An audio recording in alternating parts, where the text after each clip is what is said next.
seen for the hard point. What's good? What's Same good? thing happens again. Player comes off spawn. What do? You nade the corner, and then again, you make that same route come through the bottom side. We've seen a lot of teams only fight down here in the middle portion of the map, where you get all of this cluster between these tight little areas. But even as this starts to get really, really mixy, and you start to see players for Wolves either find their way towards this lane, or more in particular, hit from the front. What's a good chat? Now you've got opportunities to get players. You like my headphones? You got players coming over from the backside spawn to reinforce. And I'm getting into the Christmas spirit, as they would say. Of the map. Really, really good stuff in terms of how you control space, and that ends up getting them We're so fucking back throughout this map in particular. So really good spawn focus, good objective focus, but also knowing when you can go and pick up a pinch or hit a pinch of your own. Brilliant stuff from Elevate. Excellent rotations. What's good? What's good? Your back is clean and you are set up to anchor. That has been the difference in hard points, and they came back after being down 2-1 to Wolves to win that series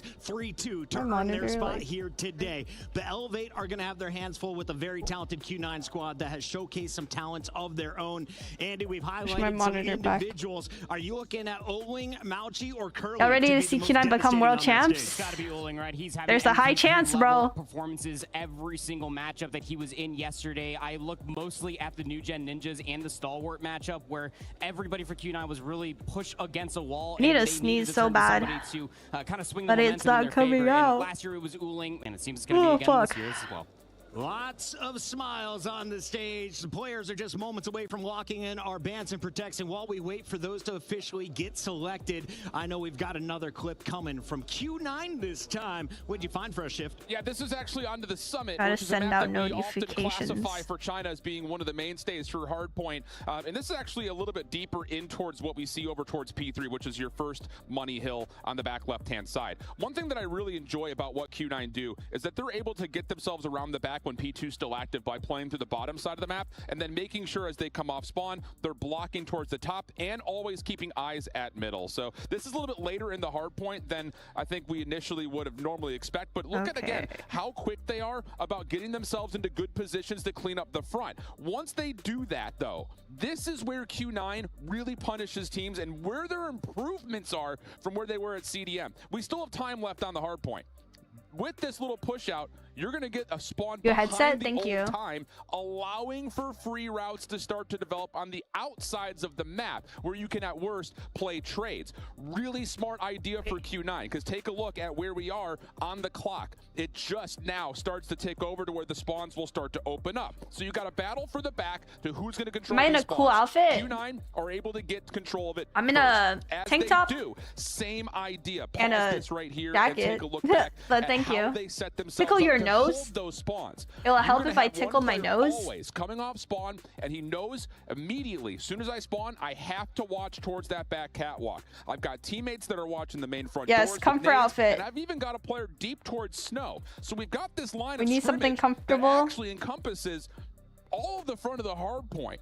But because we're going to be watching some good-ass games. Looking at is as there start to be trades in the back, you're going to get players that say, all right, I'm locking. Okay, my teammate spawns. I'm going to go reinforce. And the next player off spawn locks down that lane. They are so good at passing the baton between who's anchoring, who's watching for potential pinch plays, that they were able to string together 40+ seconds on P3, rotate quickly to lock spawns at P4, and get another 40. So as you start to look at the score again, it's another one of those situations where Q9 just start to run away with this map because of their ability to stretch and rotate across, but more importantly, continue to always put pressure on where the spawn could come from. You're forcing your opponents to have to play through mid, which is the worst possible position. It's absolutely brilliant, and it's something that we did not see a lot of at CDM. Where did I get the headphones from? These are the same headphones that I usually use. X's and O's with Shift. Thank you very much for it's just, what's it called? I added the ears.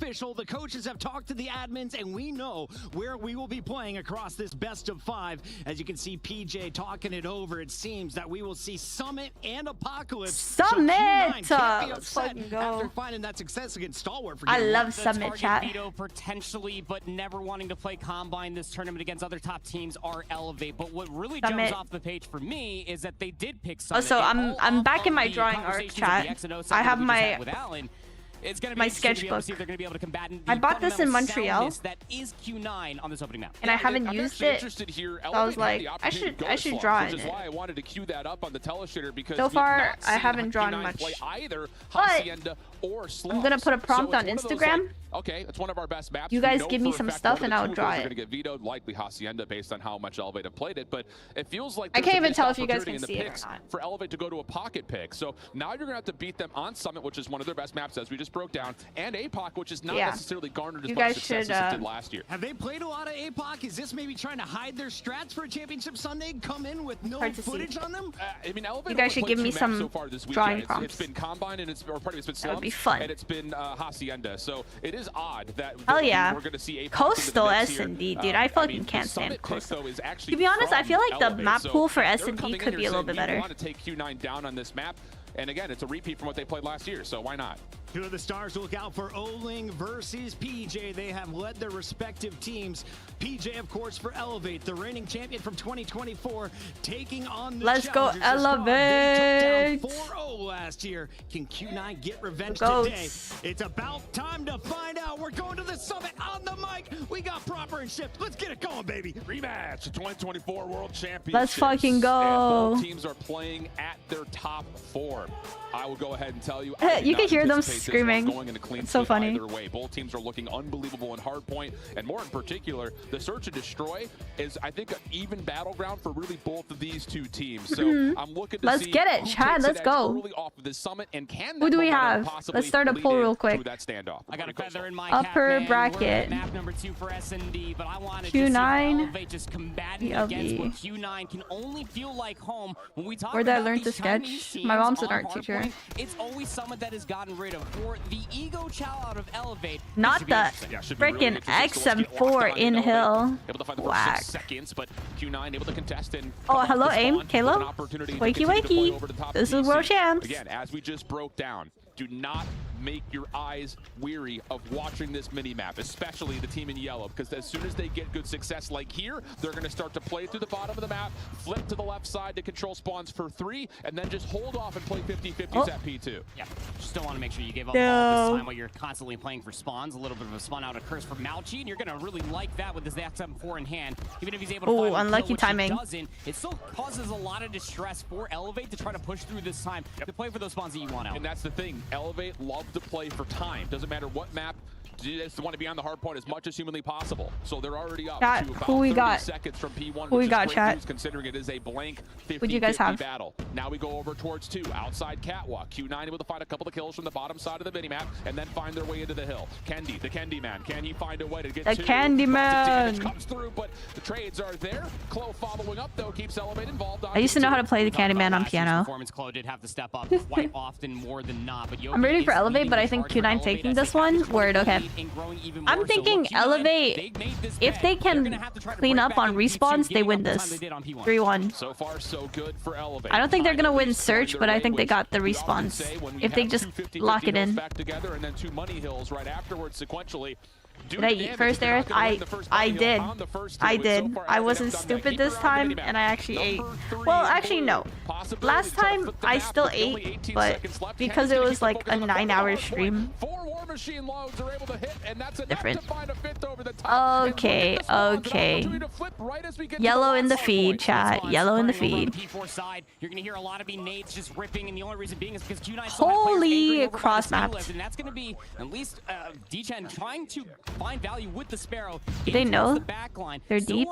Bang, dead. That's me with the Tempest, chat. That's me with the Tempest. Yo, thank you guys for the gifts. Thanks, Vampire. Thank you, Cherry. Thank you, Clout. Thank you, Deji. Is this the last? This is upper brackets.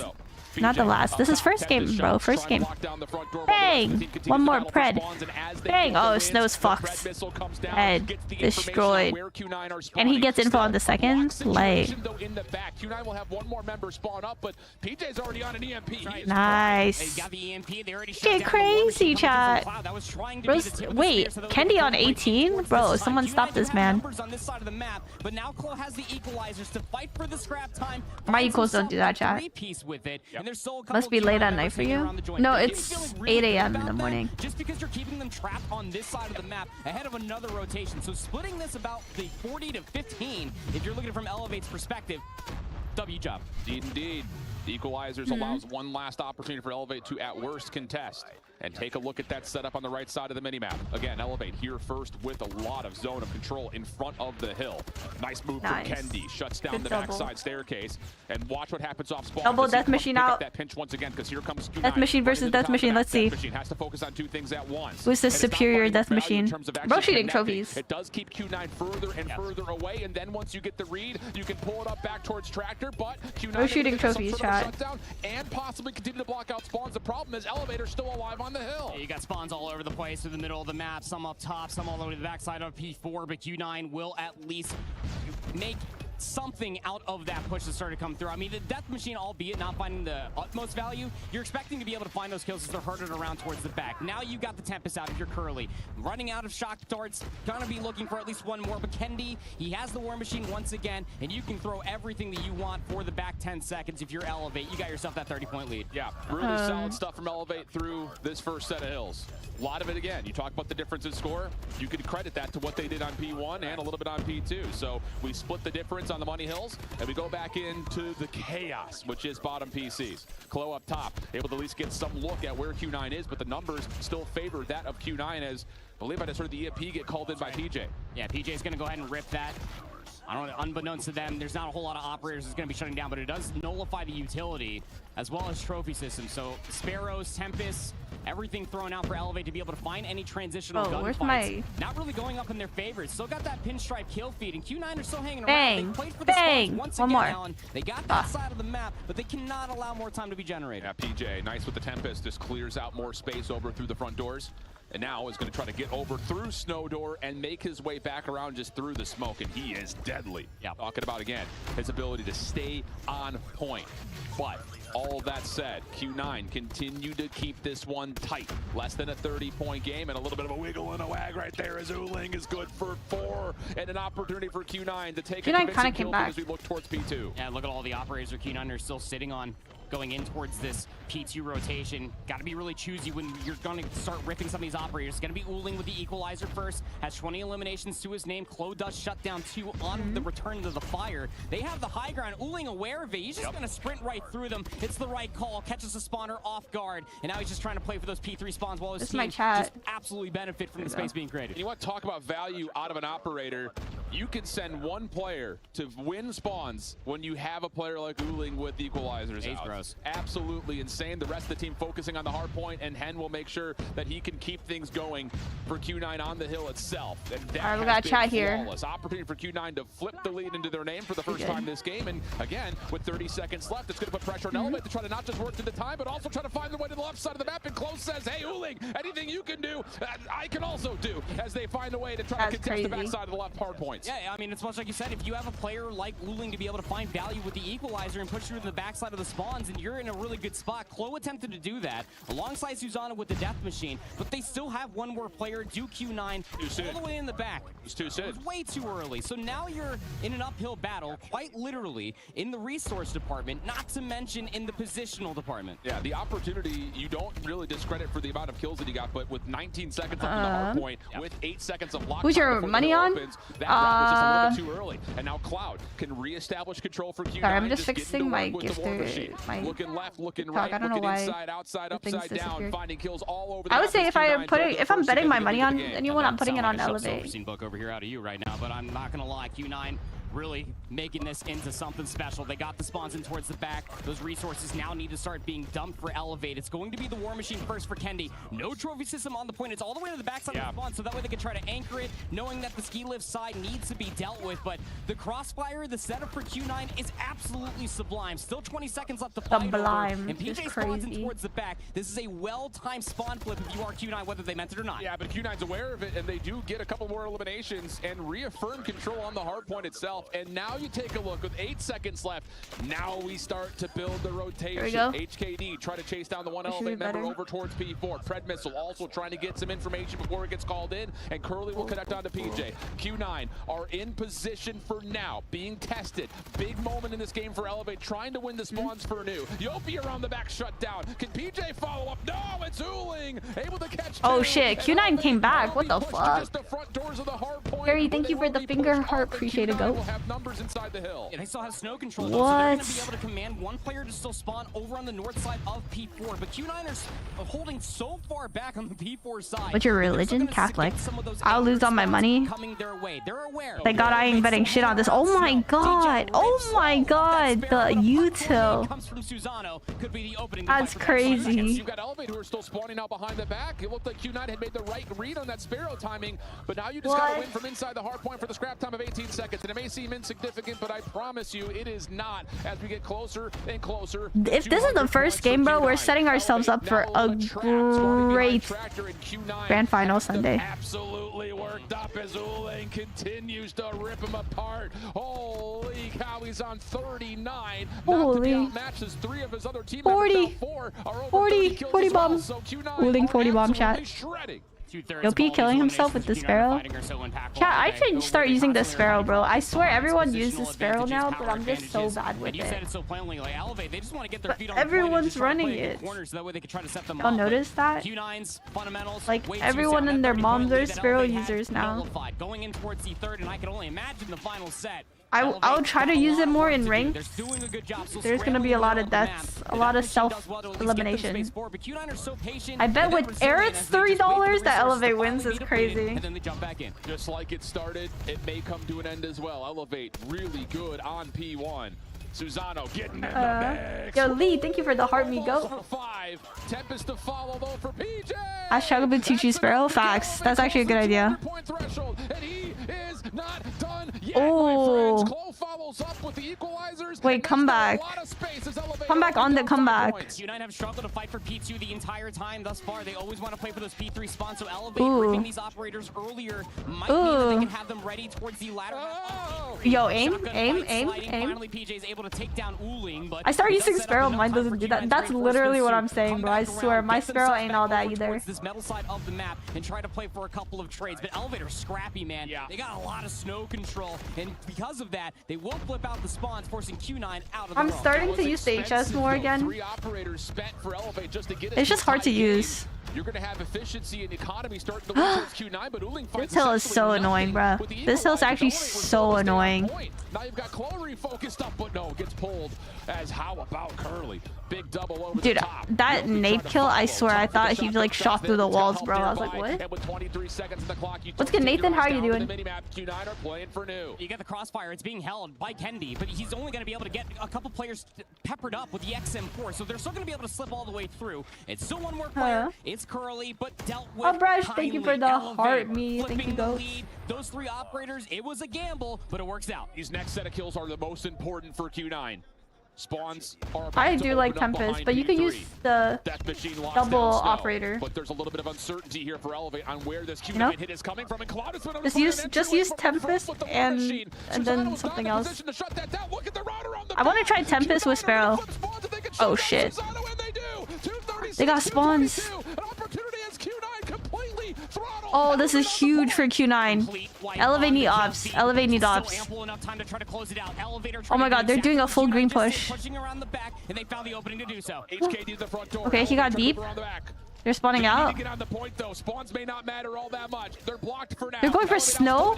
Oh shit. Oh, it's over. It's over. It's over. They have no ops. Oh wow.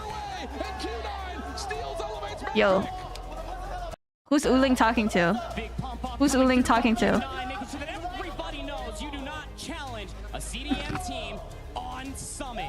Who's Ooling talking to, bro? Oh, wait, chat.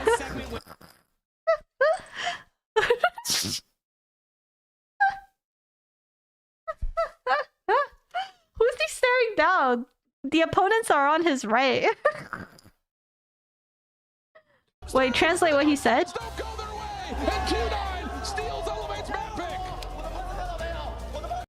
Big pump up. My what? 你看到没有? Like, did you see my what? Big pump up. 我的喷子. Coming through from Q9, making sure that Okay, I can't hear what he's saying, bro. Just screaming. everybody knows you do not challenge a CDM team. Okay, let's go. It is a home away from home, scrappy as you may like it. X's and O's segment without. Bro, just screaming on the other side. Wait, what did he say? Q9 steals Elevate's map pick. 我的喷子看到没有? Why is he yelling at us, chat? 我的喷子看到没有? What was Uling using?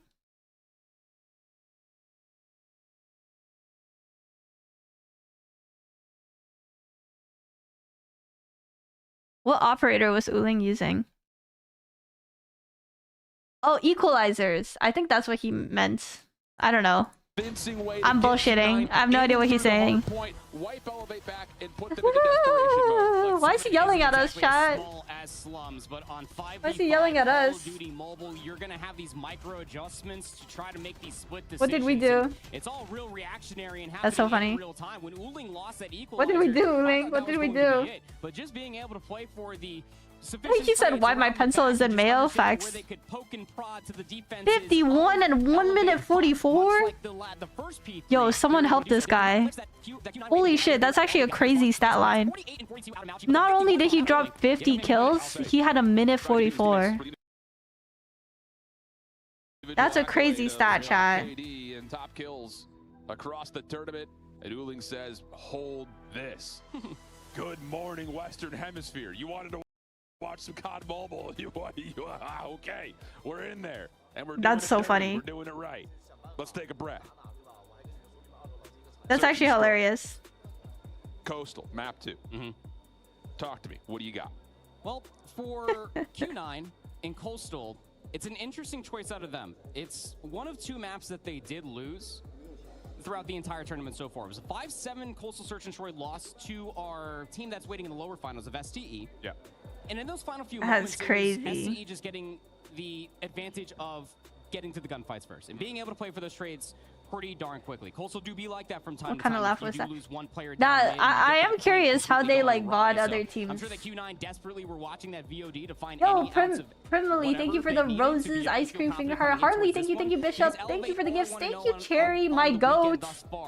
And they knew watching that VOD, I'm sure, that they do have some sound strategies surrounded by the VOD. Agreed. There's also just kind of to get you to how we got here. Bishop with the heart signal. When it comes my to goats. Search and Destroy. Elevate have hard vetoed essentially Kurohana. That was Q9's pretty much hard set pick.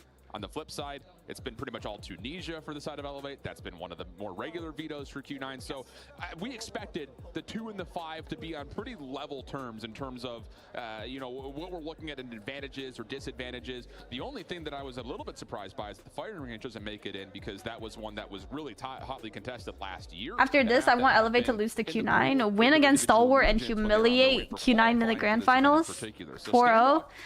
I do not want a 4-0 grand finals, bro. Like I don't care, bro. These teams with what they like to do on the map, but I think Q9 is gonna go up 2-0 now. I think they're gonna win Search, especially going in with momentum as well. Are these matches pre-recorded with players? No. Well, not pre-recorded, but yeah, the match is like slightly ahead, so they could like select who to spectate. You go back to the entire veto process, it's not. Because I noticed that for like Chinese tournaments, like CDM and stuff, like it was crazy. They were catching every kill. It was wild. What smartphone? The OnePlus 15. They're using the OnePlus 15.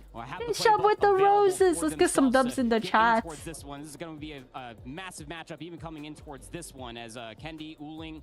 Gonna be 2 of the star players. Uling might have a lower impact score, but his aura boosts the number significantly. His aura just in the room, in the lobby, that's a bonus 50 impact. The interesting thing about I'm not on Twitch, no. The Kendi men, he has been. I am not Korean Canadian. So that's something to keep an eye There's a out delay, for a slight delay. I think we could categorize. Bishop with the go hamster. Thank you, goats. They do try to prioritize either A, playing for something that got new headphones? No.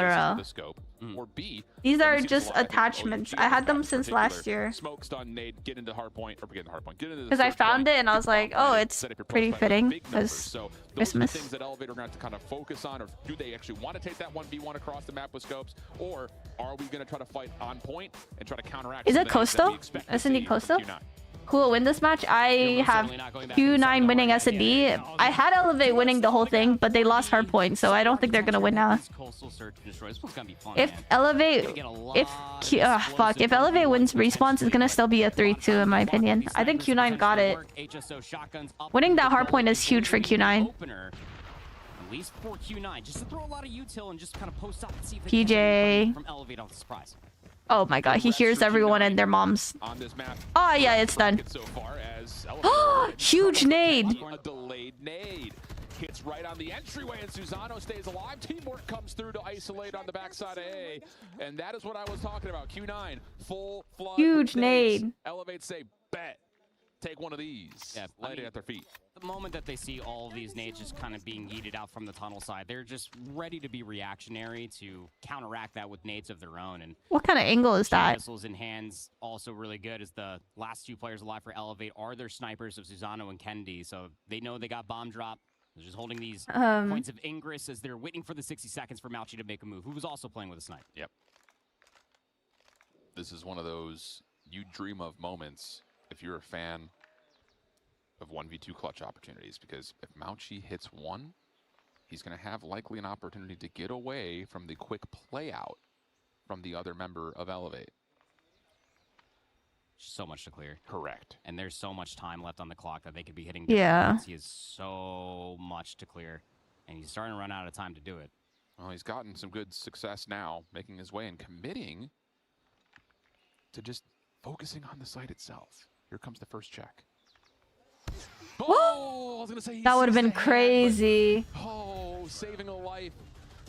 Yo, Eero, thank you for the hard me goat. Thank you. Not seen.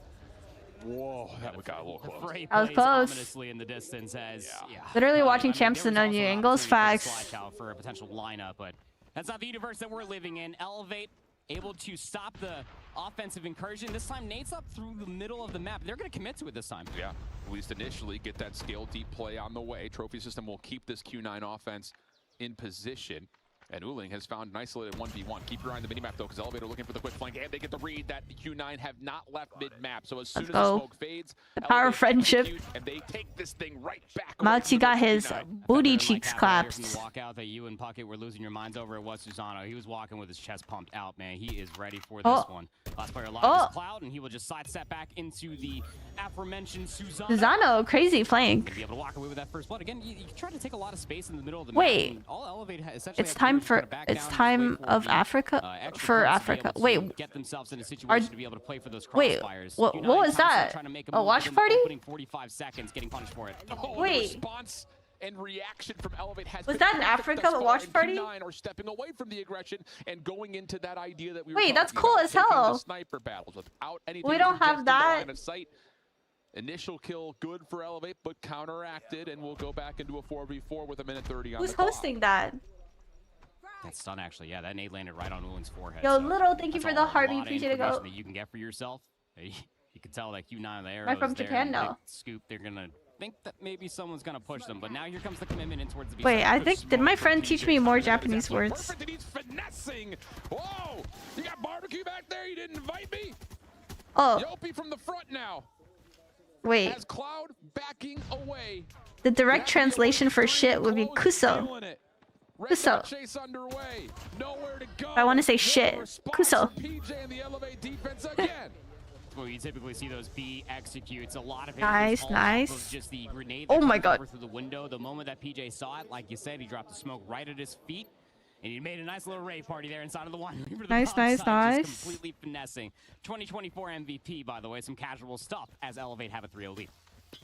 Another hard stack here for Q9. Not as full-flooded with the nades. Aggressive. And that is fine for a 1-for-1. Klo Just one more trail nade. Elevate popping off in search. Yeah, apparently all my predictions are wrong, so let me just shut up. Oh, huge nade. And this is exactly what you want to see, right? I mean, when you get a coastal search and destroy, you're going to want to be the aggressive team first before Elevate have any ounce big to be able nerd kill. set up where the offense is coming Anonymous, from. thank you for the you're awesome. Going 1-for-1 is fine. You're awesome, Pokey. Soon out of the trades, Q9 Aren't you stands up competing? top. PJ, We're competing, bruh. 2024 MVP. The 1v3 beckons. This is tough with a shotty from this angle. But there's the smoke. Can't quite finesse through it to get the first decent idea, but Q9. A late nade, the difference maker in this one. Nope, that nade was very good. Shot that lands out of the sniper in the corner. That one for one. Because it covered them on site. Yeah, W nade. That very aggressive position, just hoping to get a little bit more. If they come back this, I'll do a backflip. No, I'm just kidding, because they actually might. Let me chill. But getting themselves around on the board via, hey, let's just 5-man hit something is always a solid answer. So we got the late nades coming up. You still have a very aggressive player. That's going to be PJ. He gets smacked. Let's see, maybe today I might have time to play some games of CODM because they're going to have breaks in between. He's the alarm bell if the push comes. So maybe I'll play some today. But information is known that there's something up over here if you are Q9's offense. The smoke has faded at mid. Elevate trying to re-clear with nades of their own. Oh, did y'all see the clip? Continues to stay open for Q9 to go back and forth between both, at least sides of the map. Where Solo is like, get on the hill. Yeah, it looks like that was they funny. Want to take this fight over towards A. Maybe just hit the mid cut to get there. Smoke right at the entrance of B. Yopi's just watching it. Cloud's expecting maybe to. What's good, Zigzag? How are you doing? Anonymous, thanks for your awesome. Appreciate it. Hits. I think I already said thanks, but in case I didn't. Up in the middle of the map, past Fountain actually. I think he's just what the fuck? Bro is up in the sky. Doing good. How about you? I'm doing good. I'm doing pretty fine. Woke up early, feeling good. Bomb now collected, can make its way over safely for a post plant as Elevate. Just a little sore. Yo, having Domino's and watching the stream is elite. Okay, but what Domino's order? Now you're delayed to try if it's not Hawaiian. You gotta try to set up for this pinch, and yeah, Susano, it's fine. Go oh my god, bro. Machi just got baited the fuck out by Ulang. Did I eat first? Yes, I did. Nice, I'll be hungry after, don't worry.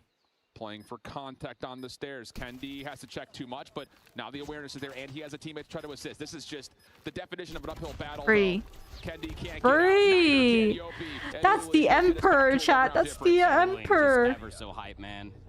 So locked in towards the game. He's just the best. These aggressive hits starting to really work out for Q9. It's when they really take a commanding amount of space. It's causing considerable doubt for Elevate. He's just the best, chat. Snap trades have come through over by the A side, and we I had waffles today. It was fire. I'm not too sure if it was an overextension for information, but back towards that aggressive hit. Close. Oh wow. Aggressive player again, always cycling players out, and they're why did he solo push that? I love that idea though for Q9. They get I'm not starving. Don't worry. It'll be a few hours. So I'm hungry. Waffles or pancakes? Chat, waffles or pancakes? There's only one right answer. There's only one right answer. Anonymous with the lives. Thank you, Goat. Wow, Q9 tied that shit up. Going into, what's it called? Defense. Aggression, just off the trophy systems, get so much information. You still planning on using HS after champs? Yes, I will do my best. Maybe try to catch some player off guard. Yeah, he sees Mouchy throw. The answer is waffles. You know why? Because waffles have those crispy edges, and they have pockets. Put in the syrup, the whipped cream, berries, fruits, whatever. Lovely. Little pocket of goodness. Pancakes are good, don't get me wrong, but waffles are just different. Very passive position deep, and whoa. Wow. That is a medium rare perfect steak of a nade from Cloud9. Q9 Cloud. Cloud9? That was a confusing one. Q9 Cloud. What year is it? It's interesting that Q9 actually aren't playing this position with an HSO shotgun to be able to find that timing off of whatever audio Q Cloud did get. He's playing in this 1-for-1 position with the Odin, which still does slap, by the way. Yep. Now Elevator are going to look to slide on this. Do they have anything to try to get them in? A deep smoke would be great, just so they can isolate the angles inside. Instead, Susano, he's already kind of cleared a couple of those back angles. Now he's going to take the peek, but he misses out. Follow-up is good as Curly stays alive. He's got help from Mouchy, and Elevate have been stuffed at the front doors of B. Bomb drop there. Clo 1v4, pretty gross. Is able to find at least the first. Gets info on the back 2 players, but not going to be able to get it. And yeah, that's what I was wondering for Klo, who was like the last rotator from that B execute that was attempting to find any information. That got stuffed by all the trophy systems to maybe have that last little bit of util, but everything essentially got dumped either through mid. Can Elevate lock in? Brother. Get some space over by A. So no late util. That's true. They did lose 4 rounds in a row. Kendi's got info on the defenders that had early Cheese, grits, toast, and scrambled eggs. Sounds like a scrumptious breakfast. And that now means that this Elevate hit that has committed to getting into the B point has to Wild, thank you for the roast. Thank you, go. Dang. Oh, pre-fired. Oh my goodness, Q9. Bro got pre'd. Oh my god, bro's about to get wall banged. Sexy. Whoa. Bang, Kendi. Kendi has found an angle to try to isolate and get himself back into the picture. 90 seconds. Chat, out of the 3 teams today, I'm gonna be so honest with you guys. Starting to set themselves up maybe for a little bit of a pinch. I think I'm gonna root for Stalwarts. In the most precarious spot. I think I'm gonna root for Stalwarts. Nade to the corner, just trying to find entry behind the bar. And hear me out. Kendi. The Stalwart boys, they're very sweet. They're awesome people. But it's very, very obvious they are the underdogs. Like, they're the very clear underdogs coming in to the top 3. So, I feel like it's only fair we root for the underdogs. If I'm gonna bet my money though, wait. Oh, sorry, I thought quality went to shit. If I were to bet my money, I wouldn't bet on Stalwart, but I would like to see them. Like, we love a good underdog story, right? Like, we love to see an underdog story. From getting closer over towards A. Susano, rarity of missing a yeah, shot. waffles are fire. Would love to be able to get that one back for that. Kane, thank you for the you're awesome. Thank you all. Thank you, Kane. Thanks, guys. Late on the trigger right there, which is very uncharacteristic for him. Underdog, bruh. Underdog. You got a little bit of a 1v1 possibly to occur at B. 1v1. Nah, that's a fucking 1v3 at A. 1v4 at A. Nah, 1v3. 1v3. I'm tripping. And Curly has read it. And Elevate can't commit to this. They simply put cannot commit through this angle. Holy nades. Holy nades. Try to keep him safe. Holy nades. Well placed by Q9 and Elevate are running out of time to try to make a decision. Yeah, Elevate. What? They're not out of time. They got a minute, bro. What? They're running out of time. 1 minute 30 seconds on the board. What? My prediction: Stalwart champions. That'd be cool as fuck. You're gonna have to brute force your way next. That little slide over for Q9 though has the defenders on A a little bit more limited, so you're gonna get a 5v2 over towards the site. Uling, go. Uling eventually traded, but he's done his job. Now you're on to what Curly and Chen can find, and they have shut down this play once again. Just on the Klo. Finds himself underneath. Doesn't finish his food, holy aim. But can slip away to reset. Problem is he's only got 23 seconds to fight with. Not enough time to be able to find all the eliminations, let alone plant the bomb after collecting it. 6 rounds on the bounce. Coming for Q9. Guys, I can't lie to y'all. Q9 making a freaking diabolical comeback right now. Okay, but I will say I had Q9 winning S&D. Not in this fashion, but fair enough. 4B, leave one player to cause distress over it. What the fuck? They all lined up. And once again, Q9 just played the flawless round chat, flawless round chat, flawless round chat. Flawless round chat. So let's just 5-man hit B. It doesn't work. And Q9 are looking fan-freaking. Do you think Tribe Frag should come back together? No, fuck Tribe. I'm kidding. Have that one all the way in towards the back, but that crossfire is gross. No flaw. Bro, Mouth, you gotta chill. For a highlight moment, we got one from Lucas in yesterday. This one would be massive considering. If he clutches this, was just 5 shots right off the get-go. If he clutches this, oh my god, backflip, actual backflip. What did Elevate eat today? Nothing apparently. He knows. I can already hear his little cheeky Bobby plays laugh. Oh yeah. That's not his laugh at all. What it sounds like. The bomb actually gets forgotten over here at B. And I like to imagine that Q9 would assume that the bomb was dropped, but it was yeah, I think Q9's just playing for a generational retake. And he's gonna start throwing a couple slides. Nobody from Q9 are over here, but regardless whether they knew that the bomb was dropped or not, this is a choice. You can just play for the retake. Yeah. You got so much numbers. Well, shotgun will be collected to give Kendi multiple one-shot options here. But how Get that score up. with the full flood of Easy Q9? plant. Echen still has a nade too to clear the any. Benzo, thank you for the army. Appreciate it. Kendi predicting there's going to be some sort of a play around the back. He has guessed incorrectly, and the angle is now won by Q9 as they try to clear. Oh, bro, bro peeked into like all 4 players at once. Kiss. Tragic. In the kitchen is Q9. Cooked. Oh, yo, they're too relaxed. They're too relaxed. Aura farmers. Aura farmers. Where's our backflip? Dude, he didn't clutch, bro. He didn't clutch. 3 and then just ripping 7 straight is different. It's devastating, isn't it? Because I mean, you go back to like even the hard point, Elevate were in prime position to be able to win it. They had that 30-point lead. You go in towards this map number 2. Hey, you can trade 3-3 for the half. That's pretty normal. It's okay, but then to not have any entrance whatsoever to get information over by B.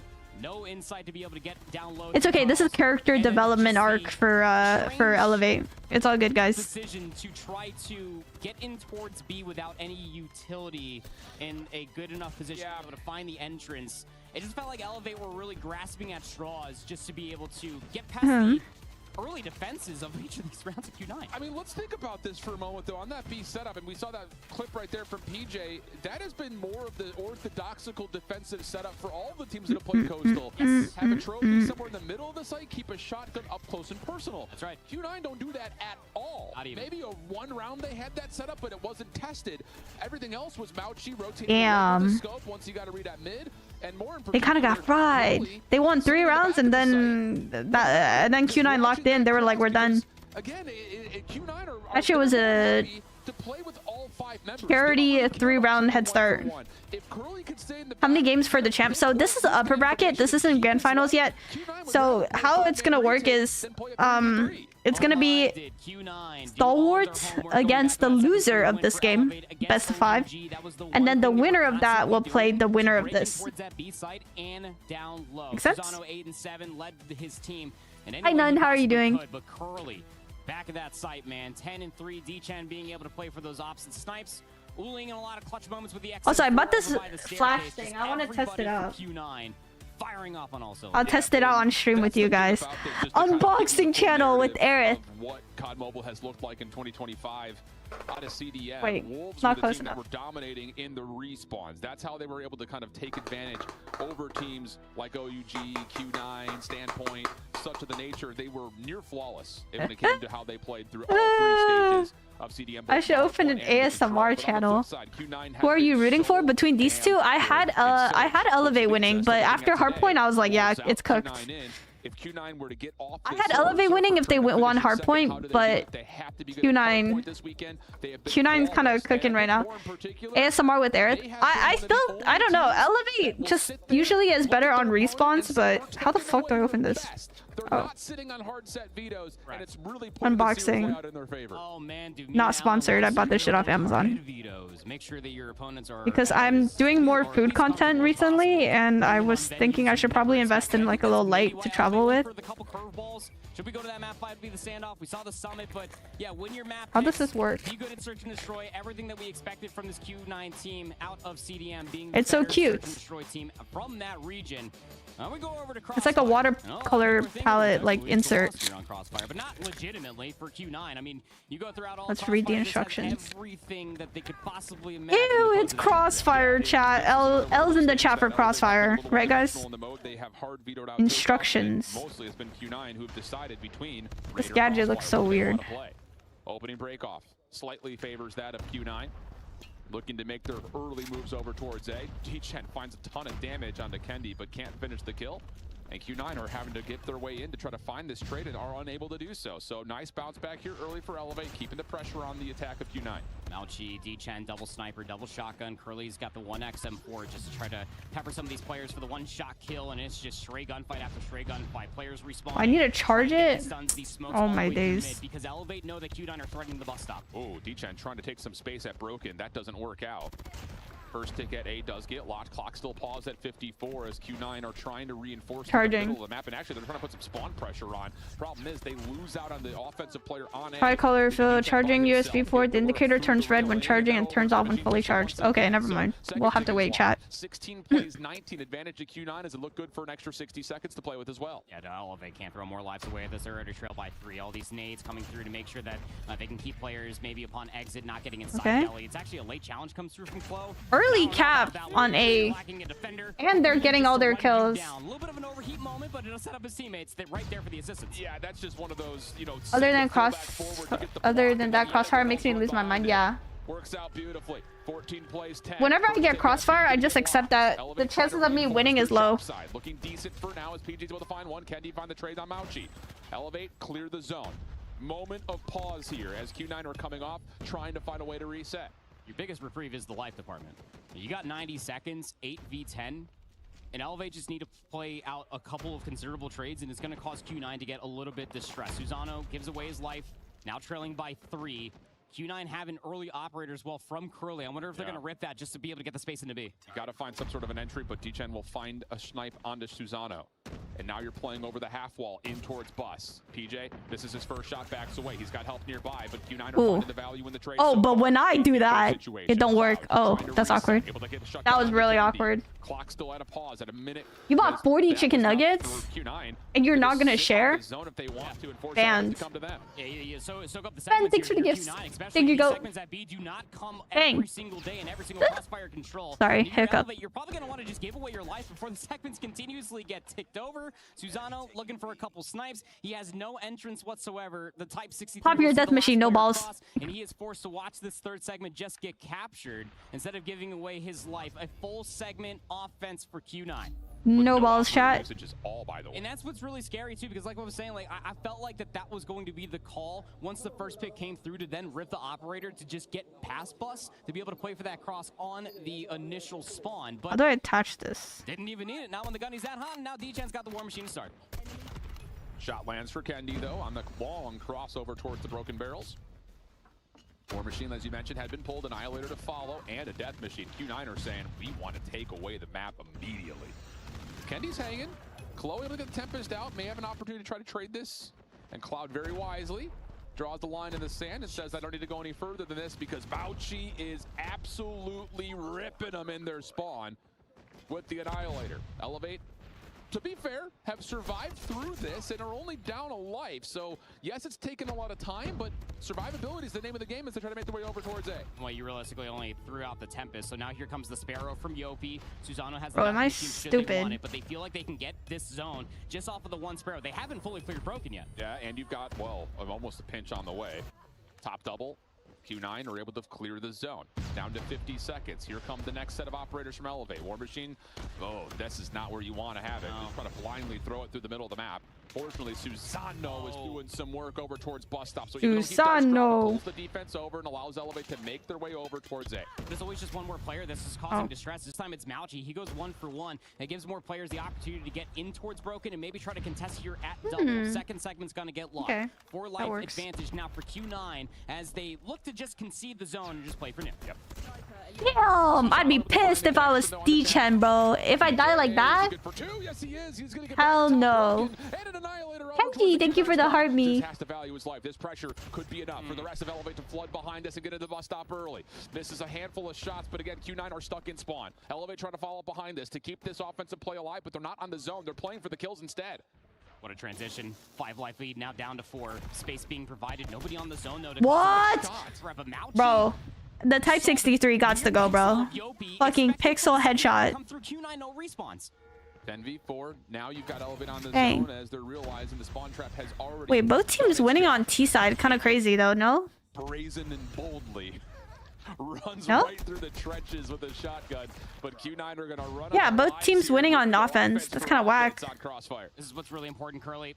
He's gonna try to hop the zone. He doesn't get there in time, so we are tied up segments for a Too slow, Curly. Too slow. Talking about for Curly, just trying to throw his life on into it as we take a look at Mauchi, his performance thus far. 28-23 is an absolute control demon. That's really good for a lot of those different crossfire opportunities. Pun. That was so clean, dude. Literally a pixel headshot. Able to Elevate. I'm sorry. Able to match the offensive prowess. Tempest, bang. Q9 gonna throw a wrench in the system, trying to get into Delhi first. Tempest though is looking this direction. Oh, nice shot. That's gonna shock the other guy. No, unlucky. Never mind. So unlucky. Harlow, thanks for the gifts. Appreciate it. Thank you, Goat. Type 63 is broken. This shit's fucked. Look at this. Is able to find 2 and stay alive. Yopi on the opposite side of the map needs to make a decision here. You need to come back and help your squad out because this B zone is under immense threat. Yeah, but his distress is that the A zone's still being captured. They don't know what Q9's fully up to yet because they lost the opening gunfights, and now they have a double zone capture in progress because of Yopi's hesitation. Are you for real? He dies over by the A zone. Are you for real, chat? Hanging around the B zone, and Elevate don't know which way to That's crazy. I'd be pissed.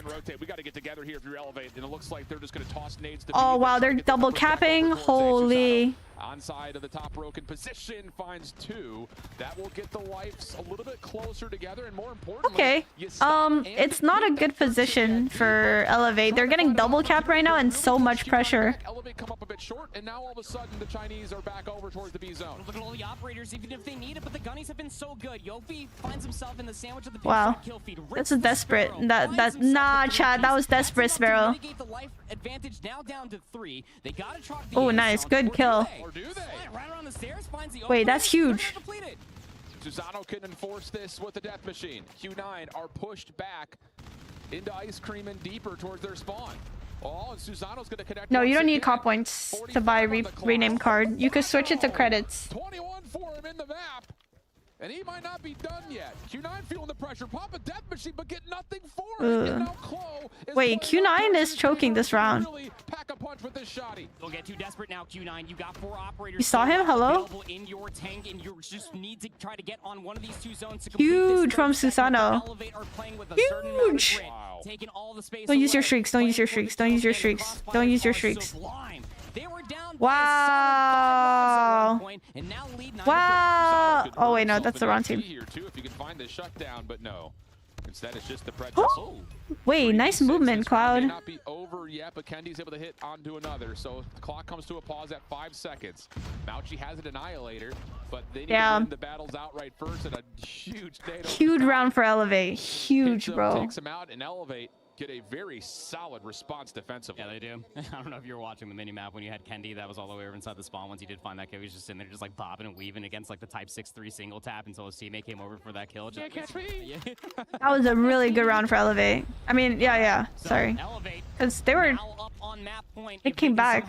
They were getting pressured heavy. On the previous offense, we're going to be sitting pretty. Q9 threw a wrench in that last offense, and it did not pan out. Elevate go back to the tried and true, but right into the waiting hands of Mauchi with the Annihilator. He can take long what the fuck? Susano lands, Kendi, that's an absurd angle. Huge kill. And Elevate have made their way out of spawn with PJ now operating the Annihilator. Pred missiles also being honed in for Elevate. Trades are even though. Q9 hanging on to a 1 life lead, and Curly's playing forward, trying to watch the ramp up towards Ice Cream. All the resource dump garners nothing but a 2-life disadvantage now. Q9 with this Tempest, to your point for Curly, he's just going to watch this entrance inside of Deli. Anybody walks in, they die. Yep, that's exactly the idea, but Elevate have made their way back over towards A. Wow. Curly's going to watch a bit of a cross. What does that do to the spawns here for Elevate playing around the back? That's a ridiculous hit marker. He was 1 tap too. Okay, Emperor moment. Ooh, big nade. But Elevate respond, get a shutdown in a couple of kills. What the hell? Bro's in our spawn. Hello, guys. Comms.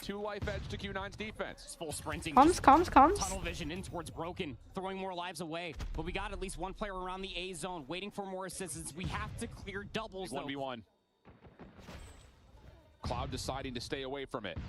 Trusting that his teammates can clear out the other side of the map first, but Elevator awkward smoke. Now tied at 13 apiece. Clo has re-earned the Tempest and makes good use of it, staying alive. They're double capping. Wiggling, weaving, doing the tango behind Boss. Huge. Machine is out, and how about they're trying to finish it. They're trying to finish it. They're trying to end this shit, bro. Oh, unlucky. Q9 will not go down that easy. 10-8. Ooh. Elevate needs some lives here. Elevate needs to kill some lives, make it easier for them. They got a minute 20 and 1 tick done. They're chilling. They could just play lives. What was that? Why are we running across the map like this? This is Elevate's round, bro. They just gotta not die. Do not die. Play your picks. Play your picks. We saw to watch PJ with that shotgun. He's actually being launched. Get some info. The type 6-3. He's gonna try to hit this flank, I'm sure, in a timely manner. Elevator just waiting to see if Q9 are gonna throw away any lives for free. They won't. Heart 3, thank you for the heart me and the roses. Thank you, go. and up to that top corner building, and Mauchi is staying tucked. Curly is watching the cross. As soon as he calms it, Mauchi will pop out to try to see if they can take down Elevate through the middle of the map. Instead, Elevate going to cut right across the mid. No one's watching that. They're going to get to the front door. No! You've got Cloud on a death machine, and you've got a shotgun. Oh, shit. That is not what you... Oh, fuck. That's literally the last thing you want to happen. He runs away with 3? It's gotten deep, but it's PJ with a shotgun, and he will be red, only getting 1 elimination. 1v3 for Cloud. Oh, fuck. Wow. Keeping the dream alive. All tied up at second. Oh, shit. That was actually... That's tough. How the lives were panning out on the rounds that you lost. So what does that mean going in towards the round 5? Somebody's gonna have to step up and execute on a second offense, and it seems like bro, that's actually fuck. What the hell, Elevate? Or attempt to anyway. Attempt to. But this time they don't go over towards B, and that was the big. The thing is, like, in that position for Elevate, knowing that they only have 4 lives, I understand they're playing for picks and playing time, but you're up lives, you have 1 tick, you have time. Q9 has no respawn, so they're gonna be sending, and it's also they're 1 round away from losing. They're gonna send every operator. So like, your best bet is for them not to get their ops. So if anything, pressuring time would actually might have been better for them, if that makes sense. Because if you play slow, like I get it, you want to play picks, but if you play slow, you're letting them get their ops, and they're gonna just spam it, you know? They don't have a round to back up on. So they're just gonna spam their ops, and then that's fucking crazy.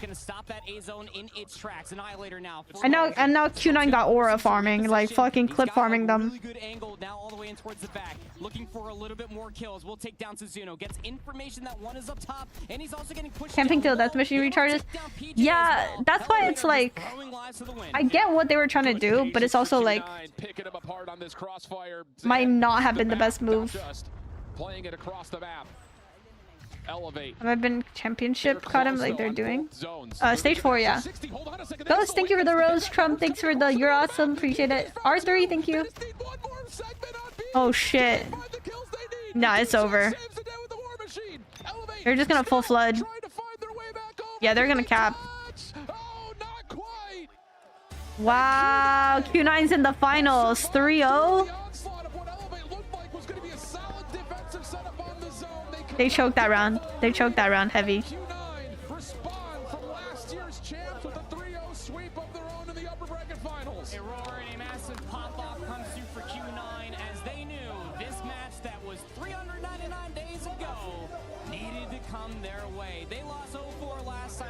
Elevate across the stage, but this time they're grand finals bound. The first team here in that's rough. Convincing fashion, I would say, especially for the way that latter round did play out. Well played though.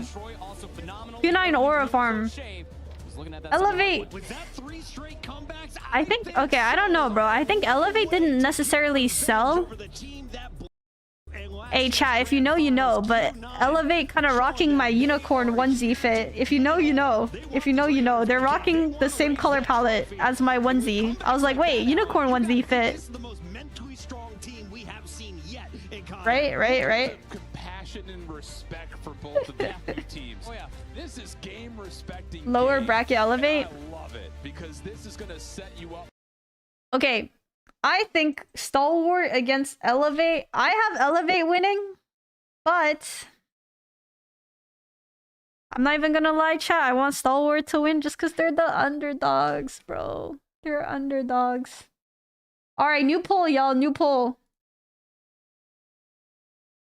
New poll. We got lower bracket. Lower bracket run.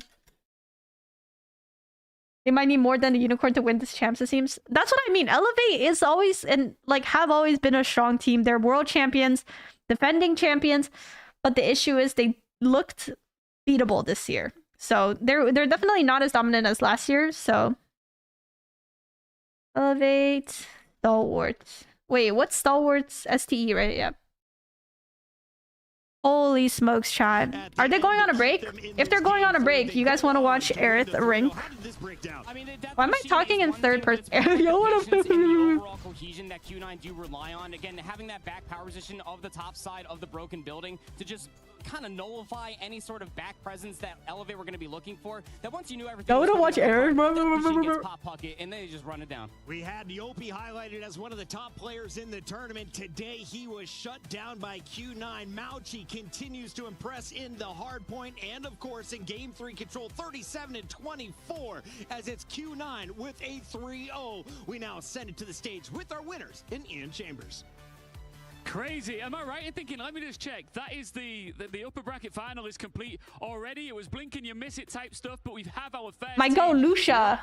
I think that's her name. And that is Q9. And I'm standing by with Curly and our wonderful translator, Lucia. Oh, Lucia. On stage as well. Curly, I want to talk about what it means to be in the grand final, but first, revenge over last year against your opposition here in Elevate. It must be even sweeter. 在今天的比赛当中，看得出来胜者组的比赛打得非常的激烈啊。想问一下，去年在 Elevate 的对战当中并没有拿下胜利，而今年是拿到这一场的复仇啊。现在的心情是什么样的呢 ？Revenge。非常的爽吧，只能说爽，还在延续，还有一场，大家 feels very like. It feels very, very awesome to. It feels awesome. And our story hasn't been ended. There's a world champ skin, chat. That is where the true redemption story lives. But speaking of redemption, resilience. There's a world champs chat. Wait, I want to hear the interview first. At the beginning of each of those maps, but managed to come back every single time and then dominate. Is that a testament to your resilience going into the grand final?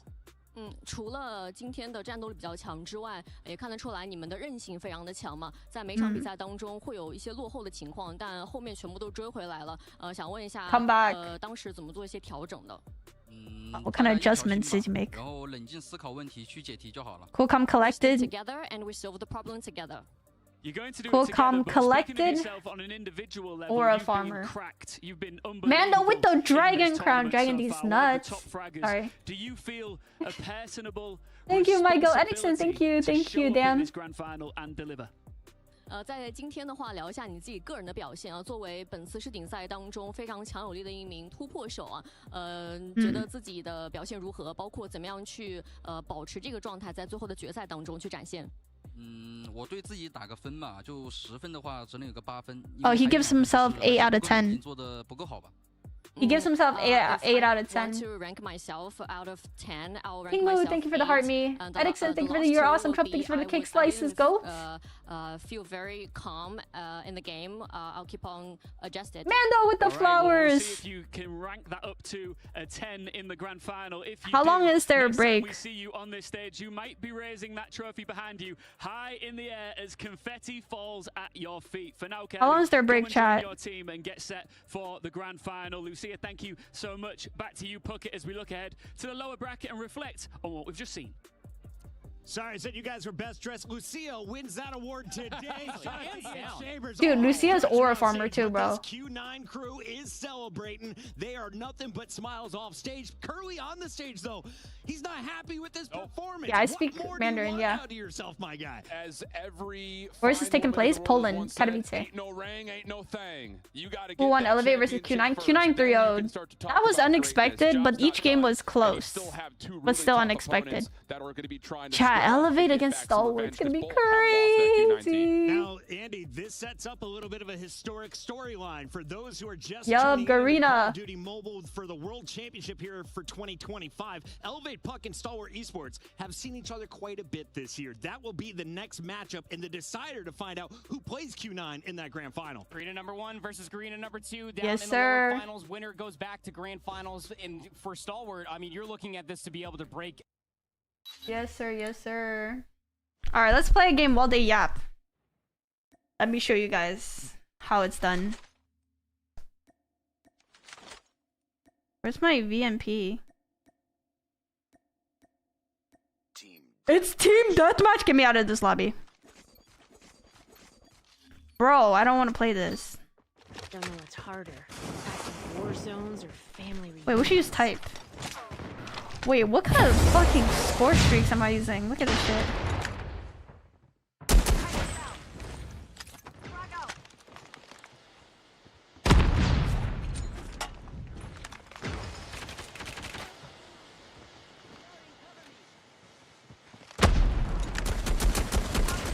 Holy bad aim.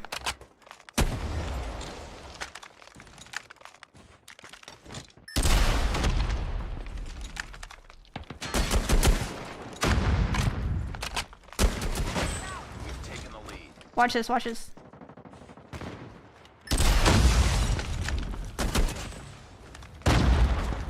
One more, one more.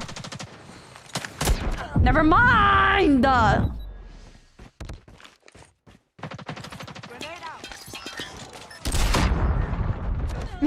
I'm trolling, I'm trolling, I'm trolling. I'm trolling, sorry. Friendly hunter-killer drone deployed.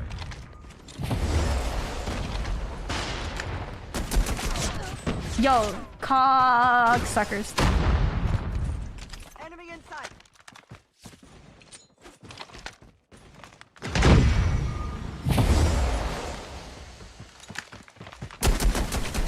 Please kill him.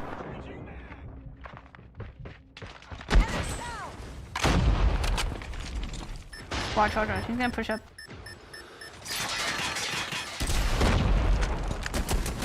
Taking the lead.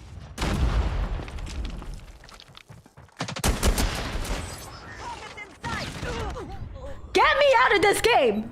Enemy. Grenade. Yes, sir. I finally got one. Enemy shock RC is coming.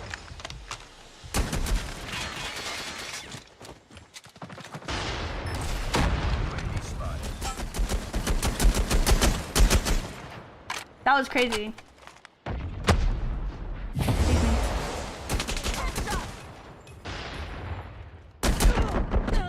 Whatever.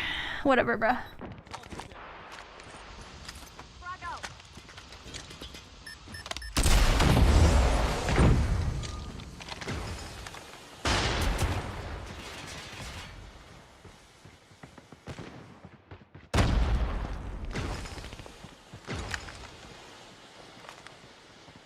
It's gonna peek this.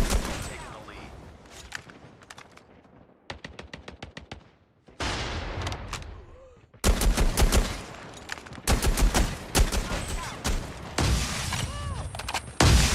He killed himself. And then there's a nade! He killed himself. What a silly goose. How is this game so close? Grenade out. We tied it.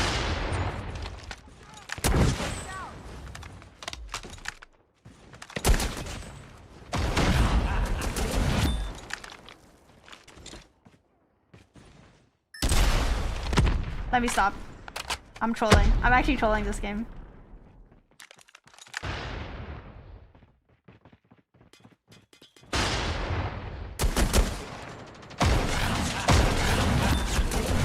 Oh, fuck no. Okay, I got two there, you know, somehow, I don't know. That's not bad. We've taken the lead.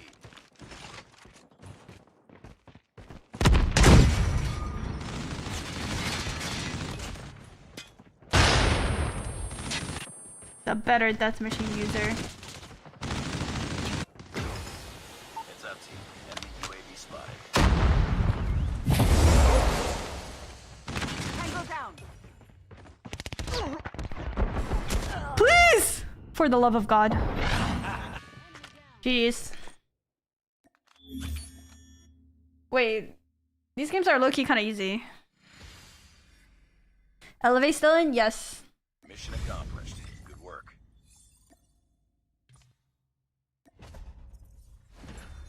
I don't know about TDM though, chat. Can't lie to y'all.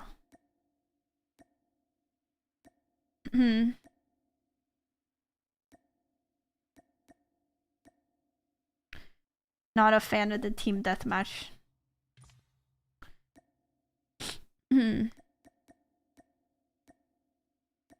I do want to use HS though. Let's do it. Let's do it, y'all. Let's do it. Camo. Contact nade.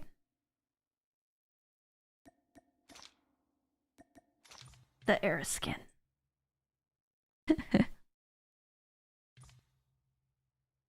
They got 1:30 left. The break is only 5 minutes.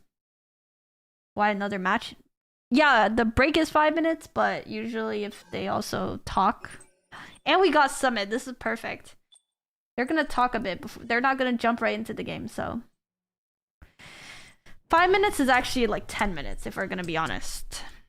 Plus, I can finish this game fast, trust.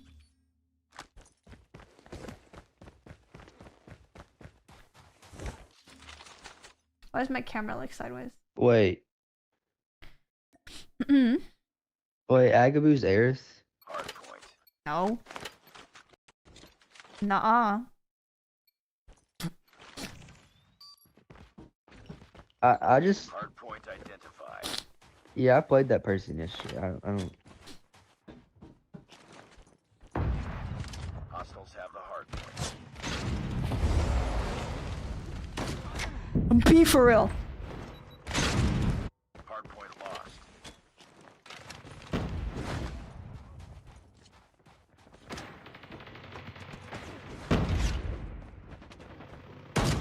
Hardpoint is ours.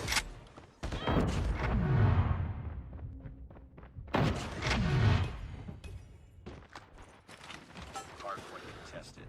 Hostiles have the hardpoint.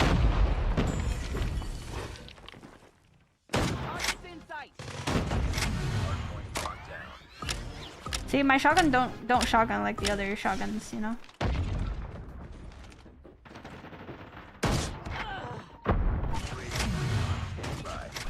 UAV recon is standing by. Hardpoint It's just inconsistent. UAV online. Hardpoint identified. Capture the objective. Take it. Oh my god, there's one more. Hardpoint is ours. We've taken the lead. What the? That to a concussion. Hardpoint contested. Hardpoint contested. Hostiles have captured the hardpoint.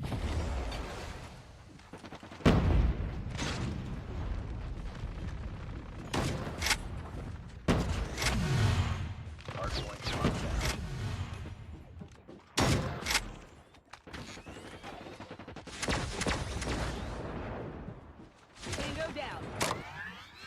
I choked my Tempest, I don't want to hear it. Hardpoint contested. Hardpoint lost. Why are you there? Oh my trolled. Hardpoint contested. Oh my trolled. UAV online.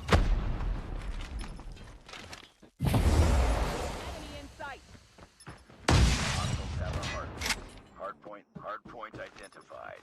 Capture the objective.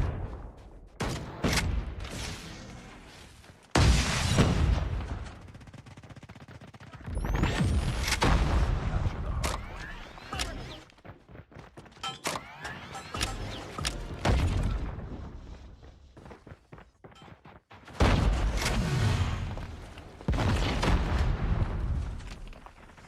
Hardpoint is ours. Hardpoint taking the lead. You got that right?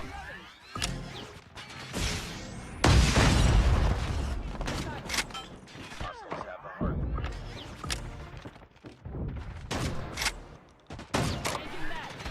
Oh my days. Oh my days!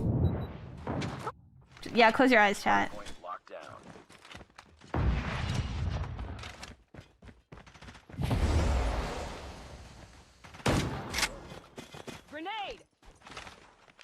UAV online. These hit markers are getting out of hand.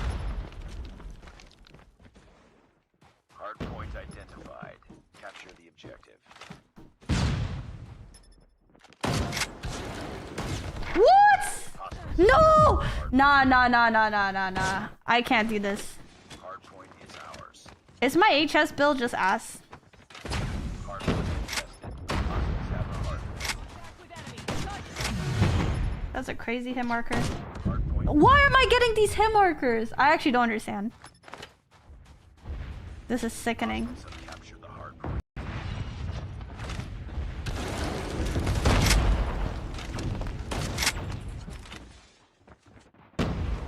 Targets in sight.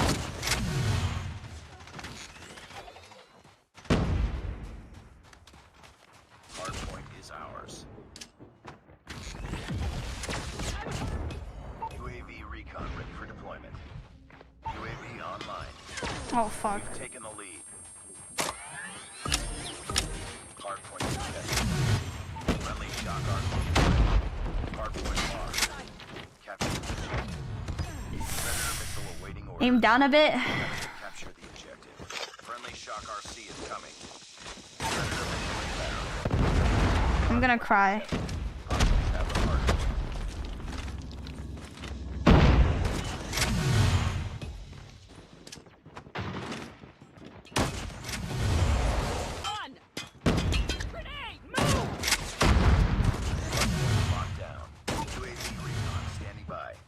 UAV recon is standing by. Hardpoint contested. Hostiles. Hardpoint. Friendly shock RC is ready. Friendly shock RC is coming. Hardpoint is ours. Predator missile on standby. Watch out! Grenade! Brother. Hostiles have the hardpoint. Hardpoint locked down.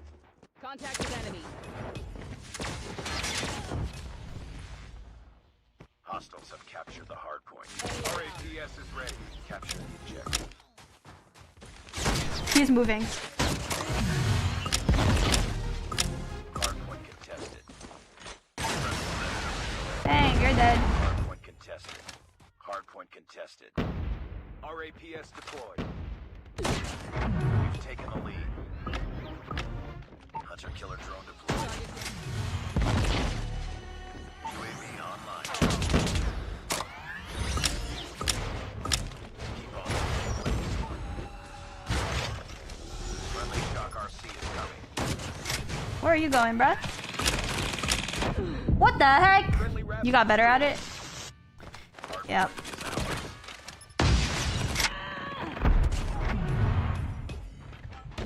I should not have my freaking thing out. Hardpoint contested. 90? Hardpoint contested. Hardpoint locked down. GG's. We cooked. We got better. The more I play, the better. Unk ruined our nuke. I wasn't close to a nuke. I was just killing a lot with like ops and stuff as well. Nice work. Well done. Okay, not bad. Not bad. Haven't used shotgun in a minute.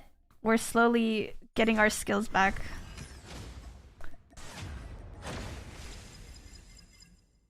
That is not a good veto process from Stalwart. I don't understand it whatsoever. They do get their slums, which is fine, but again, those are the two most played maps from Elevate this weekend. What are we doing? Like, hello? Oh wait, there's a new... Wait, hold on. And this is a mistake that really could punish Stalwart early in this series. 250 to 182 versus Wolf yesterday on Hacienda. There's a new World Champs draw. We have to pull. Fuck. Get me the Odin. Dude, that hammer looks sick. Hold on, I want that. That's not what I said. New lucky draw, chat. No, I mean Urban's sick, but I want the hammer. Hammer!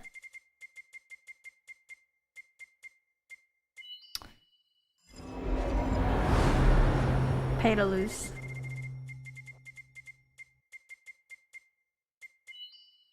Okay. Oh, it's Savior's Sledge. Do we want this? Do we want it? I kind of just wanted the hammer. Let me pull it up.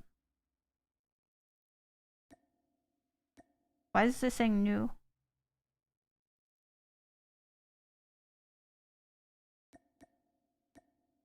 Ooh, that's cool. It looks like something from Arcane. That's pretty dope. Yeah, I want the hammer. Oh wait, I don't have it equipped on this.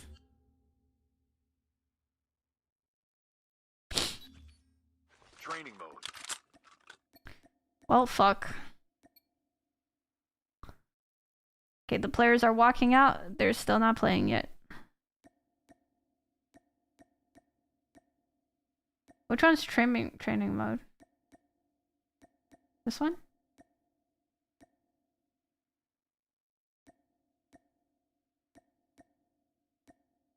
This is the raw one.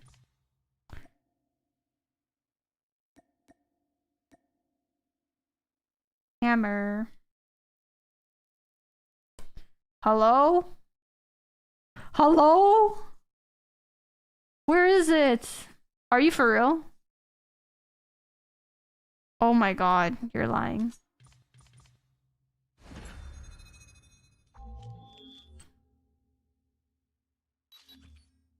Training mode.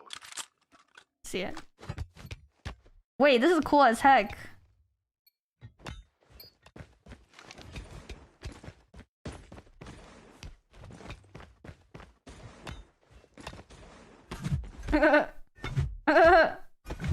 Feels like I'm in Minecraft.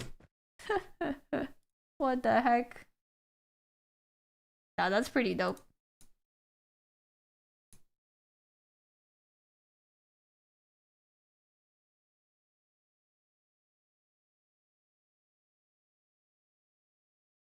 Oops.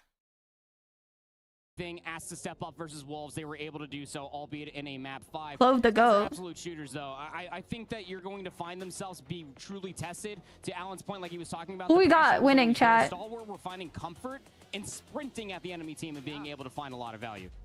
Alan, I kind of want to get your opinion here on where some of the misses were for Elevate in the last series. Where can they look to improve?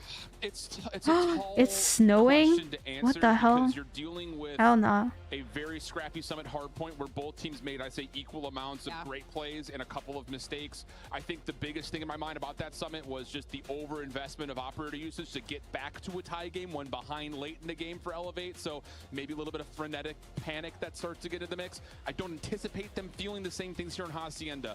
Big open map, chance and time to process and make good macro decisions. So I think they've got a little bit more freedom based on that map pool alone. Search and Destroy, though, immediate run back to Coastal. So that's going to be interesting, I think, to see what they decide to do to adapt and to change, because outside of the first 3 rounds, like Proper mentioned, Q9 put together the perfect game plan to respond, and Elevate were not able to do the same once there were starting to be some counter moves on the map. I see you agreeing here, Proper. Yeah, I mean, alrighty, chat.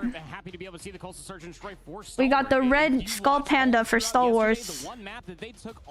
Actually, every team here has red in their logo. Q9, Elevate, and Stalwart. In 7 rounds straight on that map, you have immediate VOD to watch in real time. You know that the coach here for Stalwart Esports has these. Jai was your teammate for the Bobby tournament? Yeah, Jai is OP. In that map especially, but the Jai and Clove are probably, in terms of slaying power, the best on Stalwarts. Find some semblance of consistency. Green plushie, thank you. On an individual level here, Shift, who could potentially be the saving grace for Stalwart? I'm looking at this guy, Clove. Clove and Jai, yeah. A magician. Okay, my camera. Up close and personal. Same story. I mean, my flash has charged. How do I attach this? Clove's ability to find an entry and get and stay on point is potent. You have to trade this guy out. Easier said than done, and he's been a major reason why attach this chat. Found some good success in hardpoint across the weekend. And then, of course, on the flip side, who's about to be shutting that down potentially, Proper? Well, you would hope that would be Yopi, especially off of what we got or did not get. How do I turn this shit on? Series, right? PJ, the returning MVP, might have to step up and find those extra slays that Yopi's leaving on the field. But still, you're hoping for either one of your biggest slays, either Yopi, PJ, to really step into their own to shut down any aggression that Stalwart are throwing their way. Well, you guys have done some really fantastic analysis. And for everybody at home, this is the final opportunity for both of these teams. Someone is going. Why is it not turning on? Making their way through to grand finals. Shift. Proper. Let's find out who that is. We got 2 words for either of these 2 teams. For Stalwart, the name of the game from here on out is revenge. For Elevate, the story of the weekend is going to be repeat. Only one will have a chance at surviving into the grand finals. Oh, this is for like the side. Rivalry between Elevate and Stalwart in your lower finals. Let's get it on. Stalwart Esports, Hacienda Hardpoint versus Elevate. Never a good look. Constantly vetoed in the green region, but they were able to beat Wolves 182. That is why it is existing after the summit was taken away, and they're starting off wonderfully with the opening time. My brain dead. Something that we've seen from both of these Garena teams, the ability on P1s to get good counteractive time at worst by early stacking the hill.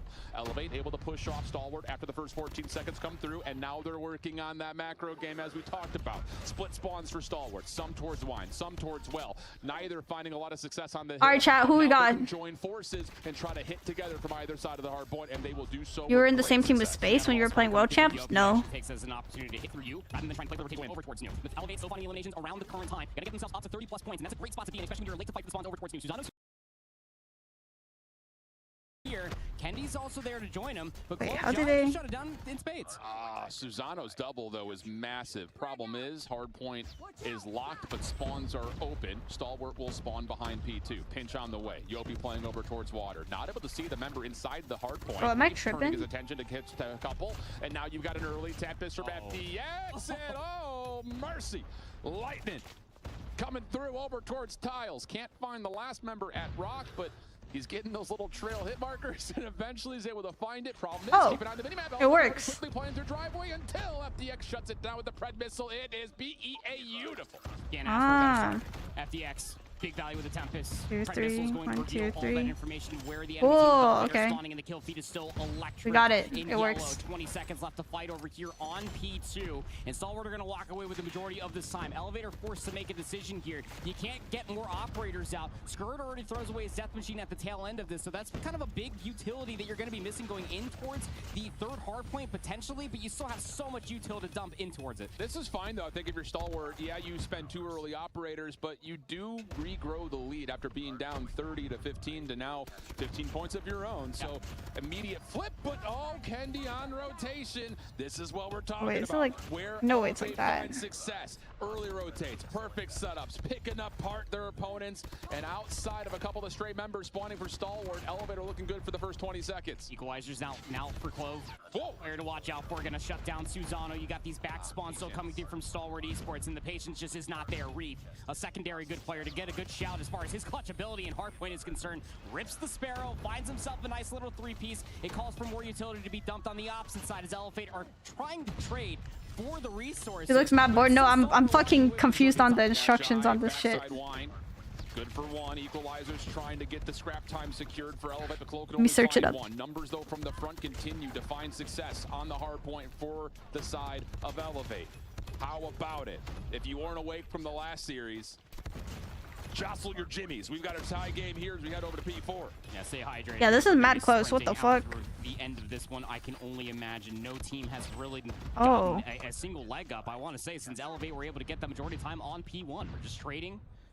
Now we go over towards P4 with a 2-second lead. Big win. Looking for the resources to come online for a couple of these two teams, but still, Stalwart Esports going to be here first. They will have the rotation one. Oh, and like the luxury this? of playing each corner. Elevate playing over towards P2 side though, finding a couple of kills to get through Tiles. Clo in the hard point, finding the win. That is a quick flip of the hill to Elevate.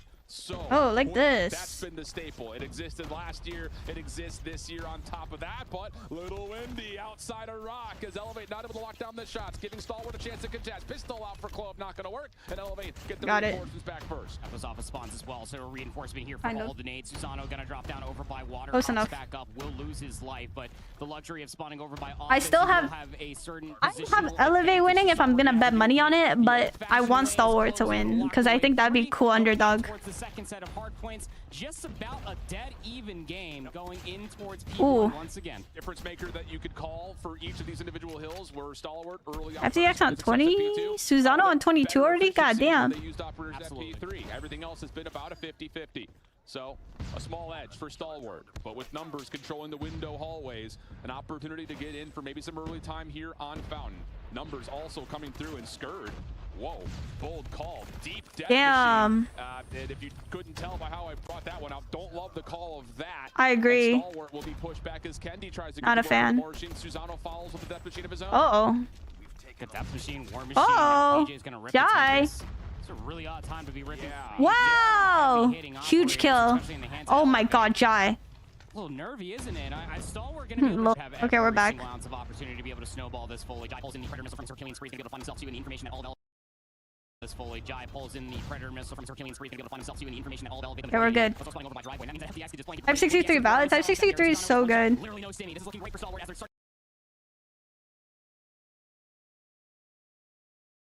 Other. Resource dump once again. Yep, and you still have the EMP available, Hey. so your ability to counter Stalwart kind of killing it. could be massive.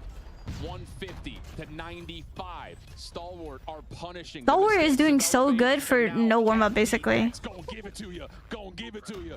No actual game warm-up, because this is their first game. Wow! Big 4-piece. Someone put a leash on him. He's out of control. So much value being found. Bro, Jai is on 34 too. This man's going crazy with the type. USS is not banned, but .32 is banned. Oh, big break from Elevate. Big 5-second scrap time. Let's get Ryder. Thanks for the heart me. From Stalwart's perspective, you actually spawn closer over by P4. Some members for Elevate do cut through the 50-50 yard line of the map, which means that Stalwart will get those split spawns, but it all comes down to the two players that are here to hold the line to buy time. Good trade. Yeah, Susano not able to double down means that Elevate from top patio need to win these gunfights, and so far they are. Well, oh my god, the spawns are so whack. And a couple of other members are the spawns are so whack. So contest coming through. Little slip and Holy aim, Wreath. One member spawning. You know ADS is a thing. Bro, hip firing everything. This is for third place. No. This is for someone to qualify for well, yeah, it is for third place, but this is also, it's not like whoever wins this goes to the finals, whoever loses goes to third place. Dude, everyone just loves hip firing. W key hip fire. Is that the strat? I'm gonna do that next game. Now it's just about a whole hard point in between these two teams. And Stalwart gonna look to hit through the old Go new. While they're setting two players on the long flank for at least a pinch. They know that they're late. This kid contested? Be for real. Having the luxury of playing each corner. War Machine already out for Kendi. Whether it's COD Mobile, Black Ops 4, Black Ops 6, those that are familiar with Hacienda will know that P4 is where comebacks come to life.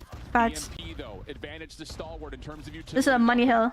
Trophy systems trying to get back in, but Elevator winning the gunfights over the top of the rock. Can they find more? Oh, huge. Down low with the combination of PJ will rip through STE. Clove though with the equalizers will gain another opportunity for Stalwart to jump back in, and with the numbers they'll crack the 200 code. Oh, nice double from Skurd. To push all the way through. Skurd's going to be able to find himself up on the 3 spree, but the trades are starting to come through for Elevate, but they don't have the positional advantage. They have those bottom office spawns, and they're forced just to funnel through with their nades all the way from the boathouse. Pinstripe kill feed comes it's so chaotic. Wow, what a kill from Yopi. What the heck? As heavily as contested as they did to get as many that's unfortunate. So that way they can maintain this lead. Huge leader's advantage for Stalwart, but this game is not unwinnable for Elevate. We can't be throwing knobs though just at Fountain. We need to get clearance around the hill if we're going to pop anything. And PJ's got a Tempest out and he is hunting. Finds the first. Does he get a read in the wow, nice shot. Does. And now he's taking his attention back. Wait, this is actually a P1 comeback. Stalwart largely split on these chaos spawns right now, and Elevate the whole time have been comfortable inside the hill. A couple of individual kills come out, but PJ big kills from PJ. 41. Missile to get the information and an EMP if he wants it. Red Missile will get that information. FDX again is absolutely forcing in a lot of chaos. 1 to 2. The EMP is going to cause Stalwart to be huge kill from Kalo. Mixing it up in through the upper hallways, but Skurd goes unnoticed. It's getting good damage, but the VMP ain't going to nuke from that range. Ooh, I don't know about that jump, chat. I don't know about that. And we'll end up playing elimination. Stalwart Esports. Whoa, comeback. Luckily enough huge. For them, Elevate don't recognize it and push bang, bang, bang. Through, so they still have that side of the map. But what a huge lead Elevate have made now trail by 30. And that was again Stalwart throwing their lives in at a very awkward time. Elevate I agree. The next line of scrimmage, and now they can get to work playing on rotation. That was unnecessary jump. Through for P2. Cleaning out Zig is Susano, traded by Jai. FDX quickly trying to get them way back into the hard point, and they will find a couple of kills. Now big kills, and he got info that they're all coming from the mix to try to get back into this game, but Jai locking things down through driveway with the War Machine. Okay. Shut down, and PJ's got another Tempest. Can he lock up a couple of this Tempest gotta be big. Not fully. Whoa, chill. Play your life. You're one tap, dog. Chill. Tries to drop down underneath of the Lambo, just spamming inside a Zig, just buys enough time for his teammates to get here. FTX has another Tempest available. Reef also rips out the spare. Wow. Okay, that sealed it. That sealed it. That sealed it. That seals it. Last 5 seconds needed. Elevate Unless Candy's able to get through. But has anyone read Jai? Can he possibly foil this hit by staying Jai's like in their spawn. So far so good, but eventually neutralization comes through. Last 3 seconds. Clove shut down. Stalwart are hard committing to this. If Elevate can win the gunfights, they may get to the hard point first, and Clove is finding the success. They can still win though. Stalwart go new. committing, and Clove says bet. Trying to finish this. No, go new. Take a look at the minimap. Who's there first? Oh, Elevate. Oh shit, oh shit, oh shit. Esports still gonna get those back off the spawn, so they're gonna have an opportunity as the hard point is yet to pop. They by 30 points. Kendy's gonna rip out. You gotta win all your gunnies here. Huge equals. Even more eliminations and the timing. Pred. You gotta help your team, you gotta help your team. Until Kendi and Clo can shut down the play. Dude, this missile in the mix. As soon as Clo loses the equalizers, expect him to pop this out. Pred. Bang. You've got Kendi getting a read. The rest of Elevate still holding in the sight, but the time continues to build an advantage for Stalwart. They just what the fuck is happening? Can't get the numbers. Susano's keeping him off with the death machine. Trying to at least play for these last second trades, any sort of numbers. They need a full wipe. Wow, Elevate holding this shit down. One by one, popcorn nade comes through for Jai. Is that the opening? They don't have the numbers. They don't have the he's so flashed. Can they find the kills? If you wanted somebody, it would be FTX. Susano. Oh, 1 second. They're going next. They're going next. They're going next. Oh, it's over. It's over. It's over. Number 4 is there. Get in. Get in. Get in. Get in. Get in. Does he have help? He doesn't need it. He's got a war machine. Oh my god. Oh my god. 7, 8, 9.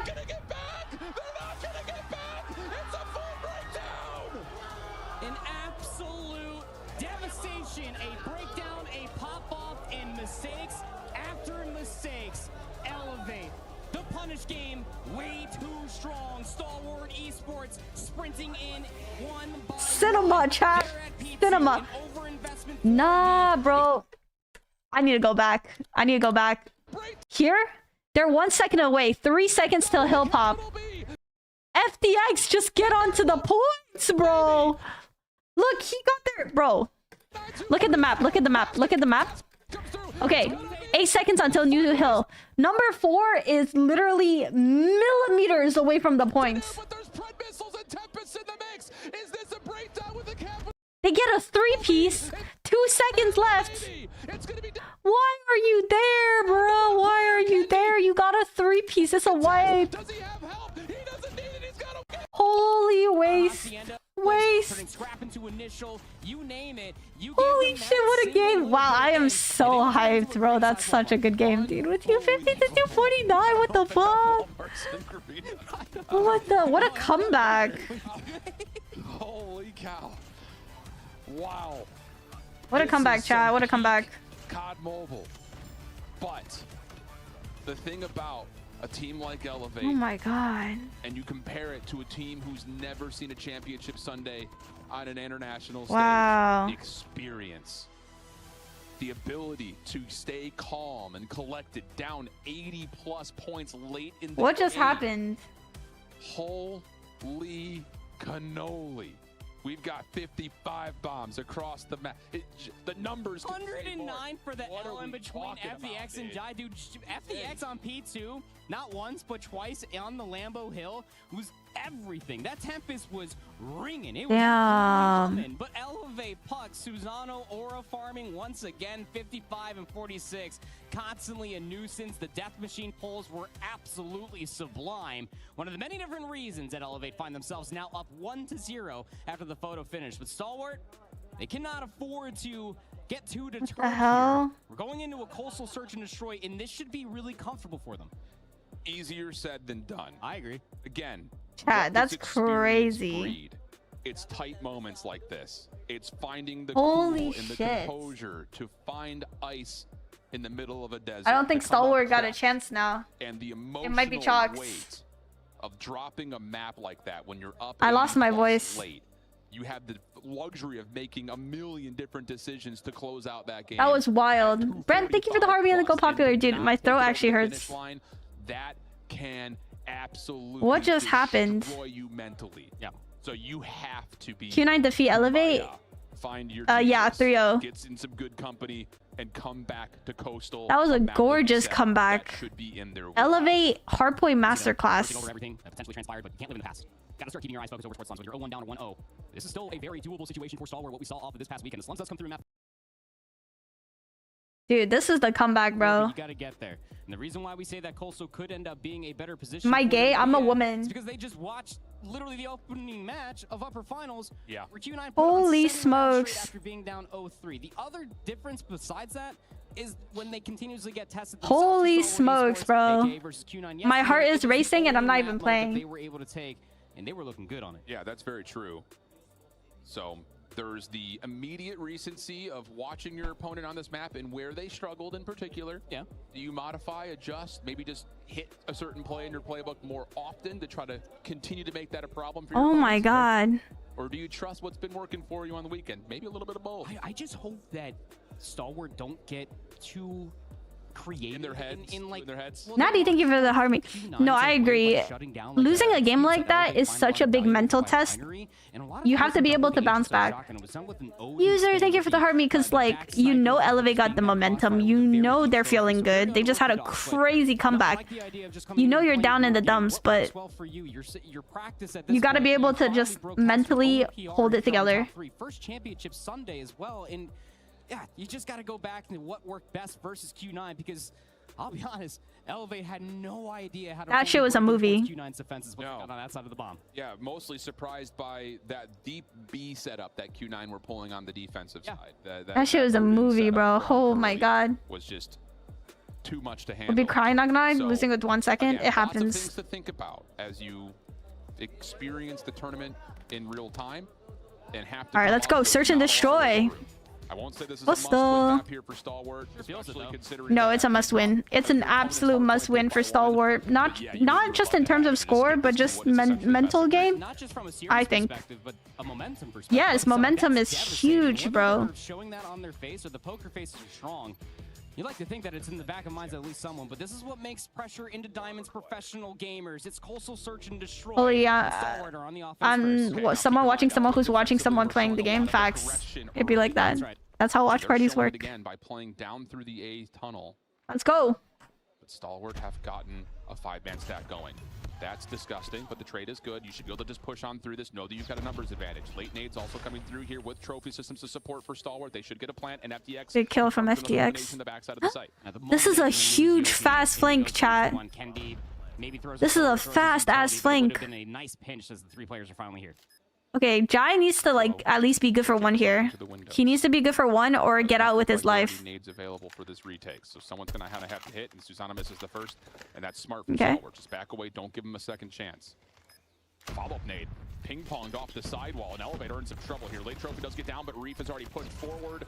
DJ can find good nades. Good nades. More. Stalwart, good commitment. Very good nades. Been a lot more influential with that back pinch coming all the way through, so Yopi's going to keep that feather in his cap. He saw a lot of players just immediately challenge inside a winery, something you're going to have to consider when we're going in towards the latter half of this offensive side for Stalwart Esports. They do love that aggressive hit. They do love to up the tempo. That's how they were able to walk away with a lot of offensive rounds, but this time, a little bit more slow, aggressive, push up towards the middle of the map, and Jai was just holding it, so that's a big gun out. Jai and FTX both playing that angle. Jai will connect not once, but twice. As Elevator nice, double, wow. Started to encompass a lot of that cross. Nade lands onto Susano. Wow, and STE say, bang, bro, we're in there, like proverbial swimwear. Hey. PJ for 1 slips away, but now he is stuck, and I imagine Stalwart will just surround him and say, come out with your hands up. No, they're just going to rotate to B. He could catch timing. Oh, he could catch great timing. It all comes down to trigger discipline and what this looks like. If anybody's going to expect them to watch the flank. Elevate, lose S&D, I can't lie, but wins control. I see that as well. That would be my prediction as well. Valid. I think it's going to go 3-1 Elevate. They're going to win control in hardpoint. He's going to try to find a crosser first if he can. If they lose hardpoint, they lose the whole thing. FTX. Cleanly. Because I have Stalwart winning searches. It's punished. 1v3 from here on out. and Stalwart are holding hands. Nade cooked. PJ almost a world where he can slip back out and get another reset into the 1v2. Well, just the second player was holding a nade. So, yeah, Where's Stalwart from? Garena. They're also Garena. So this is Garena number 1 and number 2 right here. Third player does activate and finds the weakened remaining player for Elgato. Ferg teaches them personally. Ferg do not teach these guys. They have a coach. Good timing here in the middle of the map. What? Ferg is just a co-owner of Puck, and Puck is the sponsor. What? For the go-ahead on which looks best from his teammates. User, thank you for the finger hearts. Kadeo, welcome back. Thank you for the GG user. Thank you, Natty. Thanks, Brent. Appreciate the gifts. And I think if you're going to utilize this spot best, if you're Stalwart, 3-man mid. Holy. Yep. Toss a couple nades, keep that angle clear, and see if you can force the defense to rotate through that scope position that you're holding. Oh. A little show of force from Clove, but we'll back away. Follow-up nades coming through, but Stalwart looked like they just want to collapse possibly on this B side instead of playing for the defensive rotation from A. I love that call out of Stalwart, though. They were going to smoke out in the middle of the map, knowing that Kendi's very much so still alive and maybe playing for an exit out of the restaurant, but they don't end up finding it. So Stalwart, now they're potentially Philippines. the old-fashioned way. What util is even left on Arena two teams? So believe a shoulder was thrown. Damn, bro, look at them holding hands. They're so scared. Yeah. Does get his stun out, but they're playing trades. They're playing what they call buddy system. This is a huge clear from Kendi. Susano's going to keep his scope. He knows for a fact. Oh, that's a huge miss. As the action towards B faded away, but timing up the ass. Will be the entryman for 2. And there's a trophy on site, so they know he's here. Oh my god, PJ just got dicked. PJ not fooling us, brother. Yeah, no.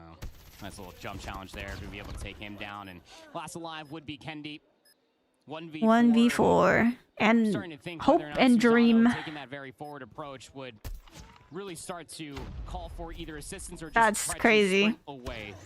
1v4 not on the cards coming through. I was tweaking last match, dude. Same. That shit was whack. I'm telling y'all, Stalwart underdog. Am I Vietnamese or Filipino? Neither. How are you gonna mistype Filipino and my name, bro? Try to bait out a challenge, but by the time that first blood came through, it was all but boots on ground and trying to get that bomb planted. Philippines against Philippines, yeah. Yep, this is what we saw versus Q9. This time it works out for them.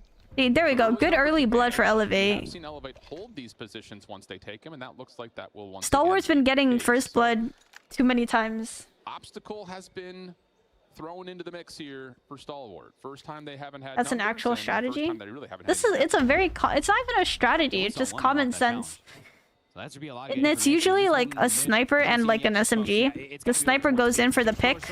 If they miss the shot, you have the SMG to back you up in case they push. Because people want to push the sniper, obviously.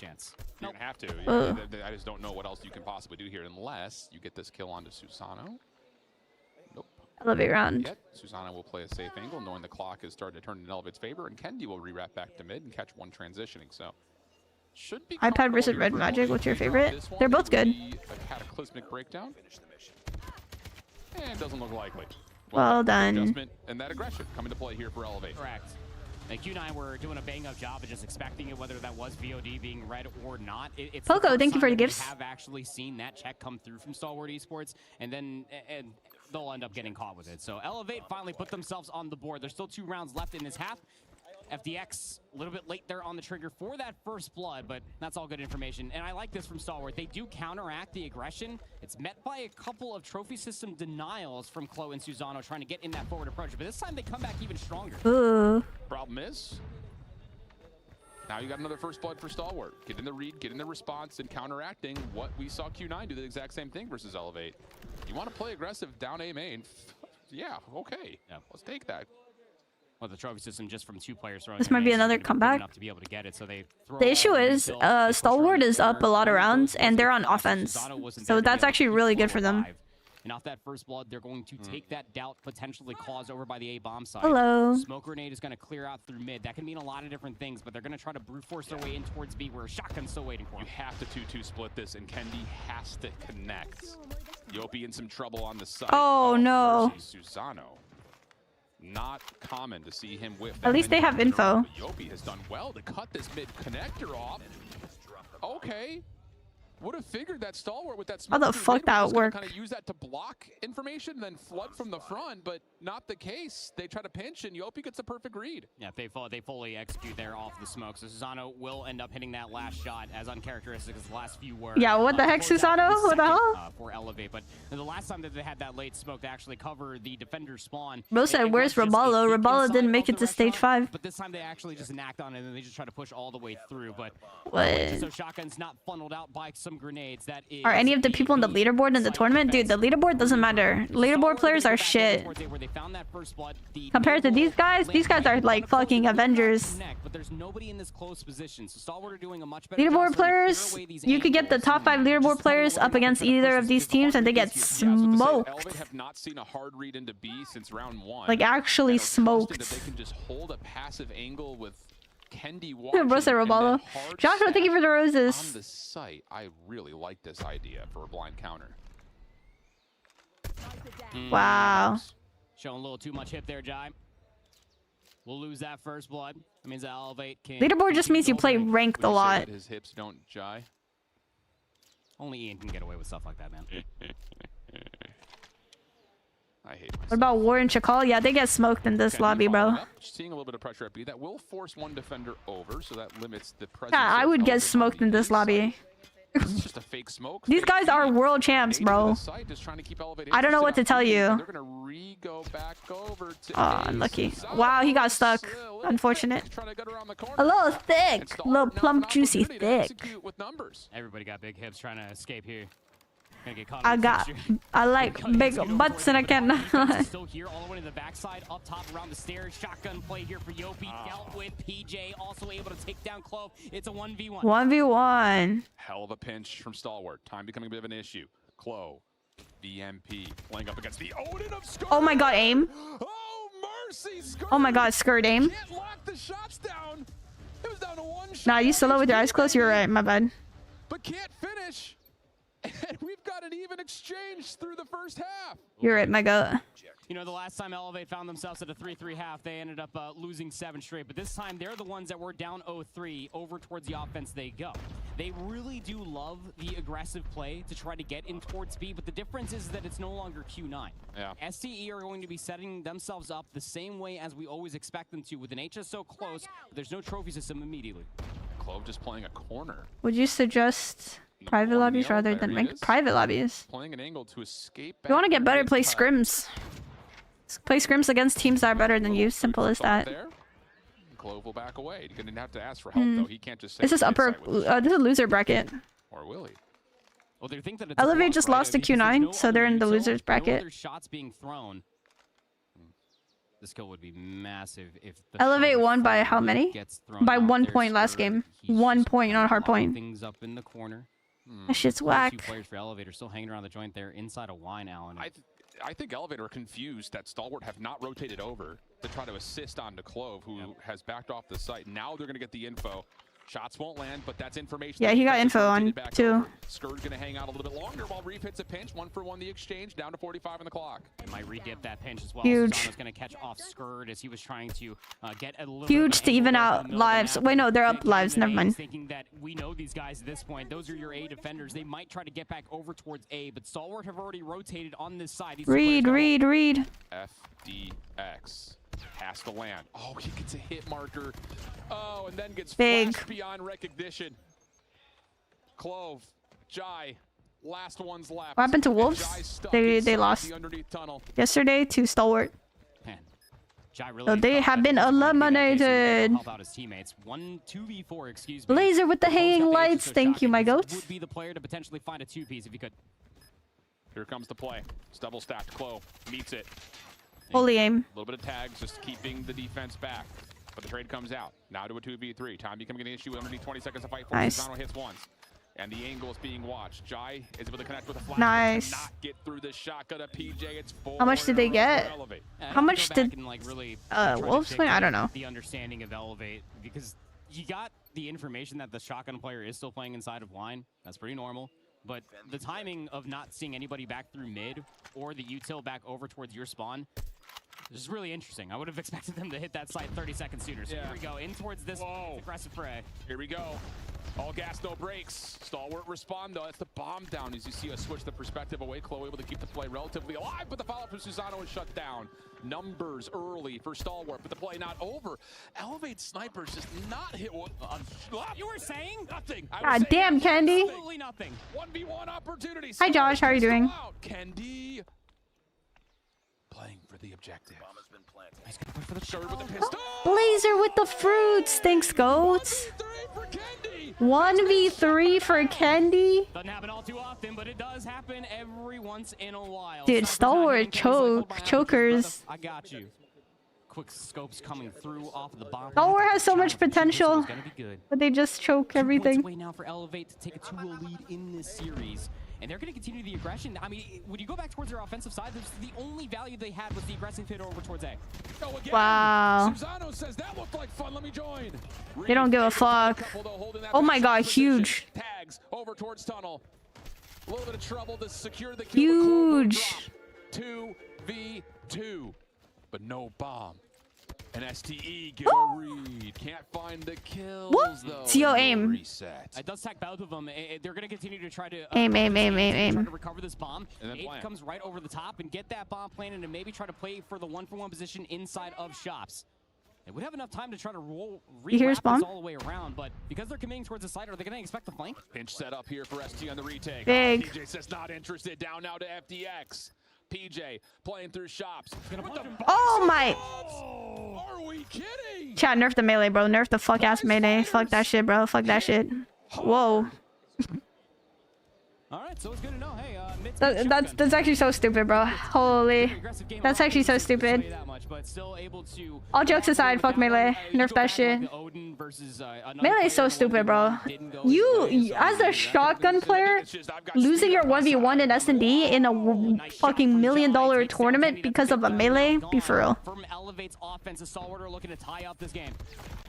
Nice kills from Stalwarts. Early double blood. First bloods. What? That was so weird. That's reps. Unless PJ clutches this. No, he got caught. He got caught here. Hey, he's expecting an immediate flank. What is he? Yo. He will die, but now we got ourselves a dead tie game in round 11. Stalwart are starting to crack the code of 5-5 chat, 5-5. Come back on the comeback. Over towards one of these two sites, but the melee has so much style. Disgusting. Disgusting. Multiple players are stepping up. Kendi, not happy about being first blooded. We'll take it right back. He's like, let me teach you something real quick. This is something about time. Oh, they hear him. This is not a 1v1 you're going to take every time. There's a lot of info. Ooh. Oh my god, elevate. They're mad. Still hitting with aggression. Just a small variation of Edgy, thank you for the roses. Amber, thank you as well. Now, Candy takes away one of the clearing angles, leaving Chloe in a 1v impossible. And here's the shades of Elevate. 1v impossible. 2024 champions have fully arrived off of the aggressive hit and being able to mechanically outplay their teammate, or their enemies, excuse me. Slides back, Chloe. Gonna be showing his hand, and he's gonna get pinched there by Chloe in the end. So up to map point now for Elevate. You want Candy's Tundra build? I hate to break it to you, but it's not the build. It's the player. We're gonna be side swapping until one team wins by Let's go. 2. Come on, overtime. So now what's the call for Elevate? Continue to aggressive hit over towards A because it's working out. Yeah, Candy's gonna play a more passive angle, but winners want the ball. You saw him, no? For a fact, Kenny's saying, don't smoke my mid. I want to see what I want to see. And he'll hold that angle. He saw one player on the cross to B. That actually calls for nades out of the Elevate offense into the site. Doesn't look like any of those had landed, though. Huge first blood for Candy. FDX through the mid-cut. They've already thrown some nades. Oh, he's cooked. And it's one smoke through mid. But it covers off the What are we doing? So, huge. Yeah, gonna try to go for the dry challenge the moment that the smoke disappears. Oh, they don't know. Have the angle available. Huge lurk. It's gonna tie things right up here for a piece. Yopi's so pushed up. Looking for a play down low here in shops. He's just waiting for his teammates to try to clear the rest of the map. But you don't have a smoke to re-clear this all the way through. PJ, did he get scouted? I'm not sure. Doesn't look like it. But that's a freebie on Reef that does not get converted on. That's a huge mistake for Elevate. Right. So, yeah, you've got one player in the back of the Cypher. They have so much info, though. That's Reef. Because they're so pushed up. Consequences could look like if he stays alive and finds another one. Here comes the pinch. Flashes are in. He hears them. The backside of the site. Yopi, does he check the right corner? No, he doesn't. So okay, 1 for 1. Should have been none, considering he was found. Skirt on the train. Big 2v2. Susano playing alongside PJ for the plant.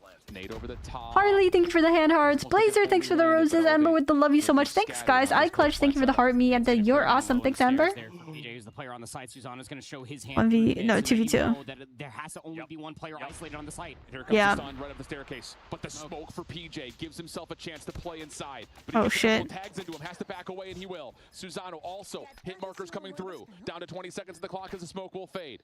Do you have anything for Stalwart? Here comes the bait and switch. Susano hits nice. Twice. And Elevate. Come back into the map. Find a couple. Well played.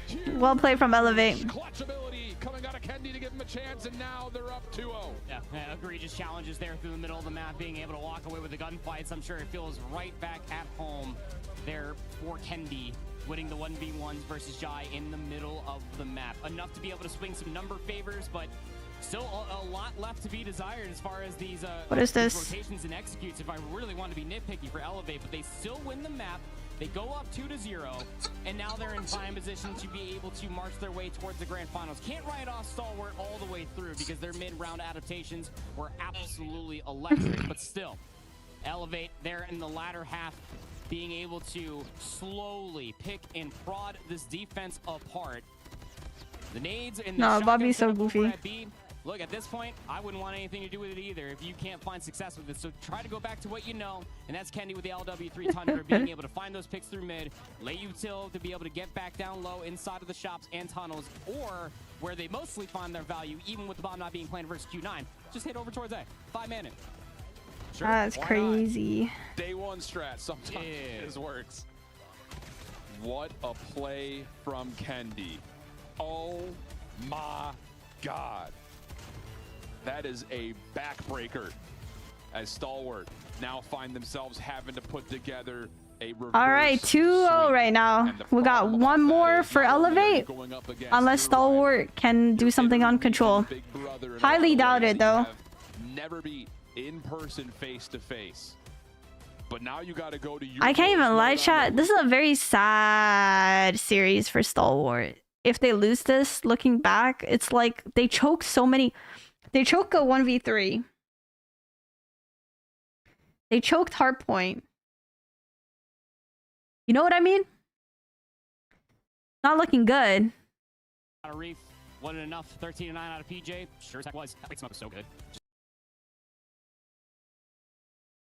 Wait, I'm wondering, he just didn't even remember that he had it at the beginning of the round, but still, Control's next, yes. Fantastic. That crossfire control, man, it's calling. And Stalwart Esports really do need to lock in to whatever depth they could possibly crawl into, because it's going to be a slay game. We saw that with Elevate versus Q9. It's going to be a lot of trades. It's going to come down to a lot of no respawns remaining, and a potential for a lot of different clutch opportunities. The one thing with the crossfire still being left in this, if you're thinking about recency, even from yesterday, that was the map that they did versus Wolves, and skirt. Yeah, it's true. Let me stop. They absolutely got smacked on it. Yeah. To be fair, though, Wolves had, again, been skirt chat. Skirt. Control inside of CDM. So, true. You know, it is a different ball game when you're playing someone on their best map mode combo. But I still think that looking at the longevity of this series, you find a way to win this crossfire. You go to Slums, which has been one of your best hardpoint maps on the year. They have dominated there. Elevate, though, are no strangers to it. Again, that's why I sit here and say Stalwart just did not do the correct homework on setting up their vetoes. So, it's a tall ask. It almost feels like some of these vetoes that you and I have been casting. Thank you for the love you so much, Go. Oh, God, it's control crossfire, bro. Get in the Twitter DMs and, I'll do the vetoes for you. No. That's bias with a U. Bro said I'll do the vetoes for you. Opening offense here for Stalwart Esports. They're gonna throw that wrench into the system, just try to get inside a bus stop. Elevate. Huge. This before, not even an hour ago. Yeah, the system, but Elevate say we're mechanics. At this point, Reef able to find one. Kendi seeing the pressure from top double. Over by Broken is Reef with that machine pistol, having a hard time locking down the HS. Wow. And Elevate have controlled the map tempo early, down to a minute on the clock. where he's trying to draw the line here. Dude, I hate watching crossfire control. They gotta stop banning. They gotta start banning this map. Let me see some takeoff. Let me see some raid. You're in such a good position if you were Clo. Gives away his life. Hold on a second. Elevate have done this way too often versus Q9. Like that A zone slowly being worked on, giving away too many lives for information. Yeah, trying to play that crossing angle first for a re-execute first blood. But Stalwart have continued to get their shotguns deep through broken, and now He hears them. make their way up to the corner.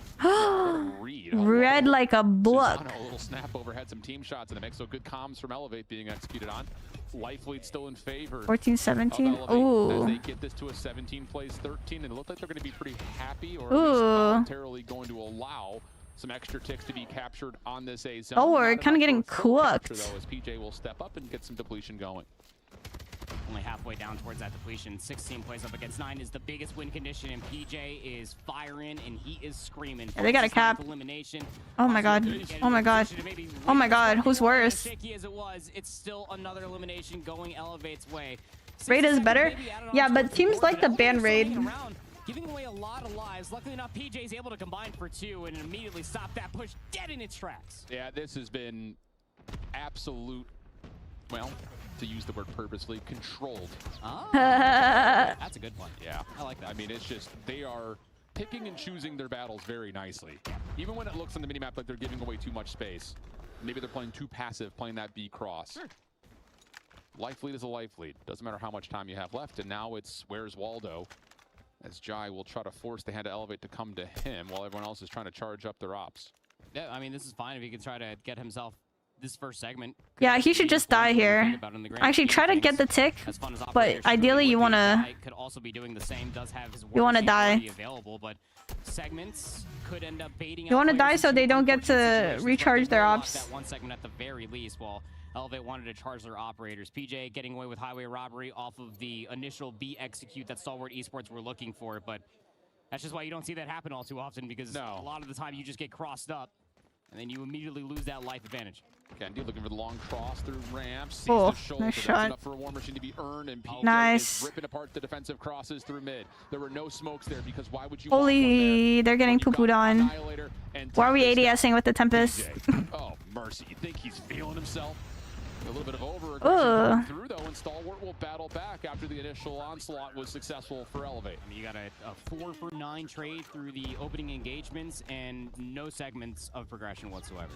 So it's the one thing that's true, no ticks. On the objective, get on the points. They do not do, but they do have space from those previous engagements that weren't won, plus a life advantage. Elevate, cap. They could have had A by now. Elevator going to have to get past that cross. Smoke grenade's going to be a little bit late, but they already have players over on the A control zone working on the second tech. Elevate going to win 3-0. Depends on if they can convert the kills to caps. No. May not make much of a difference, though. It's a 6 life lead, and the extra minute is looking very imminent. Nice shots. Kendi, nice shots. Clo holding close. That's what I said. Wall at hold. That works. Has a shotgun. Sees Jai, and he wants it. He wants this 1v1. Flipping the map on him. Whoa, a little lag. Slide, slippery slide. Who's gonna land the What's happening? What's happening? How's he alive? Oh, goodness. Help him. Plays 9. Elevate still in the lead, but have not finished that A zone. What? He's cheating. See, like, they still haven't capped A. What the fuck? To keep everybody out of reach, but ripping these operators you were hoping to find in abundance. Huge kill. Dude, Kendi has been absolutely going off, bro. Snipes on the map. The A control zone will be converted. You can feel these snipes are nice. Yeah, I can. Stalwart need a catalyst, need a spark plug. 5v14 though. FDX runs out of his annihilator charge. Oh, no lives. Now has to going 2-0 purely on the scope. And Elevate are willing no and lives. Stalwart into this web they're spinning up. Just post up, see if you can catch any free kills, but Stalwart Esports hoping to do the same, and maybe they can bring this one back, but it's not looking too likely. Reef Guy, they have operators. Maybe they could push a little further forward. Yes. EJ's on 20? What the fuck? He has double the kills on, bro. PJ cooking. That's going to be an offensive conversion. It's not just going to be a 2-0 in the series. Execute. No, yo, P. That was your chance. Very convincing rounds. This is chance, bruh. For the content, for the entertainment purposes. Reverse sweep needed. Need to win 3 in a row in the control, 3 in a row in the map count if you're stalwart. Otherwise, history will continue to repeat itself in a lot of ways. Not only will stalwart not have an opportunity to take down their interregional counterparts, but there will be a rematch again between our 2024 grand finalists. Equalizers out for Reef. Jai opens things up with a War Machine. A lot of it is nullified via the trophy system, and then Stalwart said, bet. I got gonna start pushing forward there with the equalizers once they knew where the trophy system was located at and just try to flush them out of nice. these eliminations. But Elevate, they kind of falter as far as the initial trades are concerned. But Bro tried to melee. What's a life advantage if you don't hop on? Bro tried. He tried. Yopi with the quick swap finds another. And you're absolutely right. Trying to prioritize the spot trap. The clock gets under 60 seconds, and Elevate have worked their way back into some key positions. Largely thanks to Bro saw the Tempest and ran away. Felt that. Their focus over towards Ice Cream. Oh. The heady full force from Elevate, and you can feel it. They just know they're better. This is the old-fashioned hold W strategy. Which is better than you. Still only a 2-life lead. This is still doable for Stalwart Esports. The problem is they don't have any operators to back this up. Smokes are going to come through. They got FTX in a good position to try to get inside of the bus stop. Yeah, Elevate got all their freaking ops, just spamming that shit. To get up close and personal, PJ with his operator. When one op runs out, somebody else has their ops. When that one runs out, the other person has their ops. It's crazy. You need to convert this if you are SC. Tempest pulled, but doesn't find anything. PJ re-clearing broken. He wants more too. PJ saying, I'm the MVP. My shotgun does not do that, chat. I swear to God. Yo, someone give me PJ's build right now. Third tick being worked on, but PJ. Yeah, we're done, bro. We're done. We're done. Stalwart, good night, bro. Good night. Back to the airport. Stalwart trying to work their way back. Ugh. It's over. It's over. Now a 9v5. Then the extra 60 seconds is going to feel like a victory lap for Elevate at this point. Yeah, you just capture this so that way they can continue to run at you. 3 quick kills do come through. It's only a single life lead. Now they don't know PJ's lurking. Clove also pulls out their Tempest. This is the last operators you get to pull out the World Championship, boys. 5v3. Yeah, that's game, bro. That's game. Jai. Bye, Stalwart. And PJ bye. Still hanging around.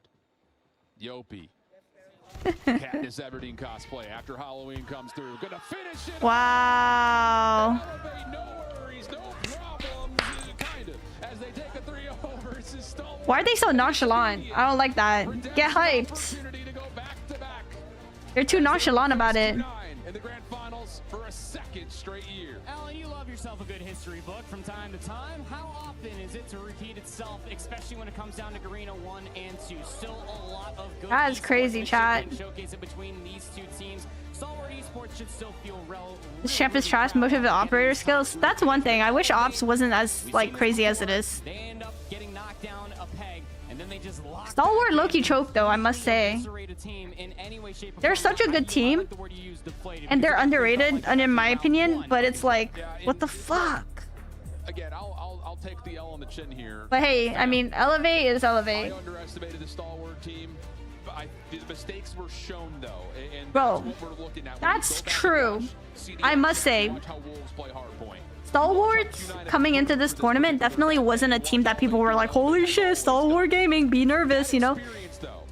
Like, you got Wolves, you got Q9, you got Elevate. You don't really think Stalwart. But I'm telling y'all, I knew Stalwart were underrated to begin with, bruh. But the issue is their mistakes. Like, there are situations where they make these mistakes that are like, bro, please, get it together. Yeah, they made a lot of mistakes against Elevate. Like, on S&D, they choked the 1v3, yeah. Hardpoint, Control, it was very dominant. They got fucked. Hardpoint, they choked. I mean, I was so locked in watching that in the back. I almost didn't make it back out here. Shame. I mean, Elevate were putting on a Nah, Elevate on Crossfire, that was beautiful. But then again, they also just played Q9, so they got practice on it, so. They survived, get that second spot in our grand finals. And I don't think they're going to let it be another 3-0 this time, you know? More than likely not, considering how warm their gunnies are at this point. I mean, PJ, that's true. They're warm, Chad. They're warm. You also have Yopi coming back into his own. All the statistical little numbers that we were throwing away here with Puckett, like that's the team that you're expecting to see out of the Elevate region. This is, or out of the Greener region. That's exactly what you expect almost to have happen when Elevate do play against Stalwart. Again, online it's a completely and utterly different story, but Stalwart never beat Elevate online. Well, I'm excited to hear what they have to say after making this comeback. And I got fucking TDM, bro. So let's see what they have. Thanks, Glitter. What a comeback this is. When you think about it, I got another interview with PJ, bro. I guess someone else. The upper bracket final to come back and do exactly what their opponents did. You gotta cook Q9. Yeah, Stalwart chokes. Right back into that grand final. Unfortunate, but it is what it is. I'm standing by with PJ right now. You look. We could see at the end there. You guys are all good friends, but you do call them Lil Bro, and it feels like you Lil Bro'd them a little bit there. Just for the banter, yes, but outside the game, we're really close friends. Aww. We hang out a lot. So that's I would sweet. like to say I'm sorry we couldn't beat Q9, and we will win this grand finals. Period. It was for he jinxed them, it. And It's cooked. Jenny ends right now. Stalwart are now out of the competition. Now it's all about you. He jinxed it, chat. He jinxed it. Why's my audio talk?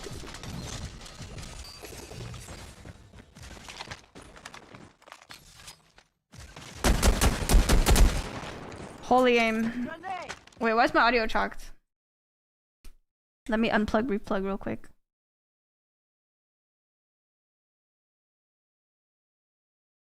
Eliminated. Reloading. Cover me.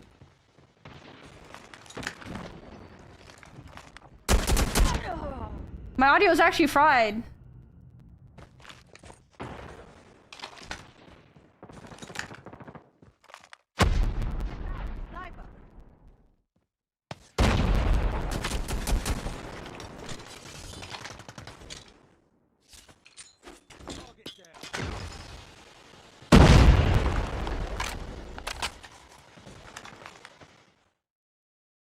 Peek me.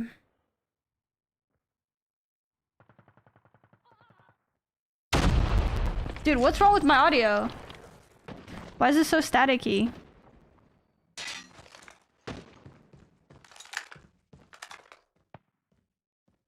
Sniper down. Sniper.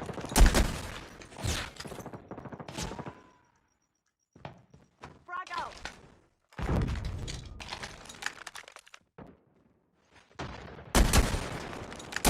Sniper eliminated. We've taken the lead.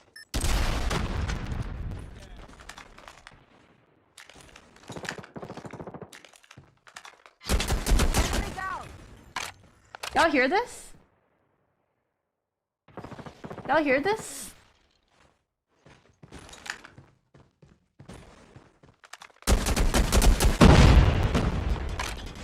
Let me unplug, replug one more time. See if that fixes anything.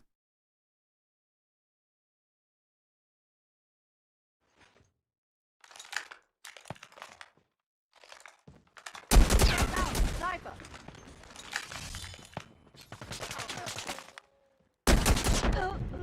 It's still cooked. Resetting my game. I don't know why. It's fine. They don't need me. We're winning anyways. When is the Rin Yoshida skin coming out? This thing is beautiful, bro. Oh, it's good now.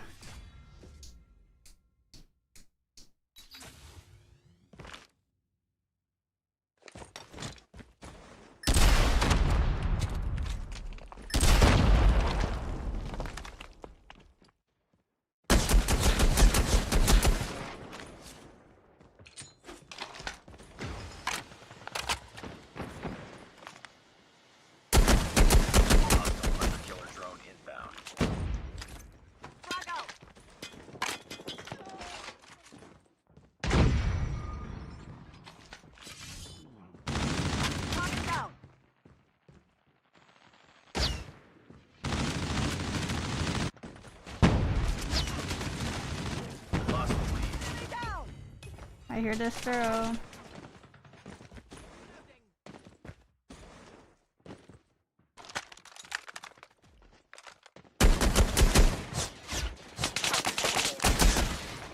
One tap.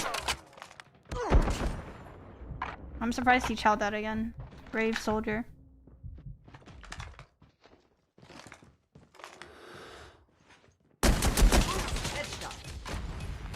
How is this game so close?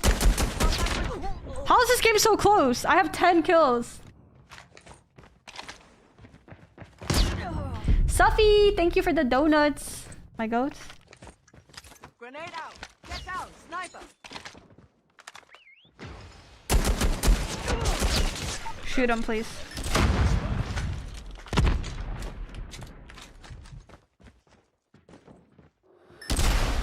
Destroyed enemy's UAV.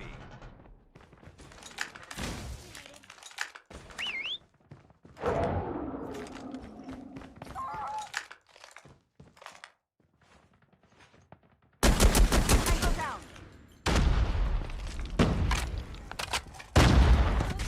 Where? Oh my days.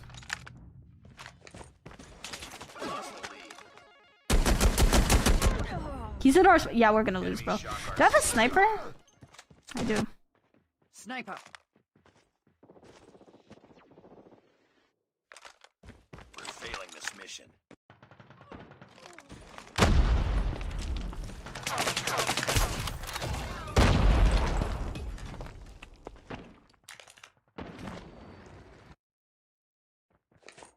Smoke out.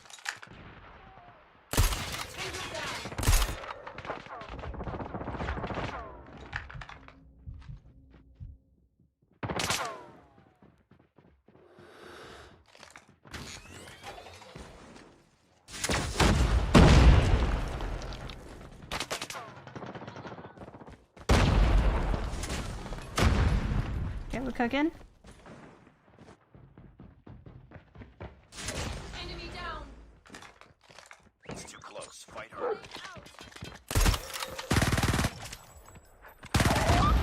Sam detected. Be advised, hostile care package inbound. Lost the lead. Bro, what am I dying to?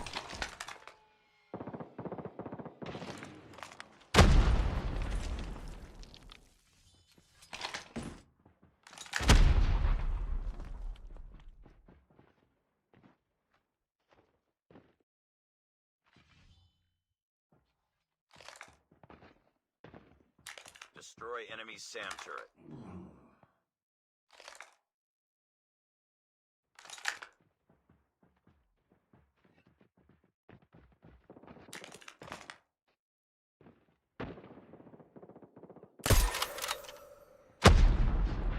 Heads up. Enemy UAV spotted. Target down.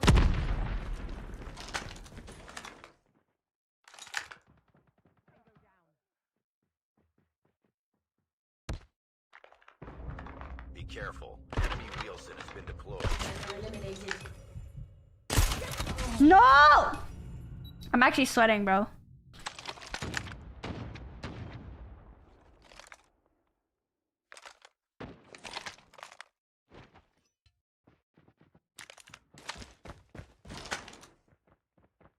Move!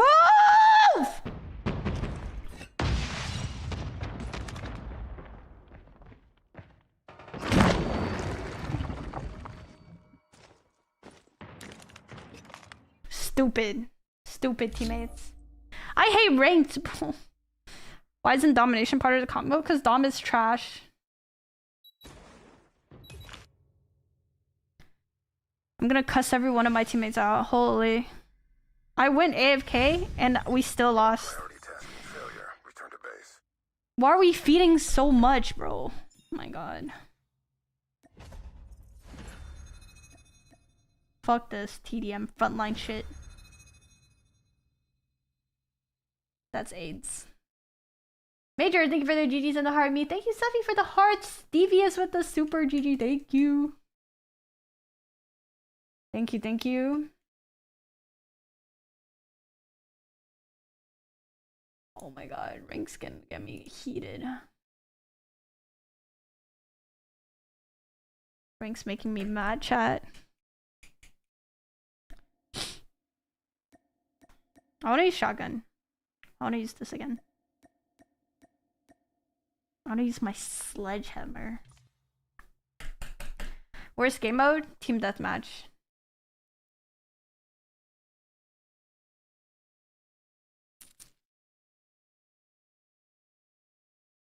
Yeah, Dom is pretty ass.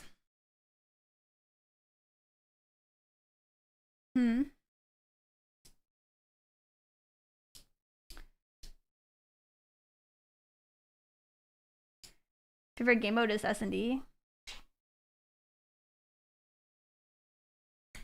No, we're talking about worst game mode.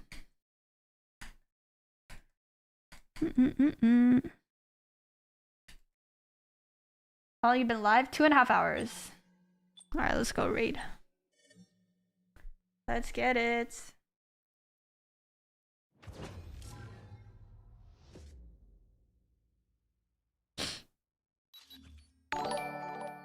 BX, thank you for the 2.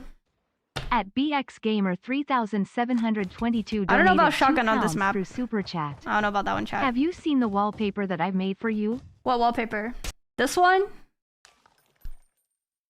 Is that the Aerith op? Look, it's me and my cat. If my cat was cute and not obese.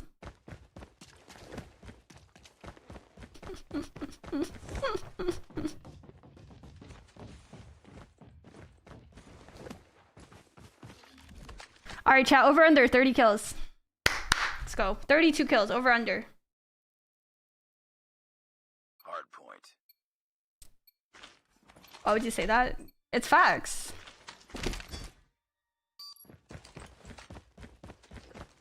I'll start a new poll in a sec.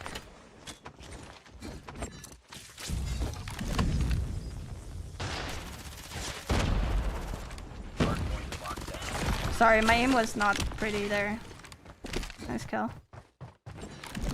Hostiles have the hard point. Hard point is ours. Hard point contested. Kitchen.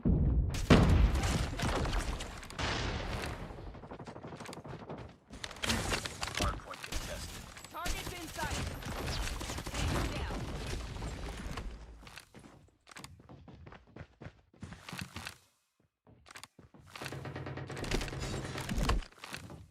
UAV recon standing by. Repeat, UAV recon is standing by.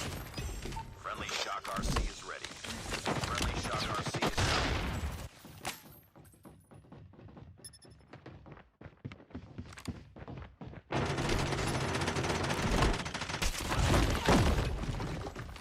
Hard point identified. Capture objective. Enemy in sight. UAV online. Hard point locked down. Hard point contested. Hard point lost.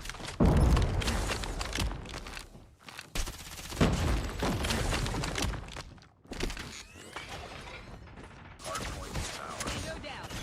Hard point contested. Holy aim, don't talk about it. Enemy UAV spotted. Hard point contested.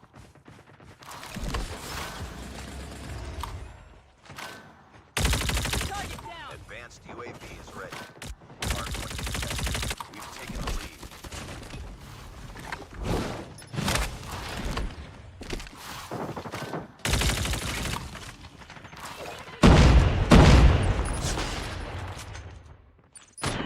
Oh, chill. Down.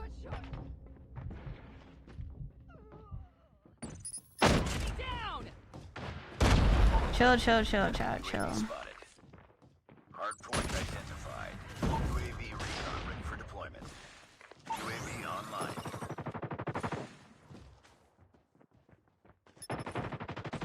Hostiles have captured the hard point. Enemy down. Friendly Shock RC is ready. Friendly He's spawning Shock back RC here. is coming. What? Target down. Hard point Crazy locked spawn down. points, if you ask me. We've taken the lead. Enemy UAV spotted. Tango down. UAV online. Counter UAV up. Line. Hard point contested. Hard point contested.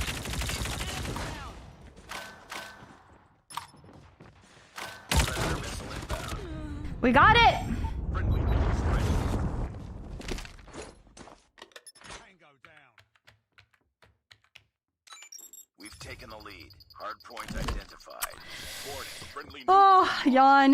Yawn. has been launched. Yawn, yawn, yawn. Yo, your Ruchi, thank you for the gold boxing gloves. Devious with the super GG Major, thank you for the GG, appreciate it. UAV online. Objective almost complete. Keep it up. Target down. Choke, choke, choke. Hardpoint locked down.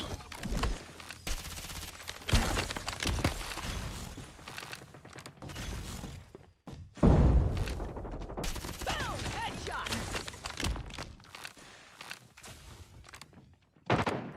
GG's. Bro, what are these lobbies, bro? Snooze fest. I'm feeling like Elevate right now, bruh. Oh my days. Nice work. Well done. Wait, that was actually like way too easy. 34 and 2? Kind of cooked.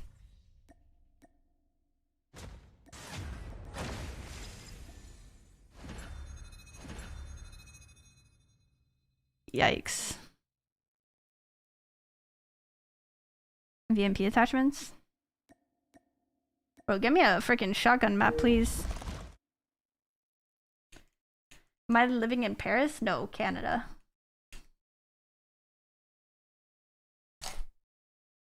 No S&D today? S&D dookie, bruh.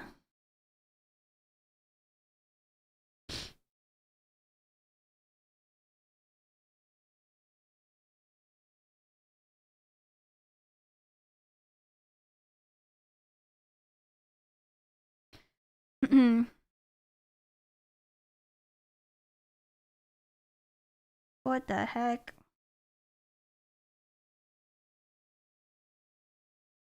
Where are them games at?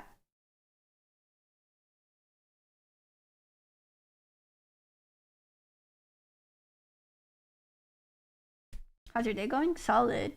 Him, thanks for the gifts. Appreciate you. Ghosty, thank you for the heart me. Thank you, thank you.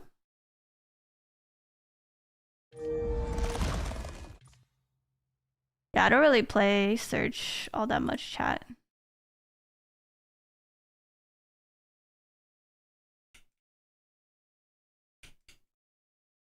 Bro, where the game's at? We nuked and then they took me out. They said it's not fair, bruh. When will Elevate versus Q9 start? They're yapping right now. Raid again. Annie, they thought you were in Paris because of the tower display behind you. Are you that ass? That is Lego. That is Lego, my goats. Today's good. How are you doing? How are you doing today, soccer?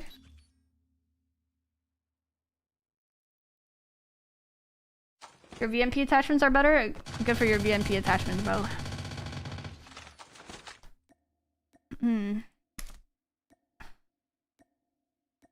Should I use shotgun? I might get cooked this game.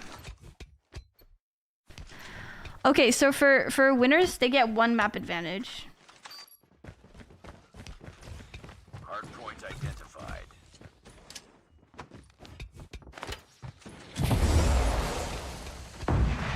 Hardpoint locked down.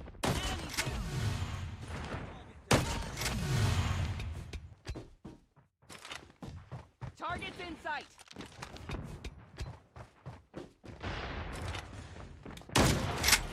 UAV online. Thank you, goats. Hostiles have captured the hard. What?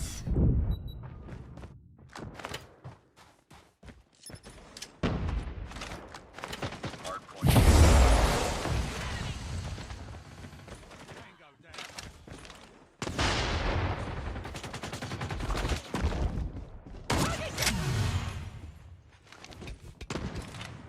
We've taken the lead. Hardpoint contested. was rocking my skin.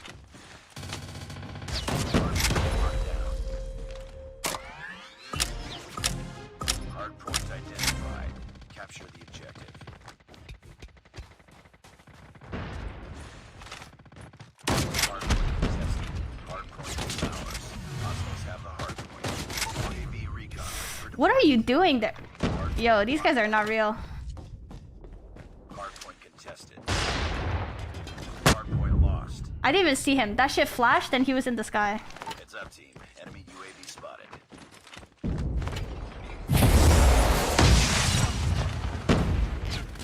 Hard point is ours. Hard point contested. Hostiles have captured the hard point.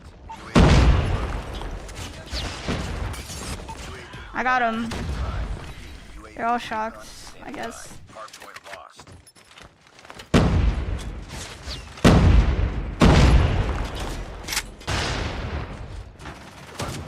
Oh! Screen went whack. Contested. Hostiles have the hard point. Are you serious? Is my shotgun like tweaking? Hard point contested. And I spawned out. What a tragedy. Capture the objective.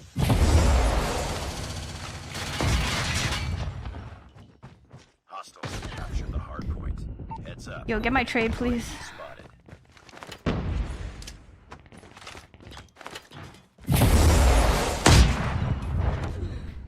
Fuck. Enemy UAV spotted. Hard point lost.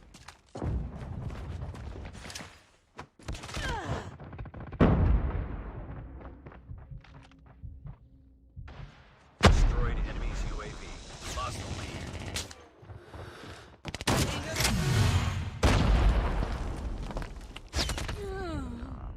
They're all shrieking on us. I can't get close to them.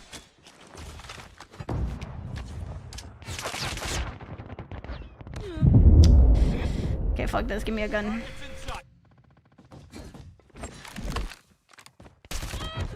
Hello? Since when was PKM goated like this?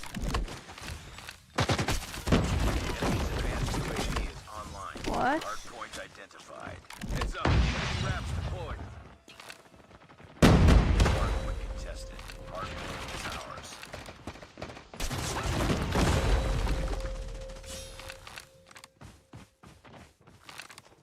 UAV online.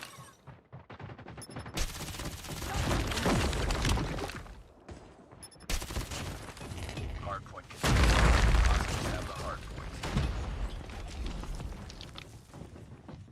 Lost the lead. Kill me!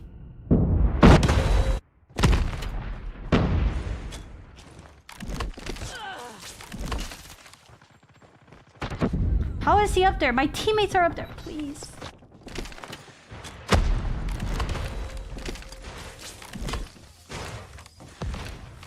Enemy shock RC is coming. Heads up. He's next to you!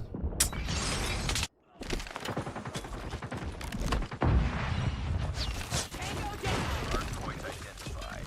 Capture the objective. Enemy RAP is destroyed. Enemy's advanced UAV is online. Enemy UAV spotted. Hard point lost. Lost the lead.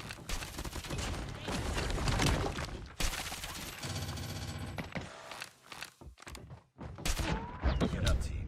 Yeah, we lost. This team's so dog shit. It's not even funny.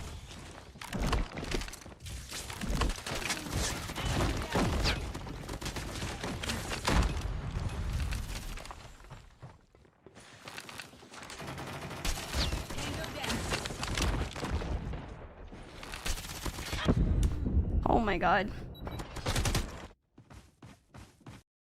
Yo, whoever's AFK, bro, you're fucking ass, bro. Everyone on this team, uninstall, please. For the love of God.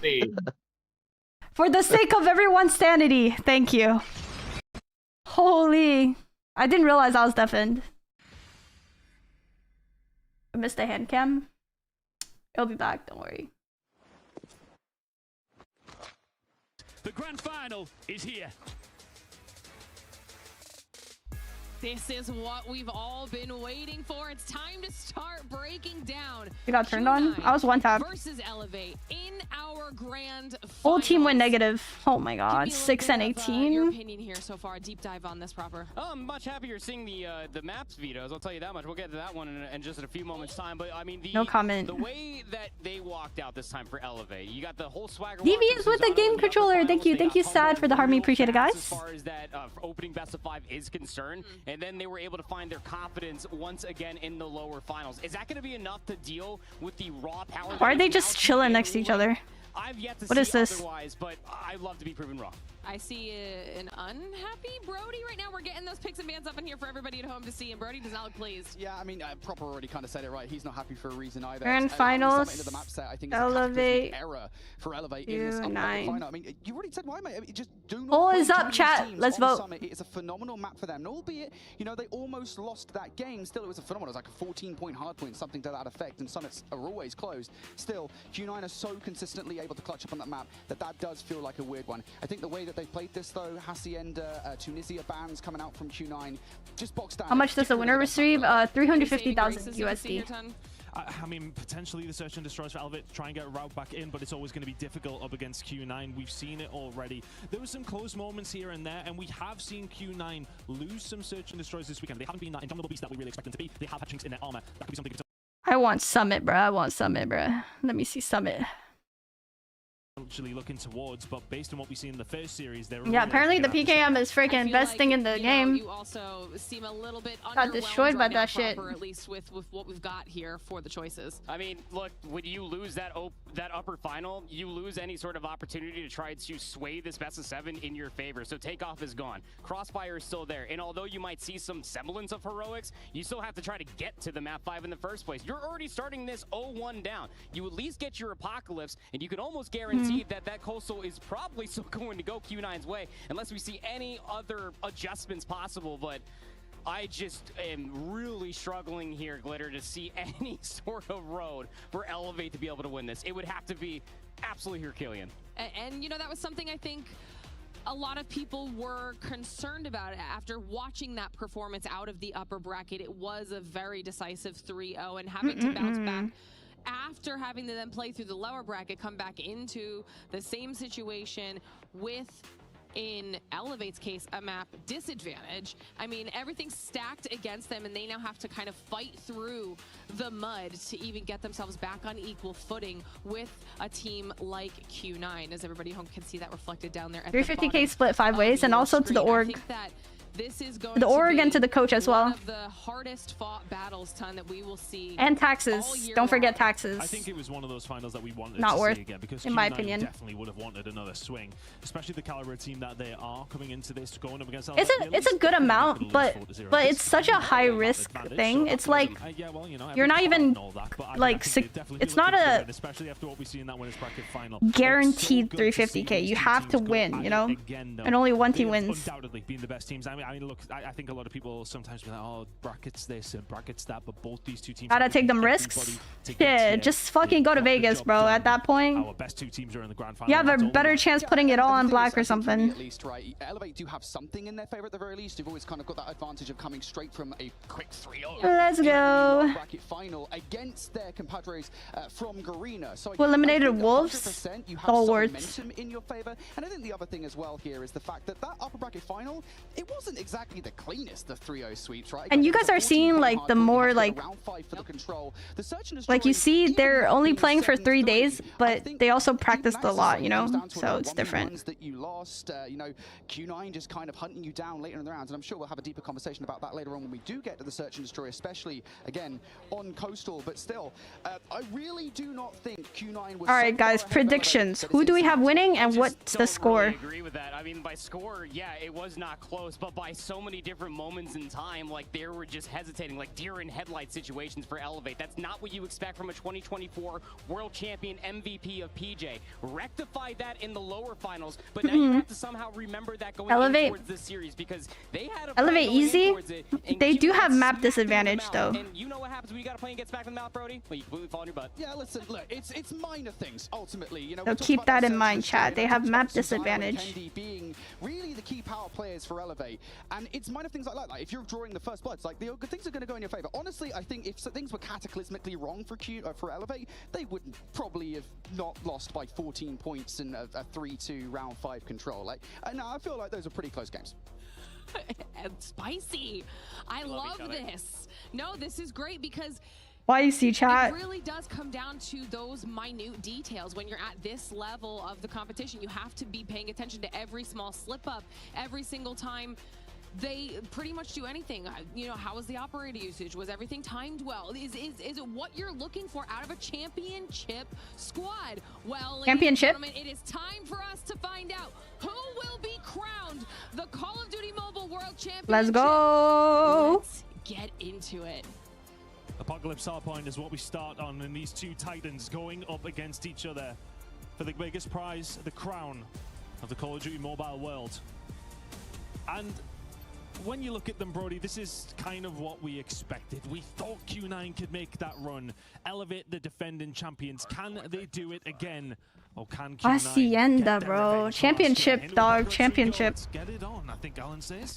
Yeah, I don't think we say it with such spice as Shift. Let's fucking get it. Sure, this is a crucial matchup here. I think for Elevate, again, really looking to continue that. I love this angle, chat. My favorite angle ever. Corner camper. Also, just nobody ever checks it. It's like there's so much stuff going on, you don't bother checking that. And I think something I just want to allude to as well, what we've seen in that loser bracket final, convincing win for Elevate, comfortable across the maps, apart from map number 1, which was a single point. It would have been nice to get that on the board, but Q9 are going to come in here with the same fire we've seen in that winners bracket final. Killfeed's starting to look a little bit better for the Chinese team. They've got those rotations over towards P2. We're going there in 20. Yeah, and I think the thing at the moment for me is Q9 aren't really doing all that much or really being stressed by Elevate in terms of that rotation, right? And they're not really sending anybody through that letterbox side. All of this pressure is going through P1. Of course, the flip side to that, Ton, is that ultimately Elevate have managed to get 10 to 15 seconds time they otherwise wouldn't. Charlie's almost immediately going to clear space through the middle of the map, and that's going to send Elevate right to try and break P2. Yeah, that's Where's Elevate from? Garena, well, Philippines. Come through almost immediately. Chloe's going to be here to try and find that break, but it's going to have to be one-dimensional from Elevate. They haven't been able to make any inroads on these spawns. Dang, one more. Already. Thankfully, from some of his really good work through the middle of I love watching Tempest players. Like, that's me for real, chat. That's literally me. Tempest play on point, Q9 in control. And it needs Bolu back. Messy. Oh, big double from Cloud. Yichen killing himself. Oh, that's awkward. Huge PJ. Bro just single-handedly entry frag that shit. Trying to make a difference, but Elevate botch their way through the front door. Link can find one. Eventually trying to find a way back through. Those close spawns will help them to do so. Anyone we know in the championship? Yeah, I know all the teams. Filipino, I never know them. You don't know Elevate? The world champions from 2024? I think the idea for Q9 there is to gain a massive dent into Elevate, right? The snowball that we always talk about. It's okay, bro. Early on would have been humongous, but no, now that's just down to 25 or so. Under the rock moments. Q9 are good at breaking from this side, though. We've seen it time and time again. A lot of operators coming in though from the Elevate side, and Chloe right now with the equalizers outstarting to farm them up the spawn. He'll flip them around for Elevate, and it was a little bit worrying, to be honest with you, after seeing P1 and 2, seeing how Q9 are setting up, seeing the streaks come in. But oh my god, easing those worries a little bit. Susano can come in and plenty being thrown. Filipinos are super talented, just know that, gamer. That's facts, not just in gaming, bro. Every Filipino that I know, they're super creative. At this point in time, firing through the middle of the map. They're always in the creative field, and they're always really good at what they do. Whether that's like directing, cinematography, singing, arts, videography, photography. And they managed to actually lose the spawns, though. Literally every Filipino I know is fucking in the creative field. The rotation over towards Next is gonna look that's crazy. And just in like content creation. Beef Mommy does really cool content creation, casting, videography, hosting. Miney as well. My IRL friends are all either really good at badminton, and they're Viet. Oh, not Viet, sorry. Q9 have found a way through, but Filipino? Down, and it's seemingly dude, everything, bruh. For Elevate there is despite some heroical kills coming through from the likes of Yoppy, Elevate just spawning all the way Oh, big blue in the feed. D-Chen killing himself once again. Counter, suicide counter, 2. When Uling is staring you down with the equals. It's had a quiet game by his standards. Looking to try and step things up here for the team, but everybody is trying to do their jobs. They'll find one on the outside, can't quite get through Chicken Coop. It will be shut down by Oling and trying to find a little bit more as well. Oh shit. Cesano doing well, 15 seconds to play full. TJ snuck through. He's trying to play as sneaky as he can. But it's been back and forth on this hill, but it's been mostly Q9. Elevate what the fuck? Kill him! 10 seconds to go. How's bro alive? First rotation, and there is very what is happening? Yeah, 100%. Elevate now just trying to D-Chen needed that. Test things to make things even, but really we're splitting hairs, right? With a 3-point difference between the two teams. Yeah, this has been a phenomenally close game, incredibly back and forth. Oh no! To steal time away from the other on crucial feels bad for points. Curly. Now we do go into that second set. Q9 last time around, they were very good. Monstero. Okay, 4-piece. Managed to find 4 there. Really good job from the side of Elevate to start getting some time in. Honestly, I think if I'm CPJ. Bang, bang. That's awkward. Thank God for the Tempest, right? They were the ones who managed to bring it back after not a great PT. Ace with the Harvey, my go. Thank you. W's in the chat. Elevate, trying to find a breakthrough. Hey guys, let's hit 50k likes. My bet's on Q9. Valid. Kills coming on through. Elevate getting time. Q9 still in control of the spot. Yeah, the idea at the moment here for Elevate is to try and make as much distraction. It's very back and forth. Of course, you know, you need to draw attention towards the middle of the hard point, and if you can soak time, that's great. You are trying to get players. Where's Miney these days? Yeah. They've done it a couple of times already, but they can't get these kills around the back. Well, going to find one over towards the backside, and that's the equalizers invested for absolutely everything you want over towards P2. Elevate take the lead. Elevate have the spawns. Q9 are going to have to find a way through. I felt like Nightmare Fuel watching Elevate trying to find their breaks coming through cave. Eventually they find a way through. Are Q9 going to be able to do the same? It is so difficult to break. You can do it in a couple of different directions. You can try and flip those temple spawns out. Of course, you can brute force through the front. There isn't that many operators to do so, though. D-Chen, the only one right now for Q9, but there's the kills coming through, and there's the spawn flip. It's going to come in on the other side as well. Kendi, he can find at least a little bit here with the War Machine. Was just trying to keep them at bay, but it's going to come in on the other side now as well. So Q9 have the opportunity to try and find a way through. 3 kills going to come through from Mauchi. Cloud will find 2 of his own, and that should be the break. Elevate going to start spawning out, but they'll be here pretty quickly, trying to find a way through cave, but the break is in. Q9 in control. Of course, Q9's latest re-edition, we should say. He's been pivotal to so many different moments. That Death Machine, though, from Mauchi probably... Uling getting a fucking smoke kill, be for real. Elevate, excuse me, trying to get in towards the hard point. That's so lucky, bro. He did not mean to kill him. To find a way through both these two teams. Big Boss, thanks for the heart meet. Thank you, W's in the chat. None of them are using USS because USS is not that good compared to BMP because the 32 meg is banned. Move over towards P3 last time around. This was just a brilliant hill for Elevate. Bro, I gotta pee so bad. They bring themselves back into the game. They brought themselves into the lead, but this time around it's going to be Q9. It's fine. Initially in control as the hill. I need to see who wins. That is unlucky. Yoppy will find 2. Yoppy will find 3. Yoppy. Elevate and some time on the board. Yeah, I mean that is the 1-for-1 trade, right? You take a massive operator like the Tempest out of play with your own, and that is. That was good recovery. Elevate starting to get a little bit better now on the 1-for-1s with the operators. They have control of the hard point. An opportunity here to really start to gain an advantage in this game. And straight away after that, we see Uling just completely lose the equalizers, finds very little. His team drop around him, he tries to make the play. It does not work. I think I'm going to go back to something you said earlier on. It feels a little 1-by-1 from Q9 right now. It feels like they're trying to do everything they can. They need to work as a team. Elevate in control. Yes, teamwork makes their dream work. Remaining here over towards P3. The push is going to come through here from Q9. Elevate running away with it at the moment. Starting to run away with this game. That's literally what I just said, Caster. Don't jinx it. That is going to be an issue. They're going to have to get it done with their gunnies. Something Q9 have been so good at is just basically dumping operators into a hard point, maybe 3 at a time, and gaining a full 60 off the back of it. They can't do that anymore while that EMP's in play. They'll run out by the time we do get over towards P4 in a few seconds at least. Anyway, the gunfire was coming through. Wow, Yoppy, that's huge double. To help them, Yoppy will find the break. Elevate seem to have found a different gear from what we Wow, it's just lurking. Starting to fly over towards the side of Q9. They'll find a way through. Elevate not far away. War Machine. They cleared the hard point, but no, Cloud will stay back in towards the back side. Then he's able to whip out War Machine almost immediately to start raining hellfire down upon Elevate. Now it's Oh my god, Cloud fighting for his life right now. Holy shit. Cloud's jumping around. I didn't go to Poland, no. They didn't invite me to go this year because they didn't actually do anything for the content creators this year for champs. I don't even, like, I'm not obligated to watch party. The Sparrow choke feels bad. Oh.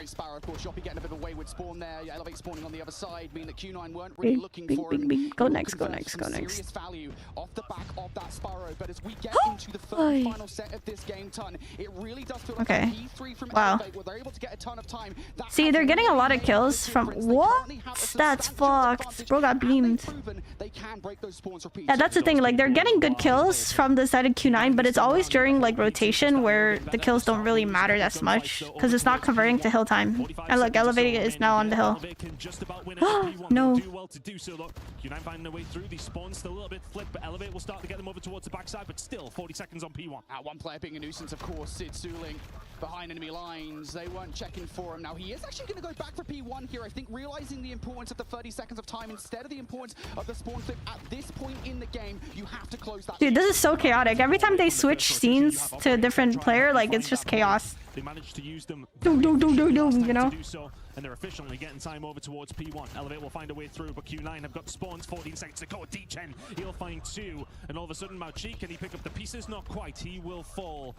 It is fast and frantic to kick off our grand finals in map number 1, and it's getting closer as time goes on. Elevate's still in the lead, but the rotation belongs to Q9. Q9 in control of P2. A big hard point. Investing now are going to be Elevate. This War Machine could be huge. Finds a couple. And he managed to find a way through. PJ will be the linchpin that just helps him out. I thought Q9 won against Elevate. That's upper bracket. This is grand finals now. Q9, you've got a slight pinch potentially on the cards. You can see one kill comes through on the other side. Can everybody else from Q9 start to find a way through? Seemingly not. Elevate in control there. 25 away. PJ is here towards the back line. Hunter Killer Drone will go out towards the air. Elevate, they are just 20 seconds away. That might be done. Q9, that might disrupt things. 15 seconds or so now. If you're Q9, you got to get going. 30 seconds still to play for here. They will find that break. And this will be valuable time. They're not going to be too far away if they can hold on to the rest of it, and that's what they want to do. Pushing forward is Kelly. Nice. You can find plenty with the utility from Elevate. It's so good. Q9 still. Dude, the util is fucking whack. Elevate might be able to find a break, but so much investment having to come through from Q9. Huge. Through. 10 seconds to play for. Huge from Elevate. But they will be in touching distance by the time we get over towards P3. Yeah, and Q9 had to set a couple of bodies. Run. Really afford to just give up that time, but close Run. Foot race. Nice kill. Elevate looking for the final few. And they managed to find a way through. Inside of the point they go. It pops in 2 seconds. Refired like a motherfucker. GG's. No one's close enough. Finding map number 1, and the advantage is gone. Yo, PJ is cussing them out. And the Q9 players have not a single idea what he just said. That's so funny. Exact same fashion. Even more dominant fashion, you might say. You needed to start this. Fuck your mom. What he say? What he say? Fuck your mom. Isn't it? Phenomenal hard point really from Elevate. So many crucial rotations are able to steal away. And even that one towards the end. That is funny. Teamwork absolutely on point. Man, what a phenomenal map from them. But it was pretty close, I think, pretty much always throughout that game. A very 50-50 affair. But really, I think the turning point for me, Tom, was when we got to P3 on that second set. We started to see Elevate gain a full 60. Then they were disruptive towards the next hard point as well. I think it was Yoppie that came out with, like, the Sparrow that got 3 kills. Completely made things tumultuous here for Q9. And it never really felt like they were able to call back into the game. It definitely felt as if when casting it, that Elevate had their moments a little more so with the operators. We didn't see typically that very efficient play from Q9 that we're so used to seeing. I mean, Outling multiple times we've seen him pull the equalizers out, find very little. and that is not like him. It's not that they rely on him doing that, but we know how good Q9 can be with these operators. All these top teams are, but then that's the problem. If Elevate are bringing their A game, if they are being efficient with their operators, if you're not doing the same, you lose the game. Elevate will take the first map of this grand final. Q9, of course, did have that advantage, but as mentioned, that has disappeared. Yeah, Yoppie, of course, the guy that I gave a shout out to. I know a lot of will go PJ's way, but Yoppie, 48 kills. Oh my god, T1 won. Damn, that's crazy. For Elevate. And again, I kind of mentioned it in the middle of the game, right, Tom, but something that Q9 do extraordinarily well is the fact that they're just kind of able to kind of triple down on operators at any given time and completely change the way that a single hardpoint is going to go. I never really felt like Elevate were kind of letting them do that apart from maybe the early game in that moment. And even then, I think it was the P2, right, when we were talking about Q9 investing, what was it, like 3 streaks pretty much right out the gate to garner control. Elevate didn't let them have that. I mean, I looked in the top left corner, and obviously that's where you get your information of when all the streaks are coming in. It was like Hunter, Killer, Drone, Predator, Missile. 6-time world champion. Oh my days. This guy's just a goat. Stop them finding the break. And I wonder if that is one of those moments where you're like, oh yeah, okay, grand finals, look what we did to them in the winners bracket. We're starting to storm through. A little bit overzealous from Q9, and ultimately they do get punished. And you know what, I liked PJ started giving it to them straight away in this grand final. PJ fucking started cussing them out, bruh. That's what we're looking to do. And I think they will be in their heads now, especially if that 1-0 win. Sorry, that's actually funny as fuck. PJ started cussing them out. Finding that Apocalypse is going to give Elevate a significant amount of confidence. So just one thing I did want to touch on there, though, and again, I try not to lean into the kills, etc. It's far too much, but Oling over towards the bottom side, the very bottom of his team, that has not happened all weekend long. As far as I can remember, at least anyway, he has been that guy. And if he's not performing at that top level in this grand final, that is a bonus for Elevate. No, listen, I'll say this much, and this isn't me necessarily defending Oling for that performances, but I will say Apocalypse, not generally speaking, an AR heaven map, is it? True. So not really built for him. Coastal, maybe they will have more of a chance. Of course, this is another map that we saw back in that upper bracket final, and this is the only one of the 3 that Q9 were able to take convincingly. And even then, I mentioned it very briefly in the pre-match segment, it did really feel like kind of small, minute changes. This is a 2024 rerun, chat. That's so crazy. Susano and Kendi have been crucial to the success of dude, they love Coastal S&D, I guess. Lynn, thank you for the heart, me appreciate it, go. They will be perfectly fine. Q9 on the attacking side to kick things off, and D-Chen will find. How is he the GOAT when nobody know him other than Championship? Faker? So now Q9 have that number advantage. Faker's the GOAT. And what are they gonna do? He's just the GOAT. He's just the best. Like, fucking 6 times world champ, fucking nerd. Huge. Can he hold it down on his own? D-Chen will have to back down, but he's given his team time to get over. He will eventually fall on his sword, but damage done. 3v2 for Q9. Wow, whoa, chill. Doesn't it? What looks so positive for timing? In this round has fallen very much apart. Timing? Now Susano. Max, thank you for the heart me. Much love, Lynn. So difficult to do so. If anybody can do it, it's him, but he's already made his position known. Ah, rip. Needed to catch somebody off guard and then somehow find another. But still very, very difficult. 1 versus 3. All 3 of them are there, bro. All 3 of them holding him. Around the corner and kind of counteracts that idea. But the win will come through. PJ said, now stand up, you idiots. Oh, really? That's funny. Coming over, and Q9 are well aware. They're set up already and waiting for. Yeah, I think at least one player there in that situation kind of got caught out in the middle of the map on the rotation, and the others, I think, one was. Dude, there's watch parties, live watch parties. That's fun. And then, of course, towards the backline as well. Elevate just did not get that fast enough to help out Yoppie. So, despite the heroic play, did not go their way. In this round, though, what I wanted to see happen has already done so. Susano with the first blood, but it's already been neutered. Yeah, they put a lot of pressure in over towards this A side. Wow, big kill. Kendi will take him down, but everything's starting to get traded around the corner. Curly will be the one to fall, sorry. Arling used to survive much. He just does he know? Nowhere near where Elevate may well think, and you just don't expect PJ to be there. Yeah, he doesn't know. That's a good ass angle. And all of a sudden, Arling is left now in a 1 versus 2. That's got to be the sprint or something. Mauchi to be heard in that situation. Newling's only real choice here is the fact that you can get that bomb down. If you can bring this down to a 1 versus 1, that would be huge as well, but they're coming from different angles. Reads one. So there's the bait. Is it going to be the switch? Well played, Elevate. Finds a few in that round and evens the odds almost immediately. PJ got angle, bro. Nice round from them. They find the first blood that time and then find the round on the back of it. Yeah. Big kill from PJ as well to take Mauchi out in that moment. That would have been a disastrous position if PJ would have gone down.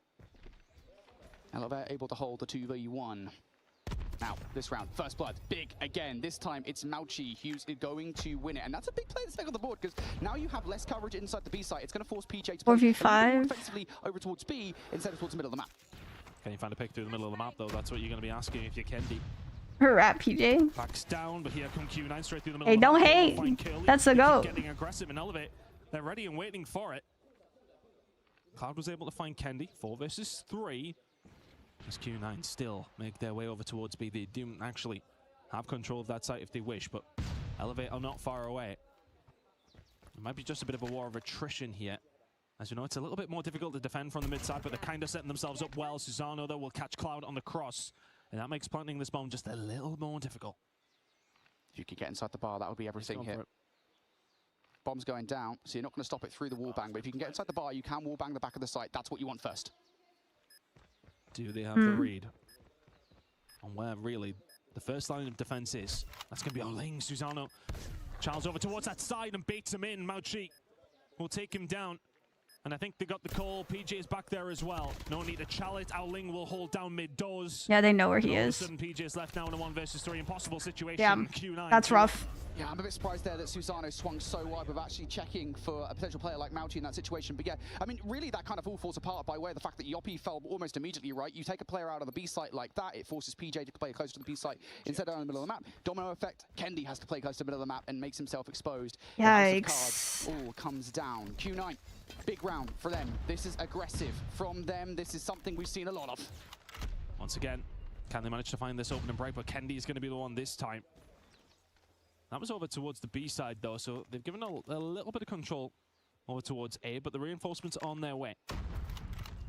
D-Channel trying to find a pick, and if you're Q9, do you reevaluate this push? Yeah, I mean, there's already a lot of Elevate forces over here, right? So it's just like, why I think Q9 packs him up. I'm going to leave one player to try and keep something going in this situation. Maybe catch Dude, this game is just going to be close regardless, bro. The map. That is a beautiful reposition coming up from Kendi, because now not only do you find a frag, you have the information that they are at the very least trying to make their way over towards B. How much information was gained, though? Do they know that D-Chen is here? No, they don't. Cole will get taken down. Lines it up perfectly. And now all of a sudden, if you're Elevate, are you scrambling a little bit? Shots being fired across the board. If you, oh my god, he nearly collapsed them. D-Chen's gonna get away, and here comes Curly. This is all on D-Chen. Oh shit. He saw him? Continues to survive, eventually will fall. 2v2. 2 versus 2. D-Chen opens the door for Curly to get in through another line of sight. Elevate distracted, now down to a 2v2, as you say. All of it down from one area. Curly and Olin, they've picked their battle stations. They've picked their lines of sight. They'll be hearing them. And they will be hearing them. And it goes out to try and slow things down on the push up the stairs, but that's not where they're coming from. Ling did see the push on the other side, but is he going to wait for the other player to find a way through? He doesn't need to peek it, but he will, and Yoppie will be dealt with. Kendi will find one. Does the trade find its way? Oh. Curly gets it 3-1 to Q9. And that's a round. It doesn't feel like they should have won, but D-Chen finds it with a little bit of a route, finds the pick, finds a second, opens up the bomb site. Yeah, that's just one of those right there where you just turn the attention of basically the entire team off the back of one kill. That's the nature of fast-paced Call of Duty Mobile, folks. D-Chen. No! Wins the round. Sorry, I was being dramatic. It's once again an aggressive push towards A. I wonder how much information you got here if you're low. You died, but I think I have that info, and that is a real unfortunate one time. Yeah, PJ trying to find the flank, and they actually just got super aggressive over towards A side soon as they seen Clo. Scuffed. And Q9 will find a 5 versus 3 in their favor now, looking really good on this attacking side. And as mentioned, these two did play up against each other on this map, specifically in the winners final. It was a 7-3 scoreline for Q9. We're heading in that direction once more. Pushing over towards B, starting to formulate. T-Chen just having a little bit of a shoulder throw. Yoppie will find Ling though. 4 versus 3, making it doable, very doable. 3 versus 3, Susano will find one. Bomb will just about find its way down though. And Q9 will invite Elevate to try and come and defuse it. And that is that spot 3v3. right there, right? Yeah, retakes are hard. Especially on this map. Now it is a 3 versus 3. They know at the very least that there won't be a player towards that exact spot because there's no way they try that. The thing is with defense, it's like it's not good to lose map control. Find the penetration early. It's going to be Yoppie that finds a way through. Susano will find one on the Oh, nice shot. Q9, can they get it done? Susano left in a 1 versus 1 against Mauchi. Misses the shots, 15 seconds. Mauchi with the reach out. And Q9. Rough. In a commanding position at the 5. A stressful round for both these two teams, but it's Q9 who come out on top. Susano thought that maybe Mauchi was weak enough that he would not shell that in that situation. Maybe he'd go back for a regen. He had 15 seconds on the clock, so both players had time to play with. But no, Mauchi calls his bluff. 4-1 now. Util through the middle of the map early on in towards this round. Not that much information really gained from either team. I think really the only information going up from either side at the moment is that Q9 here in this situation are looking for it. Well, Susano's been tagged up the nose, yeah. If you can find anything out of this, it is a huge, huge bonus, but he should be dead to rights, and is. Kendy will fall to Oling as well. And now all of a sudden, Q9 have a little bit of control over towards the side. They have plenty of bodies, and Elevate are on their way over to try and stop the inevitable happening. This bomb's going to go down, and Q9 are in a commanding position to take a 5-1 lead at the half. Bomb has been planted. Yikes. And Elevate, I mean, they're kind of reduced to juvenile tactics, right? You got to shoot through the wall with the PKM and try and get some freebies. This is desperation, chat. At 3v5, it's incredibly difficult to retake, and now you're starting to deal with some creative plays from Q9 as well. They got up the ante. BJ trying to find a way through. Elling will be the first point of contact around this corner. Who's going to fall? It's everybody on Elevate. Is a holy shit, bro. This is S&D masterclass. At the half. And 5 players on Q9 survived that round, and Elevate could do absolutely nothing to stop it. It's a wonderful attacking half out of the side of Q9. They move over towards the defensive side. What can Elevate produce? I think Elevate has to do something creative. That's exactly what we get off the start. Oh my god, straight away, we're just absolutely scrapping down the outside, and Q9 have blown them off the face of Coastal. Kendy left in his spawn all on his own. He's just thinking, where the hell have my team gone? Oh, Kendy. This has to be spectacular. It might be. Oh, no. 6-1 lead, chat. Yeah, there's a microsecond for sure. But yeah, I mean, that is a phenomenal round from Q9, right? I think both teams, right? Elevate, they need something like that. They need something really aggressive off the start to get something going in this S&D. Q9 read that perfectly and make the exact counter call. Hey, don't count Elevate out, bro. Like, even if they lose this round, it's not the end of the world just because they have hardpoint. Elevate trying to find some sort. That's where they kind of wake up, you know. PJ may well just give them one. Archie will fall. He's been just a right pain in the backside, hasn't he? 9 kills already to him. PJ will find another as well. He's doing fantastic work. Over towards this B side, and it's actually players from Q9 getting too aggressive over towards him. Keldick's going to get caught by Kendy as well. And Elevate have the whole of B under their control. This would be a very difficult round for Q9 to win, but Owling will find one to cloak, makes it a 4 versus 2. And that's what I love about Q9, right? They're so reactive. This is something that benefited them earlier in Coastal Search and Destroy in the up-bracket final. You know, you lose a couple of players. All right, cool, let's go on hunting, trying to take on a 2v1, even a 2 versus 2 to get something in our favor. Now there's a 2 versus 1 that at least makes this more manageable. Now the next task feels really gigantic, doesn't it? Because you have to penetrate the B site. All positions watched here by Elevate. DJ just trying to throw some shoulders, just trying to gain some information. Elevate are giving them very, very little. Finds a way through. Susano's going to be watching this cross. You need to find something. You need to find somebody. We're going to still pull control. DJ can find 2. Does get himself inside of the side. 2-6. This is like an impossible task. 6-2 now. Elevate. Potentially make this a little more interesting. It's just you have so many rounds to play with for Q9. They can play like a fast round. They could play it slow. They have so many options. There's that information off the start. Ragnarok with the 16 months, my goat. They just have to find the first Thank you. And well, they don't deal with the same kind of aggression from Q9 here. Oh yeah, it's cooked. It's cooked. It's fucked. Pulling on 13. 3 versus 3. Bomb going down. We're trying to catch a pixel. You dare lift your head. They get the rest of Q9. Oh shit. They're just sending it. That's game, chat. We're going. Bro, Uling's like. Puts the nail in the coffin of the come on now. I'm the best. What are you saying? I think that last round was just a perfect example of what has been going wrong Coastal Search and Destroy for Elevate. And you gotta imagine they'd have had a chat like, hey, listen, this is where Q9 beat us in the upper bracket final. This is what we need to change here in the grand finals. If Coastal Search and Destroy makes it in again, which of course it does, That's crazy. Really feel like they changed that much, if I'm being perfectly honest. You know, again, I mentioned that I'm going to keep talking about it. It's never on one or two individual players. That's just not how this works, for sure.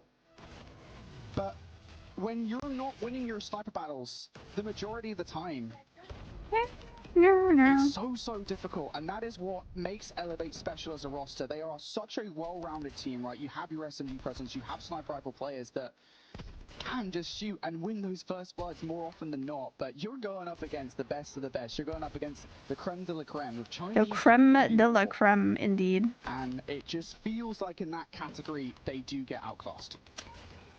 Well said. It's brilliant work from Q9 though. It's just that attack inside though. I mean, 5-1 off the back of that. Incredible work from Q9. It was always going to be a tall order to see Elevate come back and match that. Well, maybe even go a step further. It was always going to be tough. But every single time that Q9 were working together, they were pushing together, it just felt as if it was inevitable they were going to find those kills. Yeah. It was inevitable they were going to find a push. And Elevate just did not have the answer. Q9 absolutely Dude, Q9 looking really good on Search. What the hell? And I think the thing that makes Q9 so special, right, is the fact that they do kind of have that pressure, that ability to kind of apply pressure in the way that they can with that kind of Who backed out? setup. And I think that, you know, showed a lot on that map. DQ. Flying across the map, pretty much constantly, they were constantly setting the pace, and they were constantly getting up in Elevate's face. Max with the heart me, thank you. Go Lynn, thank you for the go popular. No, thank you for the heart me. Appreciate it. Shout out to Uling, by the way. We talked about him not having a great performance back in map number 1. 15 kills in that one time. And then bro goes crazy on Search. You heard him. That's the reverse caster curse. I think it's fair enough, to be honest, mate. And it is very fair. And Guy, just all week long has been incredible. I mean, as well, I think especially speaking to him and seeing his demeanor. Of course, I mean, do a translator, but at the same time, you know, just like, trying to get an air of the kind of guy that he is, and it just seems like he's like a gentle giant, isn't he? He's such a nice kid, and then you see him start performing, and he's standing up staring at the opposition after he's just dropped 60 on their forehead. The guy's a killer. Oh my god. I think my most vivid memory of Uling was after Q9 had won the Snapdragon Mobile Masters. What is bro saying, Tim? Right? And one of the very first things that he did, Uling the Emperor, you gotta chill, bro. Championship with a massive prize pool, was he just started talking about the opposition. He's like, yeah, you know what, Lukashin's 2-1 chat, 2-1. Just, you know, a massive respect for Lukashin, and just like, I think the go Lukashin mentioned. Snapshot of his character. Not only is he good at Call of Duty Mobile, he's humble with it as well. But I don't know how long that would stay for, to be fair, when you get your first World Championship under your belt, because... Yeah, we'll ask after. Yeah, we'll see. Maybe his entire demeanor changes. But Uling is a god for a reason. He is known as one of the best and the most historic Glazer casters players of all time, and he does have a chance to get something that has eluded him his entire career, which is, of course, that World Championship. 2-1 up in this series now. Next up we go to a control, and just talking about the controller run, I mean, it was control. A really close one, albeit that was on Crossfire. I believe we're going to raid next, I think, is map number 3, and you know, I think it just comes down to little clutch situations. I think Elevate were doing a really good job at trying to adapt, trying to get map control, albeit that's on Crossfire, and maybe sometimes it's a little easier to kind of sneak players through than it is on Raid. But still, Elevate were reactive. It's just that Q9 constantly got the better of them when it came down to those situations. So if Elevate can start to win some of those gunfights, maybe trying to push players through, this could well be their map, and they can tie up the series. Players have had a little bit of stretch of the legs. Absolutely. To see the sun, maybe touch some grass. I haven't done much of that this week, but I'm sure you at home who've been watching have not been doing it either, and I, for one, am happy for it. Grass touchers? Be touching that trophy very, very shortly, though. A 2-1 lead. Bro, what is he saying, bruh? And Elevate need to try and find a way back. It just feels like the search and destroy. I know I was trying to allude to say, okay, well, maybe Elevate could find something, because Q9, for all that they've been brilliant in search and destroy this week, they have lost some. It's not impossible, is what I'm trying to kind of allude to. Yeah, and I think the key thing is right here is that it's worth saying that I don't think Q9 have really, outside of their group, been blowing teams out of the water in search and destroy. Besides these two, at least you know, from memory, I could obviously take a look at the stats and find out the exact answer. But I'm fairly certain that their search and destroy has not been as convincing, I want to say, that is true, as it has been previously. It's actually kind of wild that in a way their hardpoint seems to have improved dramatically. You know, over the course of this event, I think, you know, when we talk about about CDM, there's a reason that we talk about Q9. We never really spoke about their hard point. I think they were kind of very far behind, maybe like the fourth or the fifth best team in CDM and hard point. Obviously, you kind of got your stalwarts, if you will, not literal stalwarts, but you know, your wolves, your OUGs, your godlikes. Q9 we're never really in that. Your OUGs, your godlikes, like rip godlike. For them, that and their coastal, they recognize that's where we need to get better. We can't just rely on our search and destroy to win championships. Just reminding ourselves of the maps and how things are working out. And for me, I'm just let's try and do some theory crafting here, because I think that's a massive map. Yeah, to find if you are Q9, in the sense that Summit's going to be coming up pretty shortly, but you got raid control next. Summit's going to be Crossfire crazy, bro. That was a very, very close one, but if we do end on a map 6, Summit's going to be crazy, chat. I feel like Q9 will be feeling really good about their chances now. I see a minimum of 3 maps that they'll feel super confident they can take. I think the good news here for Elevate is that Firing Range is probably their strongest search and destroy map outside of Tunisia, which obviously got banned, so they couldn't play it in this best of 7. So that's something, at least, right? But again, on the other side, I think the thing that always makes me laugh about Q9, whenever we have these conversations about Q9, is like, all right, cool, so what is Q9's best search and destroy map? How about all of the above? Because that's true. Everything, there's literally only one map. But that's just Chinese teams, bro. I don't know how they're so good at search. Really play that consistently and that standoff. Everything else, they've got a phenomenal record in across their CDM year. And so it's just like, there's very little awareness here. I think the biggest blotch on the record for this, and we just got to keep them come out of the conversation, obviously, I know it's a bit early at the moment, is that Summit hardpoint. I know that it was a 14-point game, so I know that Elevate can theoretically beat Q9 here, ton, but just having it in is so difficult. It really does add an extra element of difficulty. And I sometimes think that you see those 14-point games, but then if you went back and watched it, it was constantly Elevate trying to fight from behind. It was always them trying to put themselves in those positions. They had to make desperate plays, which brought them results. But sometimes when you're towards the end and you are Q9, you just need to really put a rubber stamp on that one. Sometimes it's not quite that easy. Just ask Stalwart. But irrelevant of that, Elevate have shown their presence in hardpoint, but they'll have to get the job done here on raid control. 2-1 down. If you go 3-1 down with the Summit coming up next, a lot of people will be shoving their money in one direction. Summit! We love Summit. Towards the Chinese team, so raid feels like a crucial one. Best map, chat. Big map. To keep them in the conversation, you lose this map, you're 3-1 down in a best of 7, and the next one up on the docket is Summit hardpoint. So Elevate, it feels like do or die time, doesn't it? It's time for the Garena boys to get things going, and it will be Q9 starting things on the defense here. Elevate have almost immediately swung themselves over towards B, and there's their trademark smokes. Let's see if they can find something nice and quickly to extend that time. Just give themselves plenty of an opportunity to get a hold of A. It's been a decent enough start, though. Kendi will find a couple, and Susano does well as well. Control there over towards the B side. Cole will find 2 as well. This is a really nice start from Elevate. 2 ticks already in their fifth. Elevate faced with a choice now. Second tick already through. At least it's raid, it's not crossfire. Fuck. Yeah, Uling was being a constant nuisance. I'm assuming Elevate would ban crossfire after game match 1. It's only map 2. Well, it's map 4, but Q9 was up 1-0 because they're in the upper brackets. So going in, they only played 2 games so far, but it's 2-1 because what's it called? Q9's up 1 game. Your Popeyes game, share? A little bit cleaner. I love Popeyes. I love the if you're quick at maths, to head over towards this A those side. pepper wings. Well, Delicious labs. Still relatively close, but Elevate have a good amount of map control, and that's important. If you're Q9, you've got somebody on the flank, and that can maybe cause some problems, but a brilliant start for the Elevate side. Crossfire would be chaotic. Fuck Crossfire, bro. I'm so tired of seeing Crossfire. This freaking. Oh, nice. Okay, I literally was at the start of the sentence and Yoppy dies. I was gonna say, if you're Yoppy, try to play your life as much as possible, but he reveals himself inside. Dude, D-Chen is up in their spawn, bro. Secret weapon behind enemy lines. It was Uling before, now it's D-Chen. He's about to cause some carnage. You can find 1-2. It's a massive bonus. Oh, you know, he didn't do as much as I expected. Takes him out. Huge kill. Pushing through the B side, and all of a sudden Q9 have converged over towards this side of the map. 10 versus 10. That life deficit that Q9 had to make up. They managed that pretty quickly. I'll see you live. A bit more map control. Once again, Elevator heading over towards this B side. And once again, Cloud is there to try and shut it down. 8 versus 9. Oh, big kill. 8-8. It's going to start to get a little more tense. Both these two teams can start to They really like holding B site, even though they're they like taking B control. Q9 have pushed up. Grabbing laundry is actually low-key OP. Their only option here is to flank, and Yoppie, he's already Barrow. Trying to find it. Oh, I don't know about that one. I don't know about that one. Even with the arrows that explode in front of their faces, Ling will find some. Ling got fucked.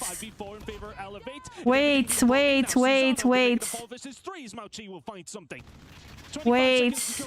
He knows where Mauchi oh is. no. Susano just burning everything he can towards oh, him. huge. Cloud. He'll take him down. An Elevator clutched up unless T-Chen. Can he find the 1 versus 4? The first has been dealt with. The second, third, and fourth are capturing A. Smokes are down. It's an impossible scenario for T-Chen here. He does have the War Machine if he finds another. This could be tempting. And it's very tempting. Chill. It's very tempting indeed.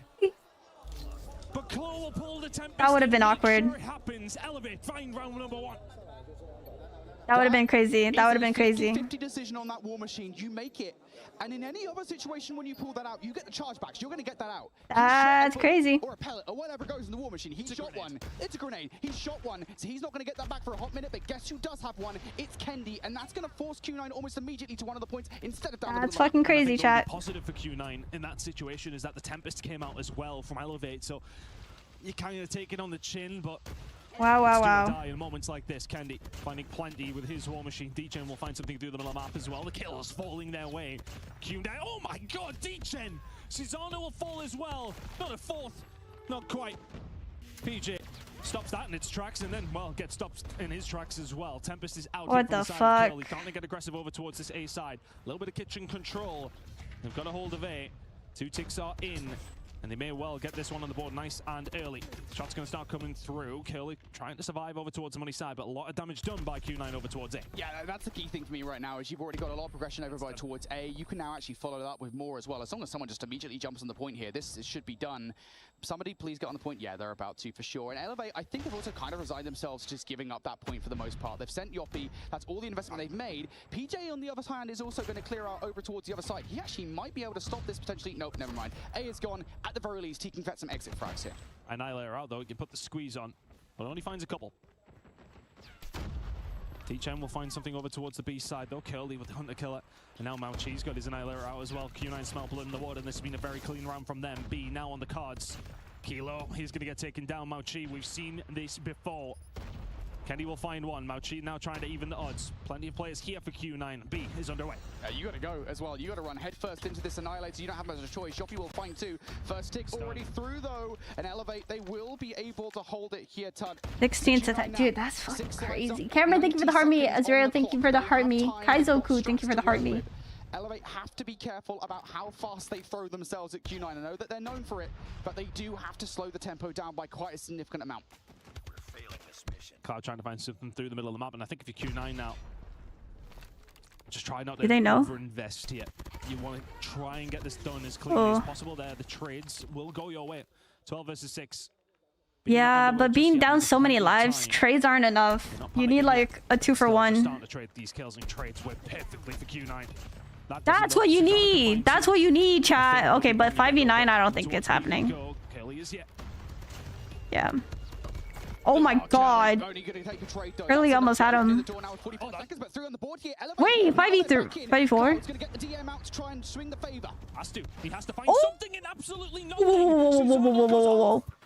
Oh! Wait. Elevate, pull this one out their ass cheeks. I thought it was done and dusted, my go, not just you. Oh shit. Q9 choked this round heavy. Still plausible for Q9, but time is starting to tick.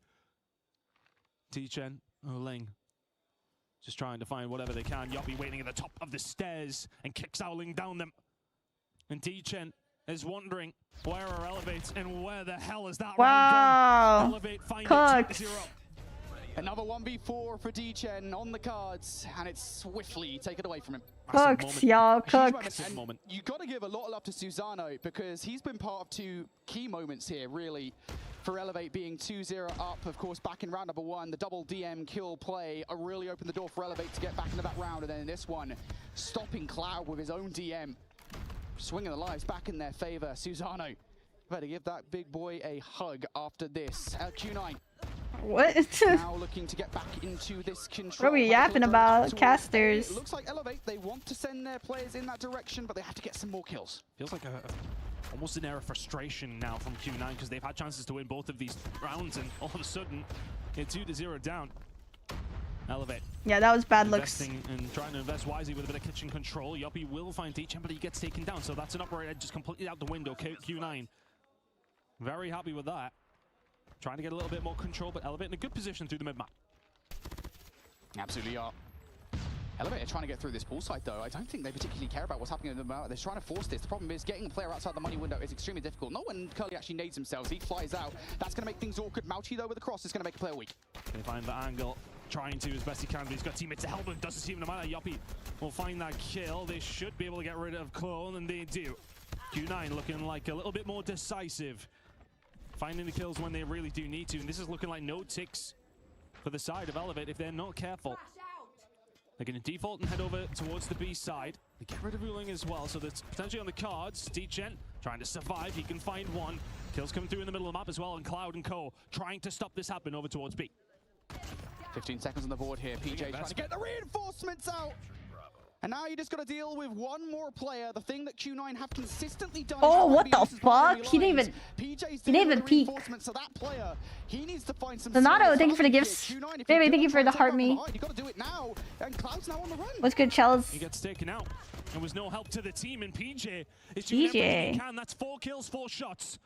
4 seconds. MSL's on its way in. B potentially on the cards. Elevate just 5 seconds, get on. Out of absolutely nothing. Mauchi now over towards B. What and the he fuck? Down. And with 5 seconds to go, nah. it's still going to be difficult, but Elevate making it very hard for Q9 to close these rounds out. Curly. 1 second. That's done. With no seconds to go, they've got to tick over. He's on it? Oh shit. At Prestige OG okay, Curly. donated 40 rupees through Super Chat. Is he going to actually extend the time here via PJ? Yo, thank you. Thank you, Michael, for the 40 W's in the chat for the 40 rupees. Me and my Sparrow against the world is crazy. It is hilarious, isn't it, that PJ's response to that situation, let's just throw a smoke down and cause some chaos around the A zone. PJ's goated. Just buying time. It's just what Elevate do best. They are the Alright, it's not the end of the world. Elevate's on defense. Let's go, Elevate. But they have to use it well. That could be huge. Yoppie will Hang. find to kick things off, not just to kill 3 of them in the middle of B. Curly and Teachin falling. But when I do that, Q9 now gonna have to default and head back over. I get slammed if I push like that.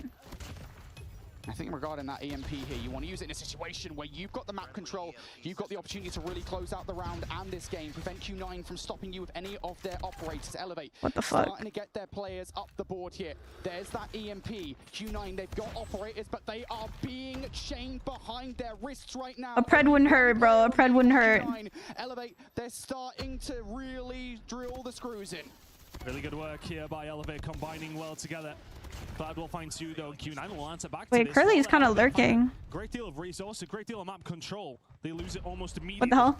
Uling will turn around, he'll get rid of Susano, and all of a sudden, he can start to get moving on this attacking side. Uling starting to get kitchen control, and he wants a little bit more. Into money we go. And he can start to hold this down. The rest of his team need to do their job around the outside. They are doing it. A control looking like it's going Q9. Oh, this is a free A cap. At the very least, you take Uling out of the play, but yeah, they're giving up big. About to lose A, and you have to face that question for Elevate. All right, look, that's fine for Elevate as long as they don't get one single wipe. To invest in this. We could also cycle into our operators ourselves. They are at the very least going to just go for your ops. Get some exit frags, but I feel like A might well. Ooh. Well, A is gone for sure, but the driveway to deal with any players who are starting to push up into the. It's not. They didn't cap. Oh no, they got it. Come on the way. Cloud gets taken down. Bro's ADSing with the Tempest, bruh. Is that the meta? 10 versus 15. Elevate trying to squeeze as best they can, but they may well have to back up now as Q9 find a couple of kills and find a route out. 9v15. For the defense of B, 6 life differential here. Q9 down to their final 9. I don't see Q9 winning here, but you never know. Of operators is still on the cards. 4 in the armory. And Q9, they are just taking their time. Worth saying again, something to keep in mind here is the fact that if Q9 continues to take their time, Elevate are also going to cycle into operators of their own. So this could be an operator bloodbath for both of the teams. They got 4 ops, 3 ops. The ops is going to go crazy. It's just going to come down to who can use their ops better. For one big push. But Q9. Oh, here we go. Will throw plenty at them. Sparrow's out. Just trying to close Oh, down. that's a wasted Sparrow. Fuck. From Yoppie, you can see Q9 starting to bring in plenty as well. Uling will fall. Not too sure if he brought anything in, but everything else has been brought in. Mao Chi doesn't find a great deal here with the Annihilator, but the War Machine and the Death Machine. Oh, huge! Yoppie with his final Sparrow will find the pick. And now Kendi can start to bring it in. It's a hard task for Q9. Yeah, it's cooked for Q9. You really wanted more value out of that DM from Cloud, didn't you? And you don't get anything from the War Machine either. And now you just got to do it with your gunnies. What the fuck? Find a way through. It's been an exemplary performance here on Raid for now. 3 versus 7. Unless the Tempest could be crazy, Chad. The Tempest could be crazy. Never mind, it's over. Cloud's dead. He's dead. dead. May well be it now. You could have done with that extra body, even with a Tempest in hand. This is an impossible scenario. Finds 2, finds 3. Nah. And will get traded. 2-2, chat. The control. We're tied up again. Oh my god, I feel like I'm gonna have a heart attack, bro. A necessary game for Elevate. They needed that. Because it only gets more difficult from this point out. But also, phenomenal game from Elevate. Beautiful control, and I absolutely love. So it kind of felt like a Mexican No, that was a great style game. right towards the end from an Old West or something, where we are like 30 seconds or Holy so. smokes. At Abhishek_card Oh shit, my god. 1,000 rupees through super chat. 1,000 rupees? India Heart. Every single time we saw some Yo, thank you so much. Thank you. I don't know how to pronounce your name. I'm gonna butcher it, bro. They were shut out. Thank you for the 1K. What the fuck? That certainly did feel like the case. But I do have to give a lot of love to Susano, I think, particularly for the first couple of rounds at the very least, right? Because again, we go back towards that round number 1, and Susano got a couple of kills with the DM from himself, managed to get a couple of kills inside money window. That opened the door. That is crazy, bro. In towards round number 2, it was the shutdown of the DM. That's been a big staple from Cloud in this entire tournament, really, that's made the difference for Q9. That gave them the win in round number 2. Both these teams unrelenting, though. Their wins are coming rather comfortably in this series. Every map is, well, it's not necessarily being one side, but again, I think I'll probably repeat, comfortable for both these squads. They are trading blows right now. But I don't know how comfortable we're talking, buddy. To land that knockout just yet. These games are pretty intense, but what do I know? We go over towards the summit and you feel great about Q9's chances here. But if Elevate can change the narrative, if they can go back to being Elevate, that hardpoint team we've seen last year, that hardpoint team we've seen in the grand finals, then all of a sudden, if you're Q9, you're in a lot of trouble. Yes, we need 2024 Elevate back, chat. Summon Hardpoint was a map in the series last year. And it was a win, of course, for Elevate. They won the series 4-0. We're going to be heading there again in what feels really like the crucial map that we do have left now. Because you're thinking about the S&D towards the end, that is probably one that goes Q9's way. Summit, are you really feeling Q9? Do you think Elevate can bring it back? Let's remind ourselves of where we're going, because we've got a crossfire to get to as well, irrelevant of what happens. Would it be quite poetic to end on a crossfire control this year? Well, we wouldn't. And oh, you're seeing is if they were to win both maps. Okay, sorry. Yeah, I mean, I think it would be kind of interesting to end on a crossfire control for sure, especially considering it did make an appearance in that upper bracket final. I suspect it would probably go more or less the same way, at the very least in scoreline, that we're unlikely to see something like a 3-0, given the way that this series has been competitive thus far. So yeah, I mean, potentially it would be fun for sure. But yeah, I mean, we've got that Summit coming up next. I think it's important to remind people, and I know that Summit, generally speaking, is one of the maps that is probably closest of any of the hardpoint maps for sure, in terms of like average scoreline. Like Summit always goes down to like a Summit slaps. 20, I don't care. I love game, Summit. Within that margin of error, and that's why, as you said, last year it was a 250 to 228. This year it was a 250 to 236 on the upper bracket finals. So yeah, Summit is just one of those ones that it lends itself to being close. Now you mentioned earlier on, Tan, the fact that, you know, maybe it was just one of those games where, you know, Elevate were kind of down throughout the entirety of the game. I think it's worth saying, to my memory, that Elevate did actually have early control of Peak 3. They could have ended the game, but it came down to Cloud, who managed to take on 2-for-1 operator trade and cleared the point in favor of Q9. Now, barring Bell, thank you for the heart me. Janae, thank you for the heart me. What's good, Mac? Welcome, welcome. Thank you. Thank you, Chrissy. I think it's worth saying that that is this is stressful, bro. Elevate might win this shit. It's close. It's 2-2, so it literally could go either way. At least it's not a sweep. Heading there very shortly. But I'm ecstatic that we're tied up 2 apiece. I really thought that Q9 would actually walk away with that control. I felt like there were moments they could have dealt with better. There were moments, but I don't know. When every single time the round came to the crunch, Elevate were really the ones who found what they needed. That 1 versus 4 towards the end of that first round, though, I imagine that goes the other way. It completely swings the game in a different direction.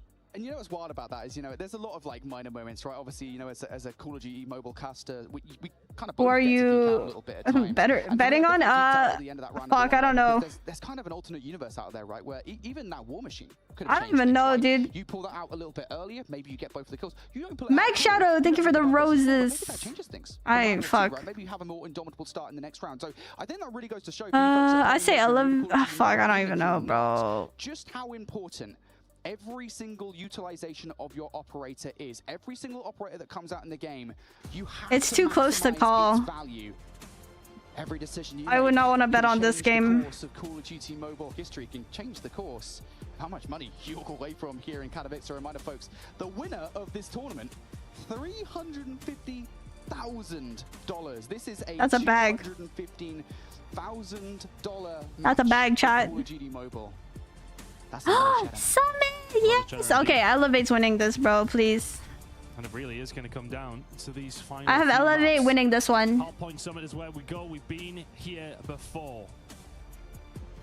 Both these two teams have faced off on this map multiple times. They've juked it out. Nobody is necessarily the favorite, I would say, but Q9 as of recent just about found it. Can they repeat what we've seen in the winners bracket final? Last map? Nope. Way, after this map, somebody will be on championship point. Which way will somebody? It's best of 7.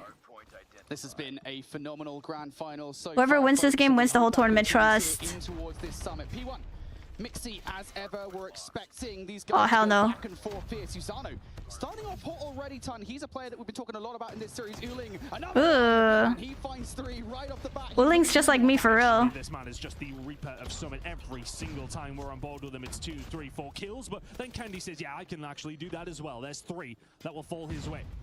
Machi trying to control over towards the top side. The rest of Q9 back on their way through, but Elevator found a way in. Don't expect Elevate to walk away with a mountain of time here unless you get that perfect setup. Players up top and also towards the point. Your HSOs have to be on point. And Kendi right now, alongside PJ and Yoppy, somebody's definitely picked one up off the ground, looking for all of the kills there. Seems to be getting them for the most part here. Finally, though, a wave of blue in the feed, and even that doesn't really last a long time. I was saying, I don't expect Elevate to get a ton of time off this hill. This is a wealth of time to be getting on a contested hill. Yeah, this is actually really good. Yeah, 5 seconds remaining. You're soaking it all up if you're Elevate. Just touching over towards 35, 36 points before we even head over towards P2. You take those all day long. I got beams. On the side of the map they'd rather be on. But I think they'd rather be getting some time. And they'll start doing that very shortly over towards P2, you'd like to think. You see all the players just trying to jump in and probably over the top. Elevate gonna participate in 2026 champs? I don't see why not. They've been consistently the top team. It's get that bag. Curly trying to survive, finding the kills. He's done so well to break that open. Q9 find a way. Dude, he went through a wall, bro. I don't care. That man flew through a wall. And stealing time away from Q9. You also have to be careful though about players potentially coming behind enemy lines. So it is going to be a player number 4 there, D-Chen, drawing the attention. Yoppy towards the hard point though. He at least steals away 5 to 10 seconds there, being a nuisance. But ultimately, Q9 they still maintain. Big equals. Yeah, and actually the equalizer is already out from Klo. He's found 2 on this transition over towards P3. Never mind, he got caught lacking. Oh, big trophy. Ways through, but it's ultimately Elevate who will clean house. No. I don't know. Likes of PJ and Co. A lot being invested here for both these two teams. It's Elevate who've come out. Dude, they invested a lot for that hill. I don't know. Early ops invested here. I don't know how I feel about that, chat. down to 3. It's too early. And now it's these early kills that really do matter. Q9 will continue to spawn close. Well, they're holding, but when these ops dry out, though, I wonder if oh, no, they're holding. This might be it. Yep. He spawned deep. In the hands of Curly, he'll find I'd cry. Player still behind him as well. Susanna continue to survive. Actually, I think he's got a little bit of reinforcement come through. You need to be able to deal with him. Because all of a sudden, you get one good spawn, you bring an operator, you can find the break. There's still a player back there. And he's going to be the one to maybe try and find something. It was Kendi. He finds one. He's going to continue to survive, but the rest of his team can't find the spawns. Kendi will fall. Q9 found a break, and they have 25 seconds on offer. And it was legitimately what I said, Ton. You know, Elevate, they kind of almost immediately exhausted their operators in towards this hard point, and then you saw yeah, Elevate used their ops too early. The Tempest and the War Machine. They find 5 between them. They wipe Elevate off the face of the big earth. kill. And now we go in towards the next hard point. Elevate, they lost a lot of time on that hard point. They will barely keep things close, but still, huge hill for Q9. Now we go into the next hill, and they're already starting to fight for those spawns. I mean, at least Elevate made it a little bit difficult for them, you know, with the spawns over towards the backside. They survived as long as they could, but just weren't able to find the kills to formulate. Huge hole there. He's doing really well at doing that. He needs to win that. Push already through towards this backside. Elevate with the first ones here. Oh my god. And he has his op. Where the fuck did this op come from? Back spawns now under lock and key. PJ now just deciding, right, we're just going to fight this one from the front if we possibly Yo, motherfucker, dude. Where he pulled that one out? They continue to find value off the back of them. Wonderful stuff from Q9, and once again looking like that team on Summit that we were expecting to see. Teacher now towards his backside. Elevate still with the back spawns, trying to find a way through. It seemingly have they not quite choke. Cloud will get taken nice. down, but everybody else on their way up the ice Let's side. go, PJ. 20 seconds to play for here. It's time that Elevate would really like, considering how the spawns have worked, considering the rotations they found. Dude, what? That needs a whack. I mean, that's the thing. Again, you get away from gunfights, you get them back towards the hard point, but almost immediately Q9 will break you. And I'm kind of surprised that Elevate didn't really even pull out the Tempest in that situation. PJ had it in the back pocket, ready to go. Maybe would have liked to have seen that one just to keep Elevate in the conversation. It's fine. These are Tempest for P1. That's okay. Q9, 20-point advantage, and now we're back to where towards Elevate managed to get 40 points in the first set. Yeah, well, that was the thing. Elevate off. All this is just jump. Fairy, thank you for the heartbeat and the Go Popular. Thank you, my goat. Welcome back. I'll be happy if Q9 wins this championship. Honestly, this is like already a better grand finals than last year, so I'm not mad. A little bit more mixy over towards P1 this time. Choke. This is what you want to see. Double investment coming out from Elevate. We talk about that desperation point for teams here on Summit. Feels like Elevate might have already reached it. They do not want to fall behind Q9, so whipping out a couple of operators is good, but you need to find a little bit more value from that, especially if the bro just fucking meleeing the air. It's just so hard for Elevate. The shotguns here singing for the side of Q9. Kendi can find an answer. Yeah, HS is so hit or miss. It's super annoying. By Q9. Rotation looking fantastic over towards the next hill. Wait, Machi cooking. 5 out of absolutely nothing. And the start wait, Machi cooking. As we head over towards P2 and start thinking about P3. It's a nice, healthy lead for the side of Q9. Yeah, Q9, that lead at this kind of game is that's smart. Using the shotgun instead of with melee, just have it paired with your pistol. You get a hit marker, you use that like a sniper. Okay. I'll start doing that too. I'm gonna do that too. Elevators, operators, I mean, Kendi finds a couple of kills, but they just haven't been as effective as they normally are. Kendi might have just said, hold my beer, because there's 4 kills. No. War Machine 4 is piece. Out. But you're right, we need to see a little bit more from Elevate in that sense, but trying to do as best as he can is Kendi. Oh, fuck. We'll find plenty. Kendi is still going here, by the way. Finds 2. Is he going to find the spin? Oh my goodness. See, that's what I mean. The hit marker is rough. Elevate now kind of in control of the hill, but the spawns over towards P3 are going to be important. Kendi may well have just wiped 2 of them off the map. Great job here from the side of Elevate to try and bring themselves back. Oh my god. Wow, Kendi. Off the back of that War Machine, never mind, I apologize, Elevate gods, because Kendi, off the back of that spree, has brought Elevate back into the conversation here. EMP now on the cards potentially for the rotation towards the next hill, but dude, this is crazy, bro. Control, and you did exhaust all of your operators on the old hard point. So this is difficult. Q9 have control. Elevate. Yeah, Elevate gotta fucking like. Elevate needs a miracle. Okay, yeah, I'm gonna use the machine pistol, bro. I'm gonna use the machine pistol with my shotgun. This shit is actually big brain. Oh, huge choke. Kills will be found through the middle of the map. Q9 though set up, and they're dug in deep in these trenches. Oling, he's found an angle, he's found a flank. Oh my god, if he got that second one, it would have been crazy. Everybody else from the side of Q9 doing well enough to keep Elevate at bay, but they're within touching distance here, bro. EMP. Contention to try and get a hold of this hill. You've still got to steal time away. You cannot let this time go to Q9. Wait, Q9 kind of running away with it. This is a huge hill. This is actually a money hill, bro. Here, but Elevate now fighting from the back time. 20 seconds worth fighting for. Mauchi gets traded out, but Q9 with those back spawns. God, Heady. Keep spawning here and keep causing problems for Elevate. That's the big issue. You can fight from the front. It's a good angle. But you can't do anything unless you get rid of those spawns. If Elevate could have stopped them getting around 20 seconds or so there, then you take that as a small win. But Q9 get the majority of the time, and now yeah, you gotta go new, bro. Oh fuck, that's a huge hill for Q9. Once again, one player actually spawns out. Elevate in shambles for that. Over towards the old hill. Now starting to set up a pinch. Elevate have set themselves up here. You need to find some good time over towards P4. Yeah, it feels like they haven't really been very efficient. Oh no! PJ, that's not good. And now Q9, they're knocking. Oh my god. Whoa, chat, close your eyes. That's an Agaboo moment right there. That's a classic Agaboo Tempest. Oh, nice. How's PJ alive? Just come in just like that from Elevate. Still trying to find something down this high side, but the close spawn. You didn't see him? Oling! My Emperor goat! Bro's blind as fuck. Oh, okay, never mind. Never mind. I speak too soon. He single-handedly clears enough space for his team to get control. And oh, nice double.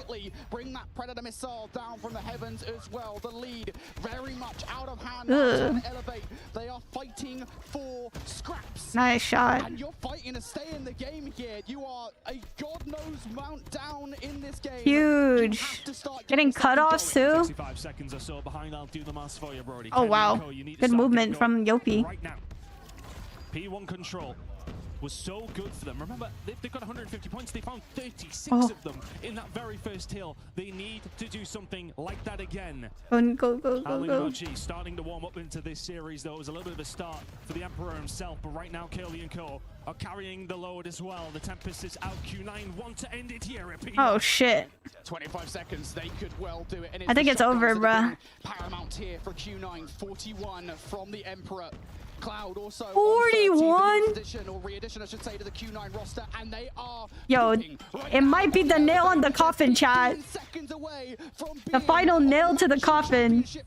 10 seconds away for the side of Q9 and 20 seconds to play for here over towards P1. If you're Q9's looking too good right now. But all I see in the kill feed is death after death after death for Elevate. Q9 are one map away. What the fuck you say? He's feeling it. Oling is so funny, bro. What did you say? The Emperor knows. He knows. Wait. We gotta go back on that. Elevate. Q9 are one map away.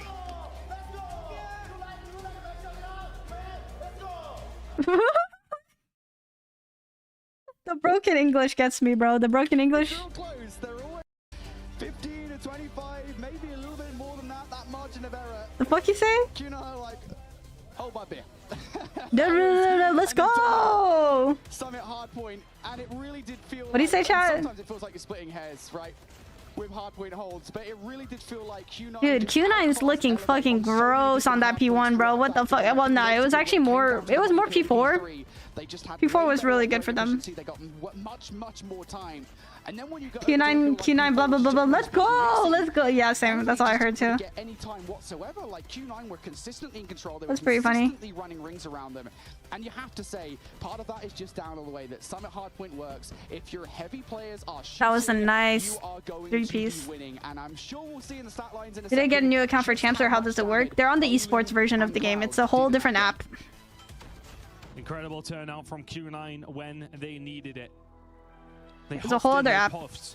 In the raid control, but they didn't blow anything down. Q9 then brought that into the summit and converted it. Incredible work from the CDM team to find themselves now match point, chat. Match point. Map away from revenge. They got wow. body dots yet. And I think if I'm Q9, I'm thinking about that all year long. They would want to avenge that loss. And they are not very far away from Holy smokes. That they can do it. We're going to be heading over towards Crossfire Control. You can see a little bit of a conversation going on there, so I'd imagine we're going to have a little bit of time to discuss it. But it was a very close game between these two on this map specifically. Yeah, before. very close. Very close game on Summit Hardpoint as well, actually, and that wasn't close this time around. Crossfire coming up. Any overarching thoughts? Yeah, I mean, look, we went back towards the round number 5 Crossfire Control from the upper bracket final, and it really did feel like a back and forth affair. Although, you know, alluding to something proper maybe said on the analyst desk earlier on, it did feel like Elevate at the very least were fighting from the back foot more often than not. I think, you know, the amount of clutch moments that we saw specifically from them was there was a lot. There was a lot for sure. I think, you know, looking back towards PJ, you know, just clearing a lot of space with the HSO, with the Annihilator player that followed it up with. Yikes, bruh. Holy smokes. A round 3 win, or round 2 win, excuse me, and Elevate also making a huge comeback in round number 3. Plays like that kind of kept Elevate in the game, but when it was ultimately Q9 winning rounds over by Crossfire, they did it, I would say, in a more convincing fashion than Elevate's one. So it does feel like maybe this is the map. Maybe this is the moment, folks, where Elevate lose the championship and Q9 become champions for the very first time. Crossfire, it's difficult. I think the big one for me, we go back towards Crossfire, and I have a lot of love for Mao-Chi. We talked about it again in the green room, where if Q9 win this tournament, Mao-Chi glaze, chat. Mao-Chi glaze. Time, because everybody has been valid though. But Mao-Chi was definitively the reason that they won Crossfire early on, because he was running across the map, just dropping bombs. That's a problem for them in the green room. To be dude, holy shit, bro! What a fucking game.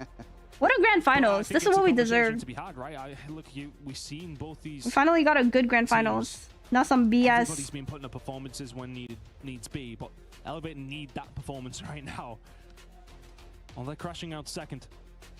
They want their hands back on that trophy. And I think they knew. I mean, I remember the very first interview of this week. And PJ said immediately, the level of competition has risen significantly. And that's based facts. On the grand final that we seen last time, in a 4-0 scoreline for Elevate up against Q9. Case in point, Q9 finding themselves one map away from avenging what happened.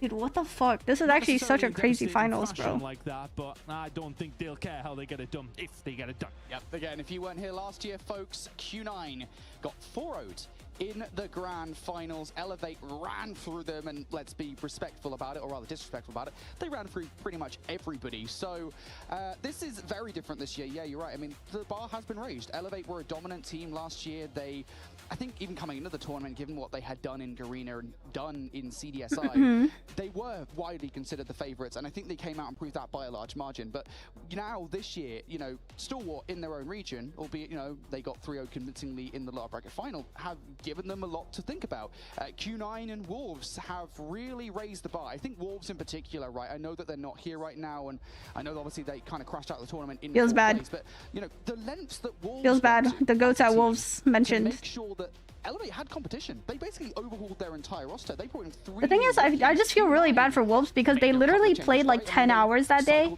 They played so many games that it's like, how is that fair? These guys were fucking going on overtime, bruh. Elevate the competition, that bar has to be raised, and we have to be fighting to not get on Elevate's level, but we gotta best. It ain't over until Elevate goes down. Well, that's how the grand finals work. But the only reason they're in the lead is that advantage they have brought in from that winners bracket game. They've went 2 apiece over the 4 maps we played, so this is far from done.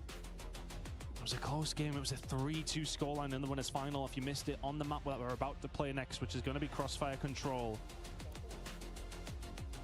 Just dotting our I's and crossing our T's on the stage. We want to make sure all the players are as comfortable as possible and nothing gets. Yeah, no, last year's World Champs Grand Finals was just so dominant for Elevate that like this year Q9 is back with a vengeance, bro. These 2 squads, Q9 the one in the driving seat right now. I think it is worth saying, by the way, folks, that albeit Q9 had a pretty positive record back in CDM here in Control, 15-8 overall, Crossfire was their weakest map. Wait, what? What? More often than not. So for Q9, yeah, what map is it? I should say for Elevate, if they probably want to play them anywhere, it likely would What team you on? It'll be cool to see Elevate win again. But low-key, the reason why I also want Q9 to win is because they've never won a Grand Finals World Champs, you know? And I feel like Q9 is one of the teams that deserve it. To a certain extent, there's not a single negative thought can enter your mind here in the Grand Finals of a World Championship. But Swag, thank you for the Harmy Lin. Thanks for the gifts. Appreciate it. They will be like, look, this is how we get into this one. You know, so like both teams winning would be cool. Like either team. Oh my god, it's control crossbow. To win a world championship, not just twice, but also back to back. Yeah, back to back will be insane. But at the same time, I feel like Wuling deserves it. Absolutely. And it would be cool for Cloud to win. He quits for a bit, or he's not in Q9 for a bit, comes back, wins a Grand Final World Champ. That's sick. It really does belong in my heart, and I would love to Elevate fans are crying about upper bracket advantage. But other than that, it's been a Where? Who? Who's crying about it? Are they in different rooms? No, they're like this side by side. Have they never watched a tournament ever? It's been like this for every fucking tournament ever. As quickly as possible, and I think crucially get rid of That's just how it is. Swag, thanks for the Harmy, appreciate it. Q9 deserves to win 100%. I like both these teams, so. Where's Rise? Rest in peace, Rise. Where's the tournament being held? Poland, Katowice. Elevate not necessarily in the worst of positions. One player trying to make a little bit of a push, and that is going to be PJ. He's got a little bit of a hand here as well. Cannot find a way through. Q9 have been forced off by everybody else on the side of Elevate. Lives dead even, but 2 ticks nearly underway over towards this A side. Ooh. Q9. Whenever they get concussed, the whole screen like switches like. They'll switch up now, Aerith. Stick with your Elevate. What do you mean your Elevate? I'm not in either of these orgs. I feel like. Okay, I know the Elevate players more than I do the Q9 players. But I've also spoken to Q9 personally. And I'm also Chinese. Like, I'm literally on the fence, chat. I'm literally on the fence. I am the fence. You're supporting Elevate, don't switch up. I'm Chinese, my goat. I was born in China. I like both these teams. God forbid a girl likes both teams. They know that. They are stacked up in towards B and bottom X. You do not want to lose shit. Positions if you want to hold on towards map control. Next wave of gunfights are going to be massive. Nah, King wasn't that bad at all. King, like, if anything, like, good on King for stepping in. It's just unfortunate that Rise couldn't play. Oh, shit. I do want Elevate to win this game, though. I will say that. I want Elevate to win this game so we could go 3-3. If I'm being honest. I want an intense match. Speak Chinese? 大家好。正好如果现在我有英气人 I am the fence. 3-3 would be intense. That's what I mean. That'd be crazy. 7-7. Oh shit. 7. Oh, what the fuck? 4v7. Just want to put a pin in this one, but 5 ticks immediately over towards the side of Q9 who have. Oh, I think Halo got info. To back it on up. 7 lives remaining out for Elevate, who have just about leveled the playing field here as far as. Is pinging worth goes, learning? 7 versus 4 is huge. If you want to learn Mandarin, pinging is a good place to start for sure. It's useful if you want to type, because pinging is good. And yet you don't understand Q9. Wuling was speaking English, bro. I have no idea what the fuck he said. He had a thick-ass accent. Let's go! I'm like, what? Maybe one more kill will tempt them. Kendi's actually brought the war machine in as Machi will find Susanna. That dude was speaking Mandarin. I mean English. I couldn't understand that shit. Q9 are waiting. Machi will pull the Annihilator. ACR, thank you for the gifts. Appreciate it. Go. In about 3 seconds time, Machi starts to move forward. Yeah, they gotta get on. Q9 squad. Cloud will manage to find something here with the war machine. He's got his way through. No way. No way they win that. They don't got time. Oh my god. What a choke from Elevate. Machi puts a nail in it. What a choke. They take their time. They wait for their moment. And they grab it with both hands. Max Shadow, thank you for the sweaty teddy. Wow, what a fucking round from Q9. That was actually really cool.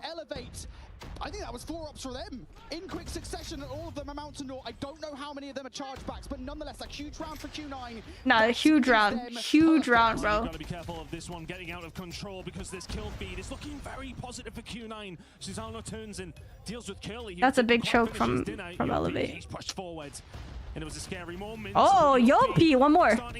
Aw, NT. When they need him. You did enough, my goat.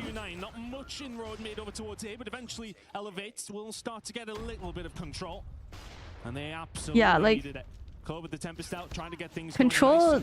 Oh shit, nice shot. Control Crossfire. It's like speed cap A and then fucking fight demons at B. Yeah, I mean, and why not make that decision at this point, right? Because if you can do more damage with the Tempest, take these players down, it's huge. Create space, give yourselves time to play with this round. Unfortunately, that strategy, that play call does go awry. Elevate, they're still committed. Q9 belt, baby. And for good reason. You get perhaps. Good. And I don't think that Q9 really expected that push to continue. But Elevate is very resilient. Like a lot of the times when you choke rounds like that, you see like a snowball effect with the team because it just like hits their mental, you know, like losing a round where you know you shouldn't have lost. It's like, even if you don't want to say it, it does affect a lot of the time.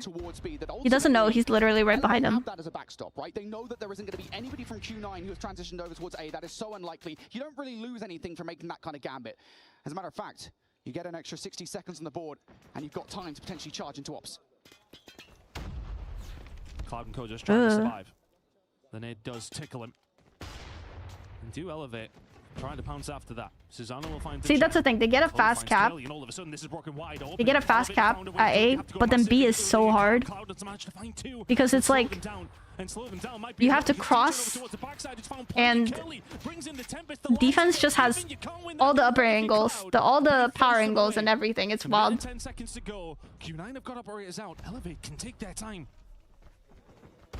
It's phone only, yes. Phone only tournament. This is sponsored by OnePlus. I heard good things about this phone, so I also haven't seen any of the players complain about it, so I think it's good. They're just gonna wait. They know those operators are out. Curly at the very Ooh. And gameplay looks really clean, so I'm gonna assume the phone's good. Seconds on the clock. The big issue for Elevate here with this time remaining ton, they have to get the map control before they get the push, and I don't know about the time. 165, yeah, that's good. Elevate starting to make their move, and Mauchi, he's read it. Oh, choke. The gunfight will go the other way, but dude, this is going to 2-1, bro, or 2-0. Q9's winning this round. There's no way. There's literally no way Elevate clutches this, bruh. They gotta pop ops and fucking pray. Yeah, they're popping ops. Actually, there might be a chance. I take back everything I said. I take back everything I said. I'm a dumbass.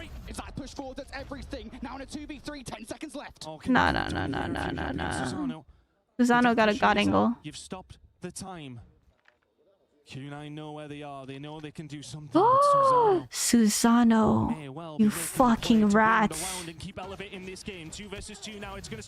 Oh shit, 1v1. It's a 1 versus 1. They're killer. Is he gonna avoid it?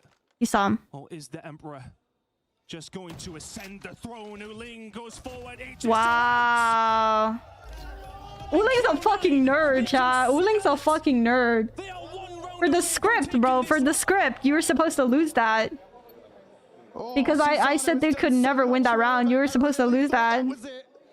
But Uling has done so much more for Q9. And now we ask for that's the Emperor, dude. That's the Emperor. What can you do? That's the Emperor. For so long is yours. Oh fuck. Here for Q9. Oh my god, Elevate crumble, chat. Elevate crumble. Fucking crumbling. Actually, I lied, they're not, but... Oh, okay. Especially by their standards. Oh god, this guy's dead. No! I just say everything that's wrong, apparently. Everything I say is just wrong. Let me shut up. Nah, that was a huge round though, holy shit. Right now, it's a bit of a bloodbath over towards this B side. You're starting to continue to find plenty of Q9. But look at where PG is, and he's just slowing them down with this Annihilator. Yeah, this is actually really good. Yeah, and that's the idea right now, right? Just distract as much as you possible. The position where, yeah, you can just run straight past them, or I'd be pissed. down, and they've done the latter. They're getting the kills. Q9, they're still knocking at the door here. They have time to play. Machi didn't get that trade. That's actually a missed opportunity. They still need to really get a hold of it. Holy fuck, you just got ego child into oblivion. Can find one on Machi, and Bro did not give a fuck. Keep that pressure on. A is being defaulted. Dead. They've sent themselves back over towards this side. They want to extend this time. Okay, the issue is, Got the life advantage, even if Elevate wins this round, I'm worried for the next round because they're on defense, or they're on offense. Just continue to keep them at bay. Elevate now looking to have a little look here, Brody. What? He gets that? What the fuck? 25 seconds. They still need to get a hold of A here, do Q9. It's not the worst utilization. Hit marker, right? tragic. You get enough pellets through that you're going to take any trophy systems down that would stop it. So you do aim, chat, aim. Drain a couple more seconds off the clock here. 25 now, 1v1, and Cloud's going to win it. So that means Q9 might be able to get A. They should be able to get the extra 60 seconds on the board. And we now sit at 11v7. If Elevate comes back, this would be crazy. Trying to find a way through. Oh, wasted up. 10 versus 6, but you've got a minute and 10 seconds. Every single one of these controls has come down to such a finite amount of lives. The operator's now starting. 1 minute is 6v10. A few of them as well. But for Q9, do you pull that trigger now? You just want to get all your ops, bro. You just want to get all your ops. As world champions. Or do you wait? You've got plenty what more the fuck? You will find Candy 9 versus 6. Bro got sniffed out. It's the operators for me. Absolutely. Call of operators. Call it freaking call of every op in the game. Now it's 4 in a 6v9. I don't know how far Elevate are away, but the smokes are down. Yo, Machi got crazy lurk.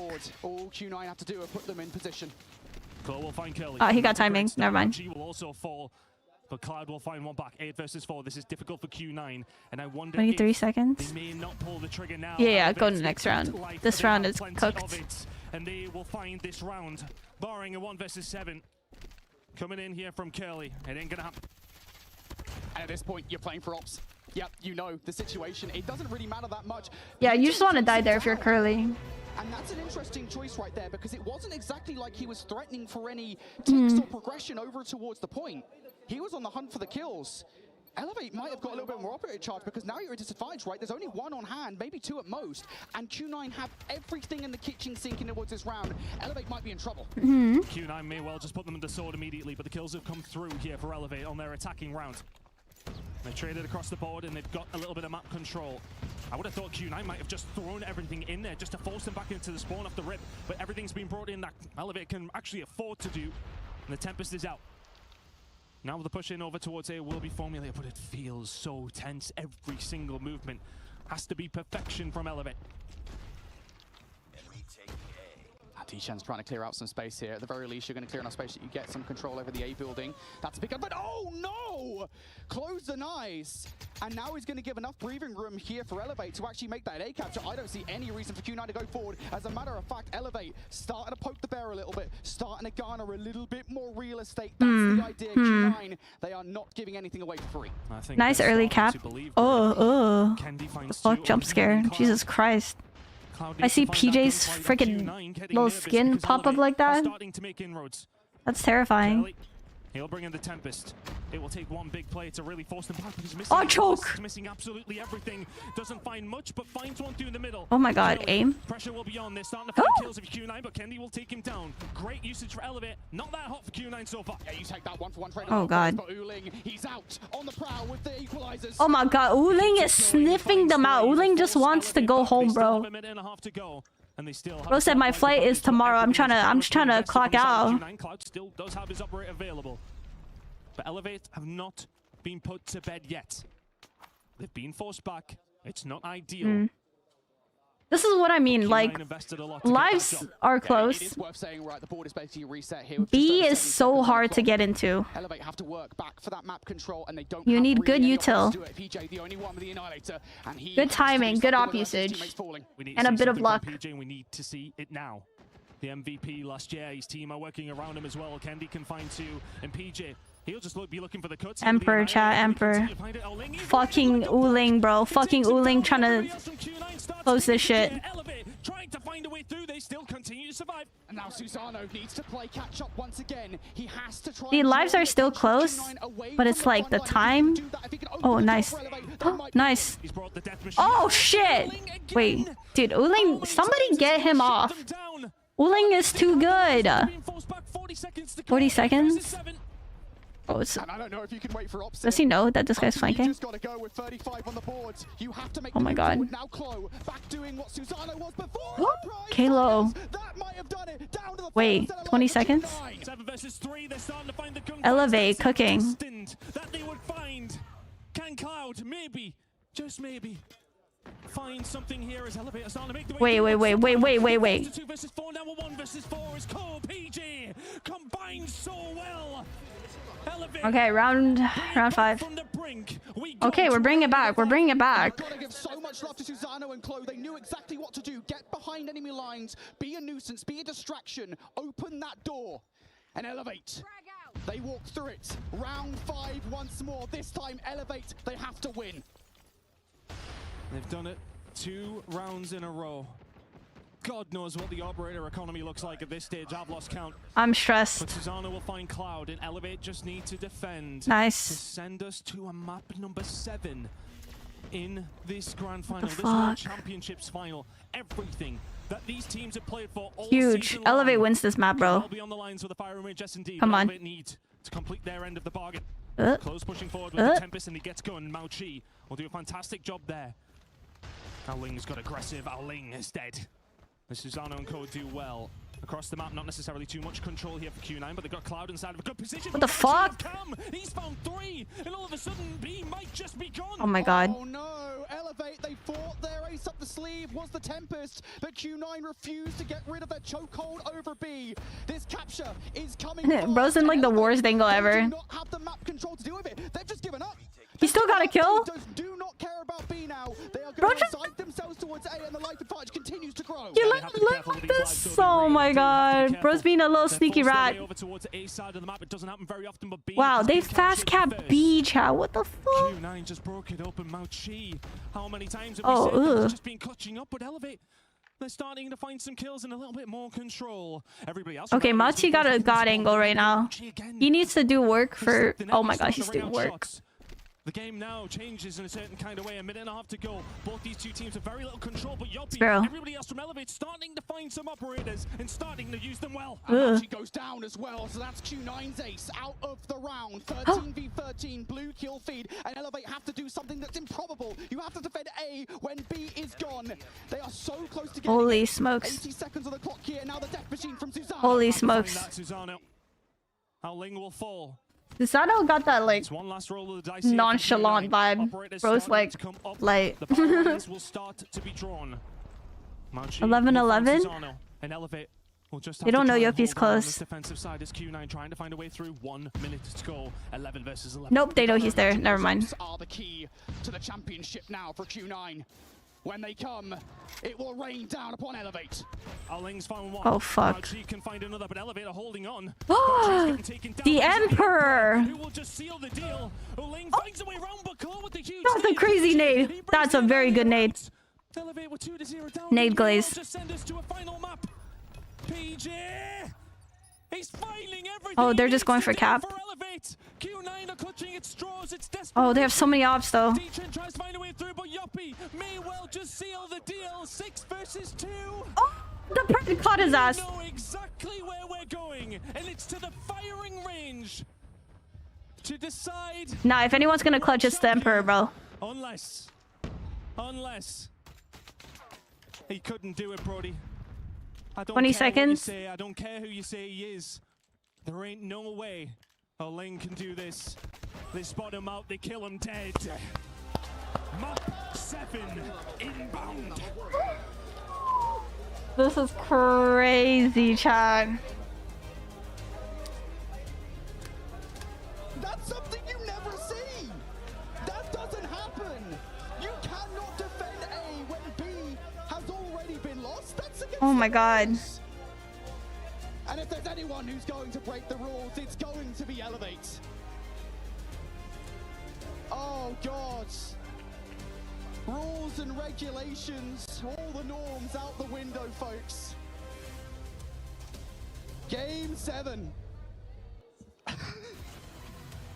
Oh my god. That's crazy, chat. Well, it's making up for the 4-0 last year, at least, anyway. Oh boy, do you know what? I'll be honest, mate, and everyone at home as well. I was petrified when we came into the grand finals after double 3-0s, thinking, oh god, please don't be another 4-0. I don't want that. Holy smokes. If you're not a fan of Call of Duty Mobile, if your friends aren't a fan of Call of Duty Mobile, show them this series thus far, because it has been electric. And how about that for a control? A reverse sweep from Elevate. Their backs about as far up against the wall as you Man, what the fuck, chat? What the fuck? Make the comeback. Folks, you are never going to see something like this in COD M again. Just insatiable work It's from scripted. Elevate to come back from the brink. I don't know if my microphone will pick this up, but I picked that up, buddy. It's time to log in.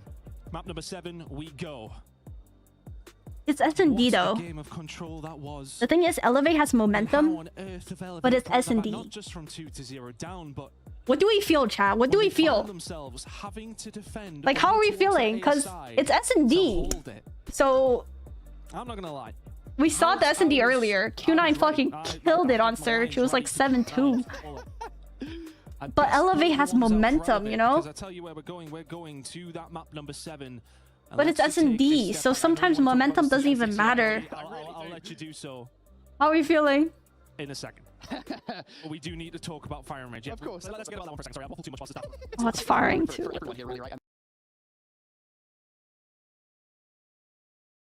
All or nothing, chat. I get it. I totally get it.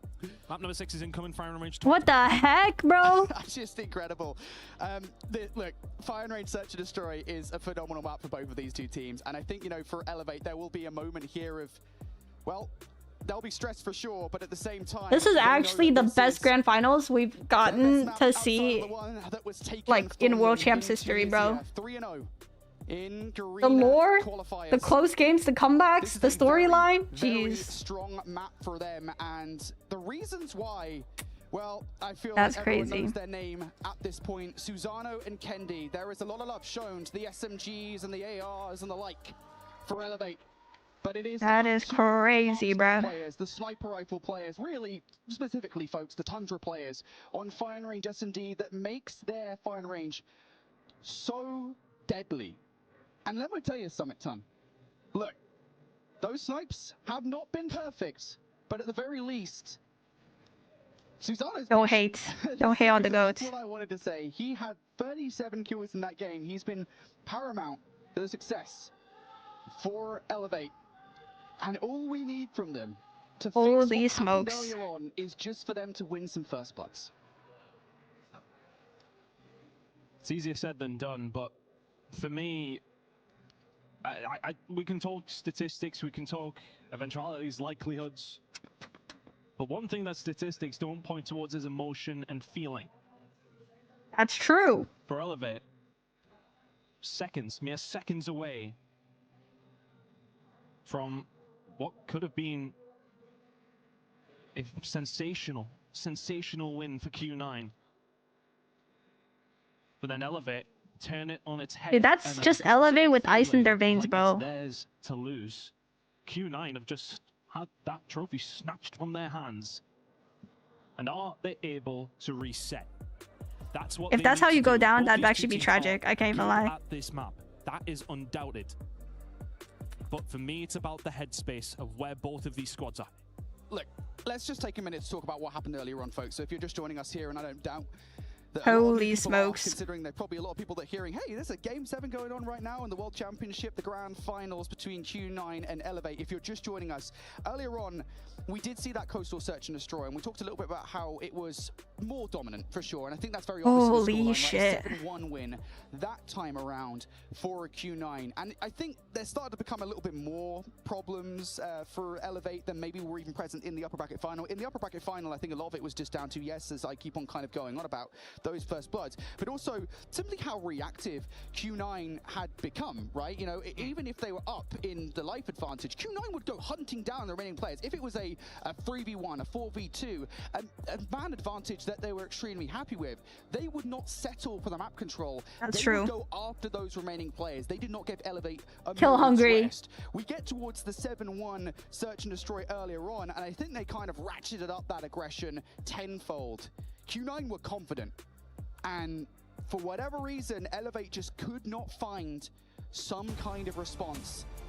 They need one. Are they starting? Here we go then. Whatever happens, firing range search and destroy will decide who the big boss. When are you playing? I was playing earlier, but we're just watch partying right now. Put on an absolute barn burner for everybody here in Katowice, for everybody at home. Oh my god. I mean, it's gotta be. This is a $200,000 S&D, chat. This is the most expensive search and destroy you will see. And which way will this game go? Q9 needs to relax and calm down to mental game more than anything now. Facts. It doesn't matter how good you are on search. Notoriously, it doesn't matter. It's who has more ice, who's more composed, and who has better shots. Very typical spot. Dude, he did this last time too, bro. Oh my word, it's broken open for Q9. He did the right thing. God, they read him like a fucking book. Didn't expect the second player to be the one to check it. Now all of a sudden Q9 have complete control of the site. It's a 5v3 in their favor. Don't peek! It's a good snipe from Susano. Elevate have to try and take some kind of time here to get behind enemy lines. That's unfortunate timing. From Mao-Chi is, oh god, that's a strategy and a half right now. Effectively 3 versus 3 over on the site. Oh god, they're gonna flood him. And they need to do something about it. They're gonna jump the trailer guy. Never mind, Mao-Chi got a crazy flank. This is just difficult to win if you're Elevate. You cannot kill that many people in a row. Q9 will find it. And ultimately, that's the gamble. Okay, good round for Q9. They pushed a player in towards a corner, said, hey, let's try and surprise Q9. Buddy, let me tell you, there are no surprises at this level of Call of Duty Mobile. Every single corner will be meticulously checked, especially given how quiet Elevate were being. I think Q9 probably realized that something was up. Similar looks in this round. Elevate, tiny bit more reserved. Opening snipe. Mao-Chi is going to be tagged, and he's going to back down. That's going to be the starting gun here for Q9. A lot of utility sent this way. And Q9 will get very, very aggressive. Elevate, are they going to be able to answer? PJ again is going to get caught. That's first blood once more. Over towards Q9. That bomb once more going down for Q9. And they have their advantage. And they had in the previous round. 5 versus 4. Susano will even the odds. 4v4. Yeah, you need some exit frags here again. Once again, Mao-Chi playing an off angle, off away from the rest of the team. He's going to try and keep some players at bay, and every single time Elevate peek their heads, they're getting tagged up, they're getting shut down. Great work from Q9 here, just holding it down. Elevate have got absolutely no answer. And these are the yikes, bro. You come off the back of that control to find 2 convincing rounds like that. Wait, Diabolos made a tweet about regarding our response to defamation and slander. What the fuck happening here? From Elevate. I think what we've seen so far is a pretty box standard defensive setup. The hell? And this is different from Q9. Elevate have gone something for different in Q9. Good start for Q9. And they're on T side, which is actually even better. The player book. It's being brought out at the correct time here for Q9. Damn, bro just like snaked his way through. Holy shit. Just that easy. For the first time though, Elevate will find good nade. first blood. And now all of a sudden it's difficult for Q9. Never mind, doesn't matter. Have found themselves over towards B and swept on in. Holy aim! A lot of damage. Cloud should be dead to right. Susano will find it. Brilliant retake from wow, Elevate. Susano. That was really bad. And in that, put that one down, my goat. Sazu, thank you for the gifts. Boris, thank you. In that situation, he was down. I was convinced that he was dead by way of a very well cooked nade from Q9. He just head to right. And Susano comes to the rescue for 3. Yeah, I thought that nade was gonna secure it, but I guess not. What a triple from Susano, though. Something cheeky and Elevate say, well, do go away. Not the Ganeth. Positivity for Elevate that they're now on the board. Snipers really haven't been there for them. Kendi yet to find anything, which is really surprising. He's so consistently that guy for Elevate. And he needs to be. When once again he's being caught. Huge. 4 versus 5 now. He starts to get aggressive. Huge first blood. In these kind of moments, do you start to get desperate? He gets caught out. Utility down over towards this A side. Q9 are on their way. Susano just can't blindly through the smoke and find anything. Elevate, of course, not ready. No. This is a repeat of round 1. It's not looking good. Again, ascertain control over A. Bomb down. Elevate have not been able to get through the map. Maybe a different kind of change in tact here might well help Elevate. Save the goat Curly. Have been so good at locking this thing down. That nade ain't gonna find anything. It's gonna force really good nade to let Curly move back. Delay the push on the barrel. Been successful, but these smokes may well help. Lindo, he can find the first. PJ will answer back with another, and all the kills start to flow in the middle of this site. Mauchi will find one more, and now it's D-Chen and Mauchi left 2v1. Every time that bomb is down, Elevate. This is Q9's playground, chat. What is Elevate's main weakness? Easy forehead kind of search and destroy my goat. Did they get the bomb down on A thrice? Yeah, successful on the back of that. Elevate have to find a response. Fucking S&D, bro. Oh my god, they're letting him fucking do it to them. They're letting him be sneaky. Oh lord. And Yoppy, see you in the next round, pal. Feels like Q9 are in Elevate's heads. That's fucked. They know where they're going, they know what they're doing, and they know how to beat them. And how they've been beating them is a push over towards A, and that's what's starting to formulate now. Tagged up just a little bit though if you're D-Chan, you're gonna have to back on down, but the rest of Q9 are here with you, they're there for the backup. Oh my god, Kendi's gonna get pushed. They didn't push him? Of course you pushed that. Fuck, he's 1 HP and he's a sniper. You jump him. Yes. Obviously, the fuck. Barrel smoke just rushed this kid. The fuck? Dude's isolated at 1 HP with a sniper and trailer. You can't ask for a freer kill than that. Oh, now they choke? Q9 choke? I'm not sure why he jumped off, to be honest. Maybe what time is it for you? 12:30. I just didn't see, but irrelevant. He did it. Ew, why does my thumb look like that? 2 versus 2 and far from a sure thing. Oh, you gotta hit those shots if you're Susano. You're being so fuck? Accurate. The entire series, the entire week. You need to find something, but that's just a fucking freebie giveaway kill.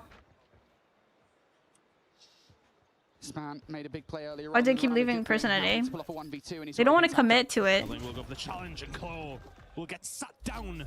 Q9 4-1 with the good. And I just don't understand. They got off the bomb. There was an opportunity there for Elevate. It was right in their grasp, and they did take it. They got a couple of kills, and then still Q9 are like, oh my god. We're in a 2v2. We might not have numbers, but we can still get the bomb down. That's exactly what they do, and I think Susano going down was the catalyst there. Chloe didn't really have much of a chance with mid-map pressure. Elevate have once again adaptive, but it's just the problem. Holy bullets!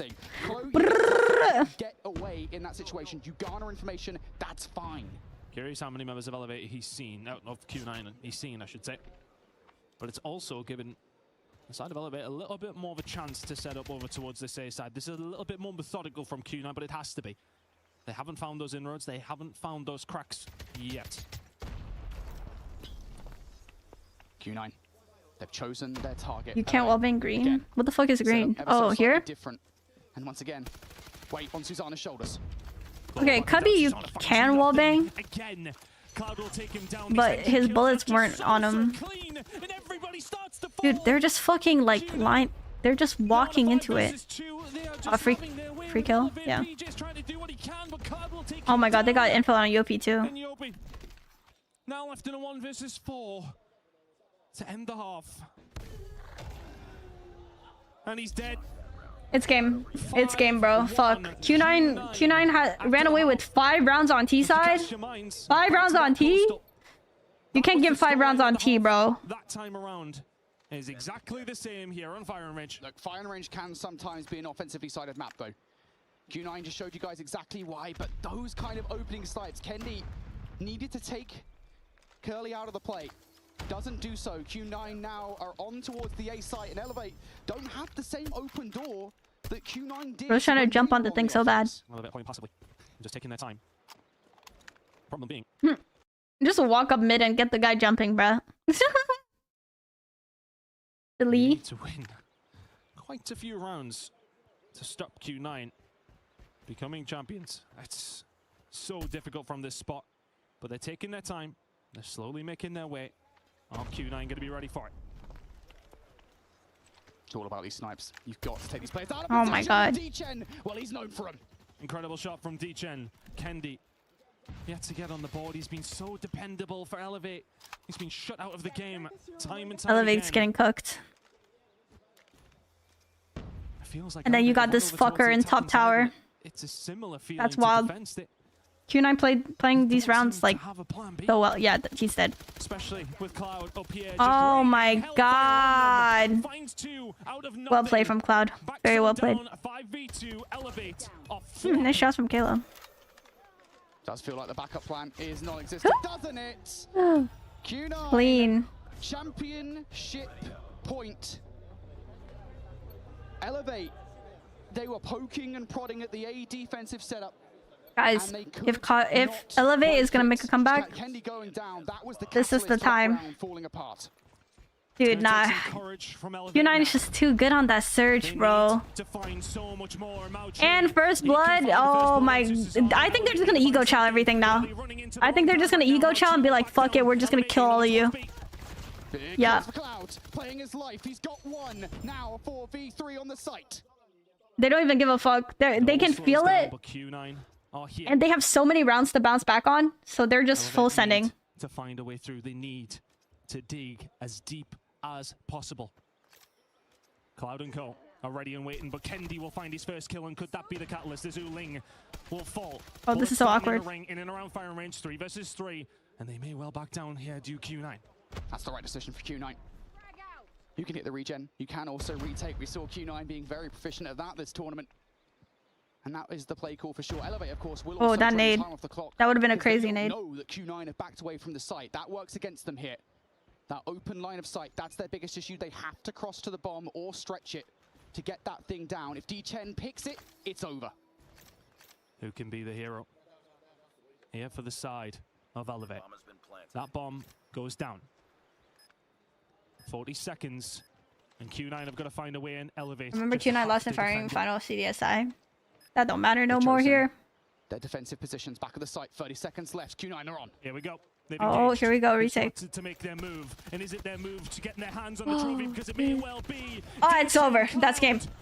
The heir to the throne must always kill the king.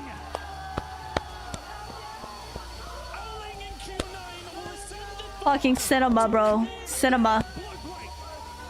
Look at it.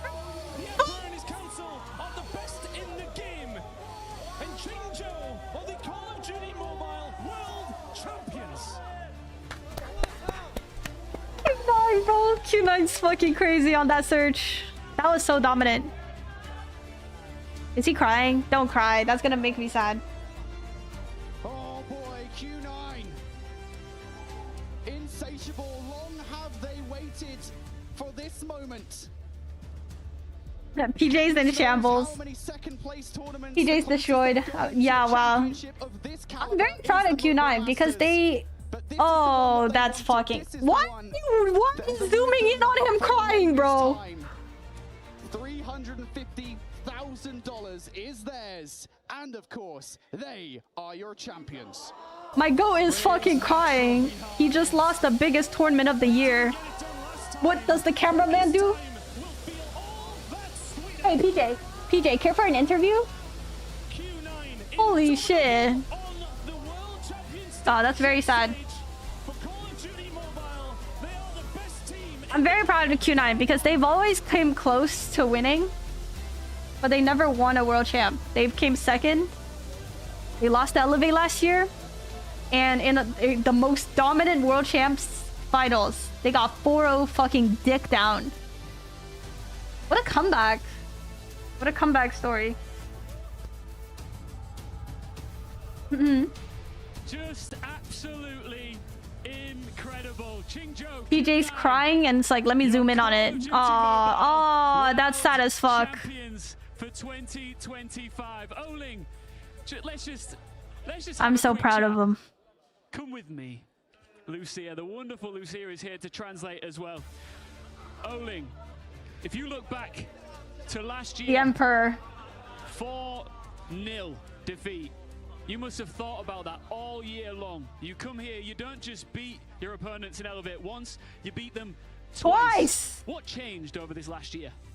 欧林，首先恭喜你拿下了世锦赛的冠军。在去年的世锦赛当中，决赛当中，是被0-4 Elevate 打败的。Why do they have to keep mentioning that shit? 你们0-4 ，just remember you guys lost 0-4。0-4. By the way, let me remind you, you guys lost 0-4. 我想说的是，这一年我们过得 This year 顺利，我们一直在稳定的进入决赛，但是在此之前，我们总是输掉的那一方。 Yeah, he's saying how they lose a lot. They keep practicing, trying to fix their mistakes. Oh, so we've been practicing today's so results is from our hard work. For this year, it's been a very tough year for us. Yeah. Because we always going forward. Thank you for the super GGs. Yeah, they always go to the finals and they just come second all the time. And also, we train our team and we made so many adjustments this year to make this champion back home. Well, it paid off, that's for sure. Look, I can tell that you are incredibly emotional and this means so much to you. Just talk me through. They're wearing the same shoes, chat. They're all wearing the same shoes. After all of those second places finishes that you've suffered wow. over recent times. 在刚才你提到的对话过程当中，可以看得出来，在不断的拿下亚军之后，你的心情会有一些低落。但同样，今天可以看到你非常的激动啊，有什么话想要分享吗？ 我想说 I want to say 我想说的是，很感谢一直以来支持我们的粉丝。Thank you to our fans. 在我们一直失利的时候，也在支持着我们。Thank you to our fans while supporting us while we're winning and while we're losing. 我只能说，献给 CDM 的所有战队，你们久等了。然后最后我还想说 and last thing I want to say.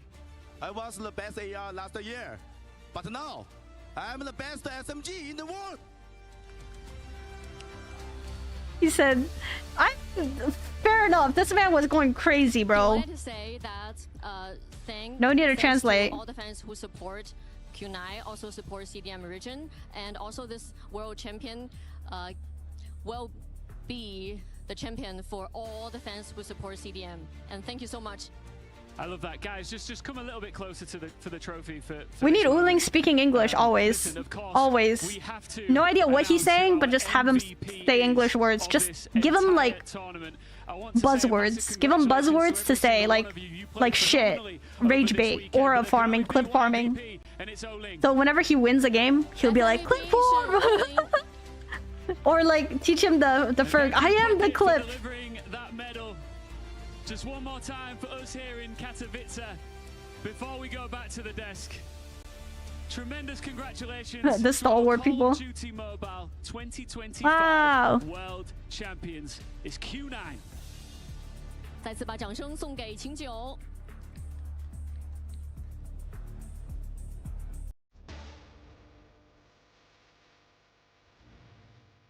Wow. What a weekend. What a day. What a series as Q9 are your Call of Duty Mobile World Champions.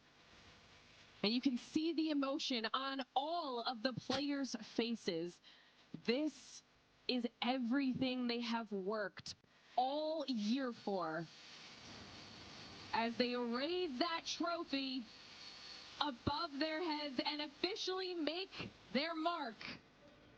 Wow, wow, wow. The COD M competitive sphere. That's crazy, bro. Deserved moment for Q9. We knew they were going to be a force to be reckoned with all weekend long. And now they have put that bow on the top of the present that is attending World Champs. Proper. The trophy looks light. With you. I bet it is. I think it would just be not very Final series. It's about damn time, Lauren. I'll tell you that much. It wouldn't make sense for it to be too heavy. As far as the conclusion of this grand finals is concerned, the closest that Q9 ever got was Mobile Masters, but here finally crazy. This isn't even Q9's like full roster. They have a sub as well from Cloud. Wow. I mean, he absolutely They really won that shit with the sub. All event long. Q9 played their absolute hearts out. This is the best Call of Duty Mobile we've seen them play since the inception. Brody, talk to me about what Yeah, it was like with that At Daniel Aramonzel donated 10,000 Nigerian Nairas through Happy Super for the Chat. Emperor. So happy for Emperor OULING. Maybe even Q9 to a certain extent, could have come back 2-0 down in a crossfire control in a round 5. Yo, thank you so much, Daniel. Bro, absolute dub. Dub grand finals. I mean, yeah, I wish S&D was closer, but like, Q9 too good. We get to work in the space and be part of Call of Duty Mobile Esports. Moments like that are what makes events like these special. But also what makes it special is the fact that Q9 have made history. Once again, we are denied back-to-back champions. Nobody still has won the World Championship twice. But, I mean, this is just so beautiful for Q9 to be here. This is their wedding, as you said, proper. It is just awesome. So awesome to see Q9 finally get that championship. Our players not only go home with the cash prize, with the title of best in the world, but they also get to take home the very OnePlus 15 phones that they were playing on. Oh, they get to keep the phones. Added bonus here. I mean, what a cool commemorative moment that is. I was trying to steal the one that's on the desk. I don't know if we get one. But no, What happened to really OUG? cool, Fucking shit on. The ones that they got the championship done. By I don't know if anyone's Wolves. ever framed a phone before, but I Okay, think maybe they not might shit on, but actually get framed. This would be the perfect moment to do it. I mean, Daniel with the 20 gifted and the Nigerian prince is so back. He's so back, chat. to make sure they did this. Guys, think let's get as some well, W's in chat. Just immediately coming in from that winners Celebrate the 20 gifted and I said Uling myself straight the away, I was Emperor. like, they're gonna do it. They're surely gonna do it. But to then be able to not just regain and win. What that about Stalwart? seventh map, Stalwart came in third. but to do it in that fashion as well. I mean, Yeah, Stalwart came in third. Elevate came in second. incredible- Q9 came in incredible first. Performance from Q9. My head was out of the venue. Never mind theirs, and they're out there playing. Thank you so much for all the gifted. Everyone can use the new Dumbo, Fred, and Ari Positives on the side of Elevate gift to pull out stickers. that final series as well, because I think Despite the visa issues and stuff, still the event was successful. Oh, yeah, I think despite the visas and stuff, there was a lot of things that definitely needs to be fixed for champs to run even better next year. Just in terms of like the matches we had, I would say it was very entertaining.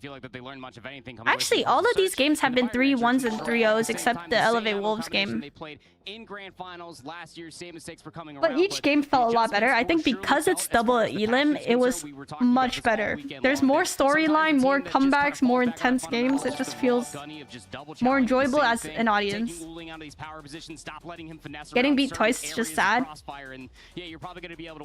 talking about Q9, bro. Like, shit. The fact that you're even getting maps off them is commendable. Once they finally conceded space, played a little bit more patient, you got to see how good this team truly was. I mean, now that it's all said and done, Brody, give me your thoughts on just kind of the whole year, what we saw with the general level of competition in Call of Duty. Wow. It most certainly has been raised, right? I mean, that's something that we've been talking about all. I actually enjoyed the matches this weekend. I agree. This weekend, in terms of like just matches, have been phenomenal. In the competition and the lengths that We won't teams talk about the go other to, stuff both though. in their own region and across the globe to get to that level is huge, and Q9 I think have proven just how much dedication they have to ensuring that they can reach that level and go well beyond it as well. I just want to say as well, I think it's quite poetic, by the way, that Q9, they don't just win that tournament here full stop, they win it in Search and Destroy, which is something they have been known for. They are the Search and Destroy kings of the world, and I think for them to do it here in Search and Destroy in an indomitable fashion, as you said,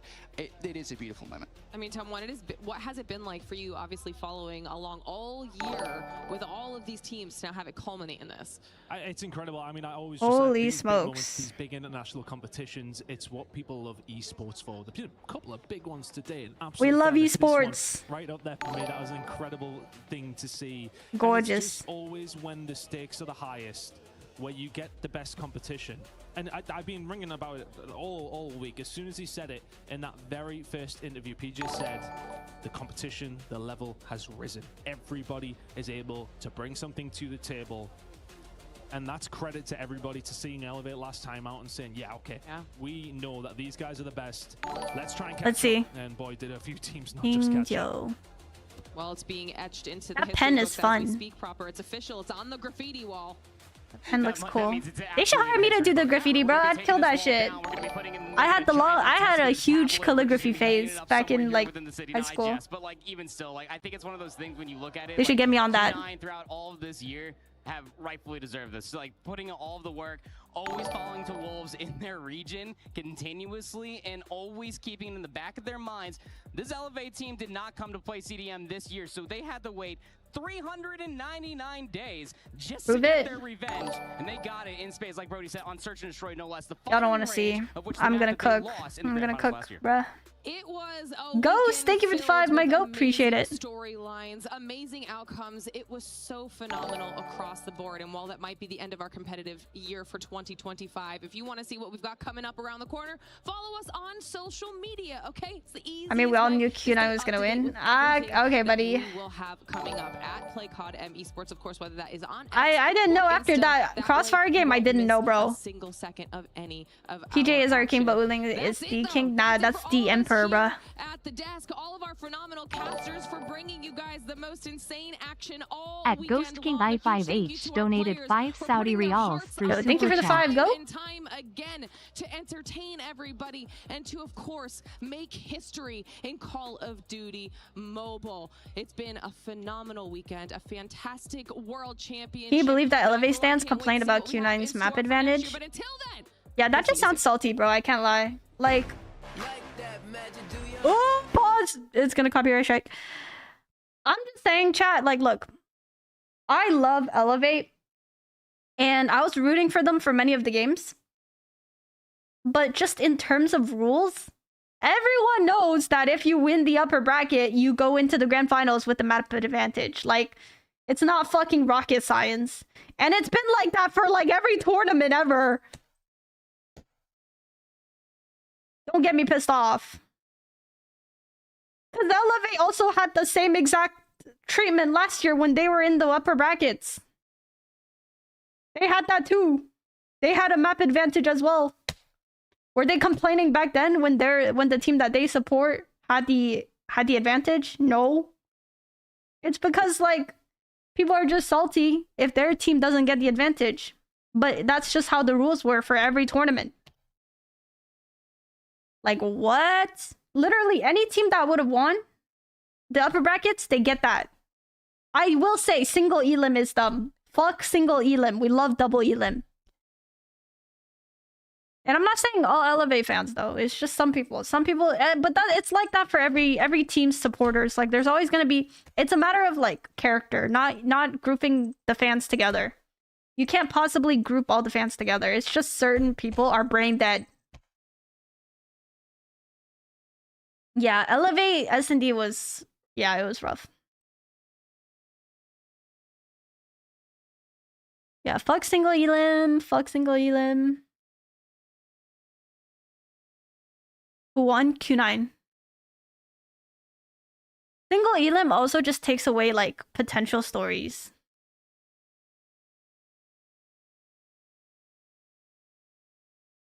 Q9 won with substitute. That's also true. That's very impressive. I want to see a stalwart grand finals. I want to see stalwart go into the craziest training arc right now. They have so much potential with the newest pickup with Jai. Stalwart has so much potential. So much potential. They came third, which obviously is still really, really impressive. But they are definitely a top 2 contending team. Absolutely. They're so good. They have so much potential. But yeah. Q9 is super consistent on Search. Very impressive. This is the first champ I actually knew what was happening. That's actually funny as fuck.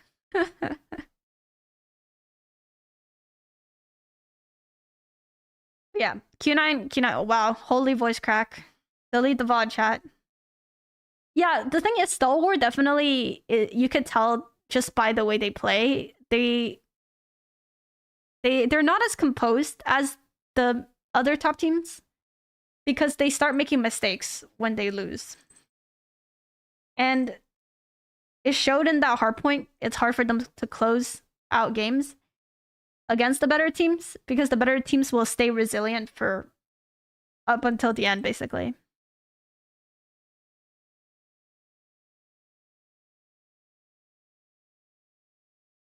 Yeah. Huge shout out to all of the staff that worked behind the scenes for this event to happen. Everyone on screen right now. Because we wouldn't have this event without them. Absolute goats. We're gonna let that run. Yeah, let's get some W's in the chat for the staff. The people that work behind the scenes. They don't get the glory, but still. That's how everyone loses. They start making mistakes. Yeah, but it's a matter of being able to like stay composed when you lose a map where you shouldn't have lost. Like Q9, they lost that control crossfire. So they choked a 2-0 lead and they made a 3-2 comeback. So going into S&D, they obviously mentally probably wasn't at their peak. But being able to be like, yeah, like we're just gonna bounce back. Do they get free COD points in the tournament? Sometimes. Yeah, that was fucking crazy. Very good world champs. Time to sleep now? I don't know about sleep, chat. About to hit the gym. W viewers, W staff, W streamers, players, sponsor, everything. Big dubs. There's definitely things that could be done to improve the quality of world champs and esports overall for next year. You guys know, like, visas being an issue. The issue, I think, because one, Katowice, like Poland, a lot of the East teams, or East, like, players need a visa. Like, North America, we don't need a visa to go into Poland. So, I also understand, like, they hosted it because that's where ESL is located, but it's just so... It doesn't make sense to put $850,000 up as a prize pool for a bunch of players that have such a low chance of getting into the actual venue, into the actual country where the tournament's hosting, you know? Like, you can't call it a world champ and then just, like, it's... I think that's ridiculous, because it's also, it sucks for us as viewers, because we're like, oh, you never know what could have happened, right? Oh, if Godlike was here, right? If SPG was here, what could have happened, right? Instead of like Animus, what could have happened if Soul and Godlike didn't have to merge, right? What could have happened? Like, we won't know. And it's just, obviously as viewers, it sucks. But what sucks more is the players. Imagine that's you. Imagine you grind the whole year. You play COD Mobile for hours. You practice, you VOD, you scrim. You get a bond with these teammates. You get a love for esports. And then you qualify. You qualify for a $850,000 tournament. This is life-changing money. You qualify for the biggest tournament of the year. And all of it is basically taken away because your visa didn't get accepted on time. And it's like, what the fuck? It's just, it's very heartbreaking. And, like, obviously I could say, like, oh, I feel so bad for the players, but you truly don't know how that feels unless you're in that position. Like, I can't imagine how that feels. So yeah, it's very sad, and it forces so many players to retire, because if that could happen again next year, what even is the point of competing, right? So sad. But regardless, this was a very fun champs to watch. India, no, India definitely has potential. I mean, we've seen them. Top 4, top 3, top 2. We've seen them perform exceptionally well. But it's just because of what happened, it's so unfortunate. And it's just sad for these players, you know? New Gen Ninja's got a really hard group. New Gen, well, yeah, but they're also a team of two teams merged into one. They performed exceptionally well for the cards that they were dealt, you know? Like, we should just be proud of them, but it's sad. It's just very sad for the players that missed out. Because you invest so much time, and glory and pride is one thing, but like, they're all playing for a big amount of money, right? You're putting in a lot of work and time for financial return, and for that chance to get stripped away, you don't even have a chance to compete for it, even though you qualified, that just sucks, you know? So yeah, it makes sense a lot of players are retiring. I think this champs, in terms of just matches, it shows how much potential there is for Kadam Esports, right? There's so much potential for a juicy ass storyline. You know what I'm saying? It's like, it's right there. It's right there. But if we could just get our shit together, if they market it a little bit better, because I know so many people didn't even know World Champs is happening right now. If they contacted the Kadam partnered creators to do like partner streams, I did this stream. I'm not obligated to. I just did it for fun and I wanted to watch, and I think some of you guys wanted to watch. Why didn't they reach out to us and be like, stream, watch party, promote? Like, it's such, I don't know, dude. It's such, it feels like wasted opportunity. The 850k will be split. Yeah, so it's like 350 for the first place, and then split whatever. Like, you know what I'm saying? And the thing is, it's not even Activision's fault, because Activision and the team that hosts champs are separate teams. They gotta listen to player, viewer, creator feedback if they want esports to last in COD Mobile. And Kadam is literally a game that's built to be competitive, so like, the fact that this is how it's going, it's like, it's fucking mind-boggling.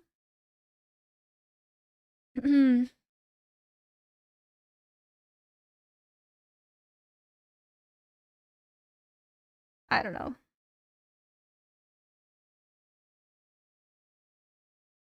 Even Ferg didn't do the watch party because he said it's a regional championship, which is not enjoyable. I mean, it doesn't make sense for him to watch party if he's not gonna like benefit off of it. They didn't even contact the creators to watch party, so why would he? Anyways, chat. That's all. Yap. Indeed. That's all from me. I get what you're saying, but also, if you make your living off of this game, why would you not be promoting its growth and sustainability already? Because it doesn't make sense. Okay, how about I put it into perspective? Let's say I stream COD Mobile every day. That's how I make money. I gotta live. I gotta eat. I gotta pay fucking for shit, you know? I gotta make money. If I stream the watch party and I stream the tournament, let's say I get 100 viewers. Or I can stream myself playing the game any other day, not at 3 a.m. when champs happen, and I could get 300 viewers. My viewership is going to be better when I'm just playing by myself, and I don't have to stream like constantly for 9 hours straight, and I don't have to do it at 3 in the morning until like the crack of dawn. So like, in terms of financially, it doesn't make sense for me to watch party champs. Unless COD Mobile, like, asks me to, you know? But here we are. So yeah. That's just... And it's like, yes, this is the game that is like my job, but in terms of what's actually my job, it's like just making content, and it doesn't really matter what content I make. It doesn't have to be champs. I could be using that time to do something else, right? Like I could literally be like streaming, editing, recording, something other than watch partying. So yeah, it is what it is. But I will say this was a very enjoyable watch. So I have no regrets. It was very fun. It was very fun, and the games were very entertaining, and I enjoyed it. Yeah, thank you guys so much for joining and watching the tournament with me. I had a good time. Hopefully they do better for esports. What can I say? Hopefully they do better for esports in the future. And yeah, I want to see esports succeed because I like watching it, and it's like, yeah. Anyways, chat, I'm gonna hop off, and I'm glad you guys enjoyed the games, and I hope you guys had fun watching. I think it was a very intense grand finals, and honestly couldn't ask for more. It was great. Make sure you guys stay safe, stay hydrated. It's Sunday. Go out, touch some grass, and have a great week ahead, guys. I'll be back to streaming my regular COD mobile program tomorrow because I'm not sick anymore, so, or at least I'm getting better, so I can actually like play and stream. Yay! Yeah, we'll play tomorrow. I can actually finally use my own skin for a little bit, and it should be good. Yeah, have a lovely rest of your day, guys. I'll see you all tomorrow. Take care. Take care, goats. Wait, what the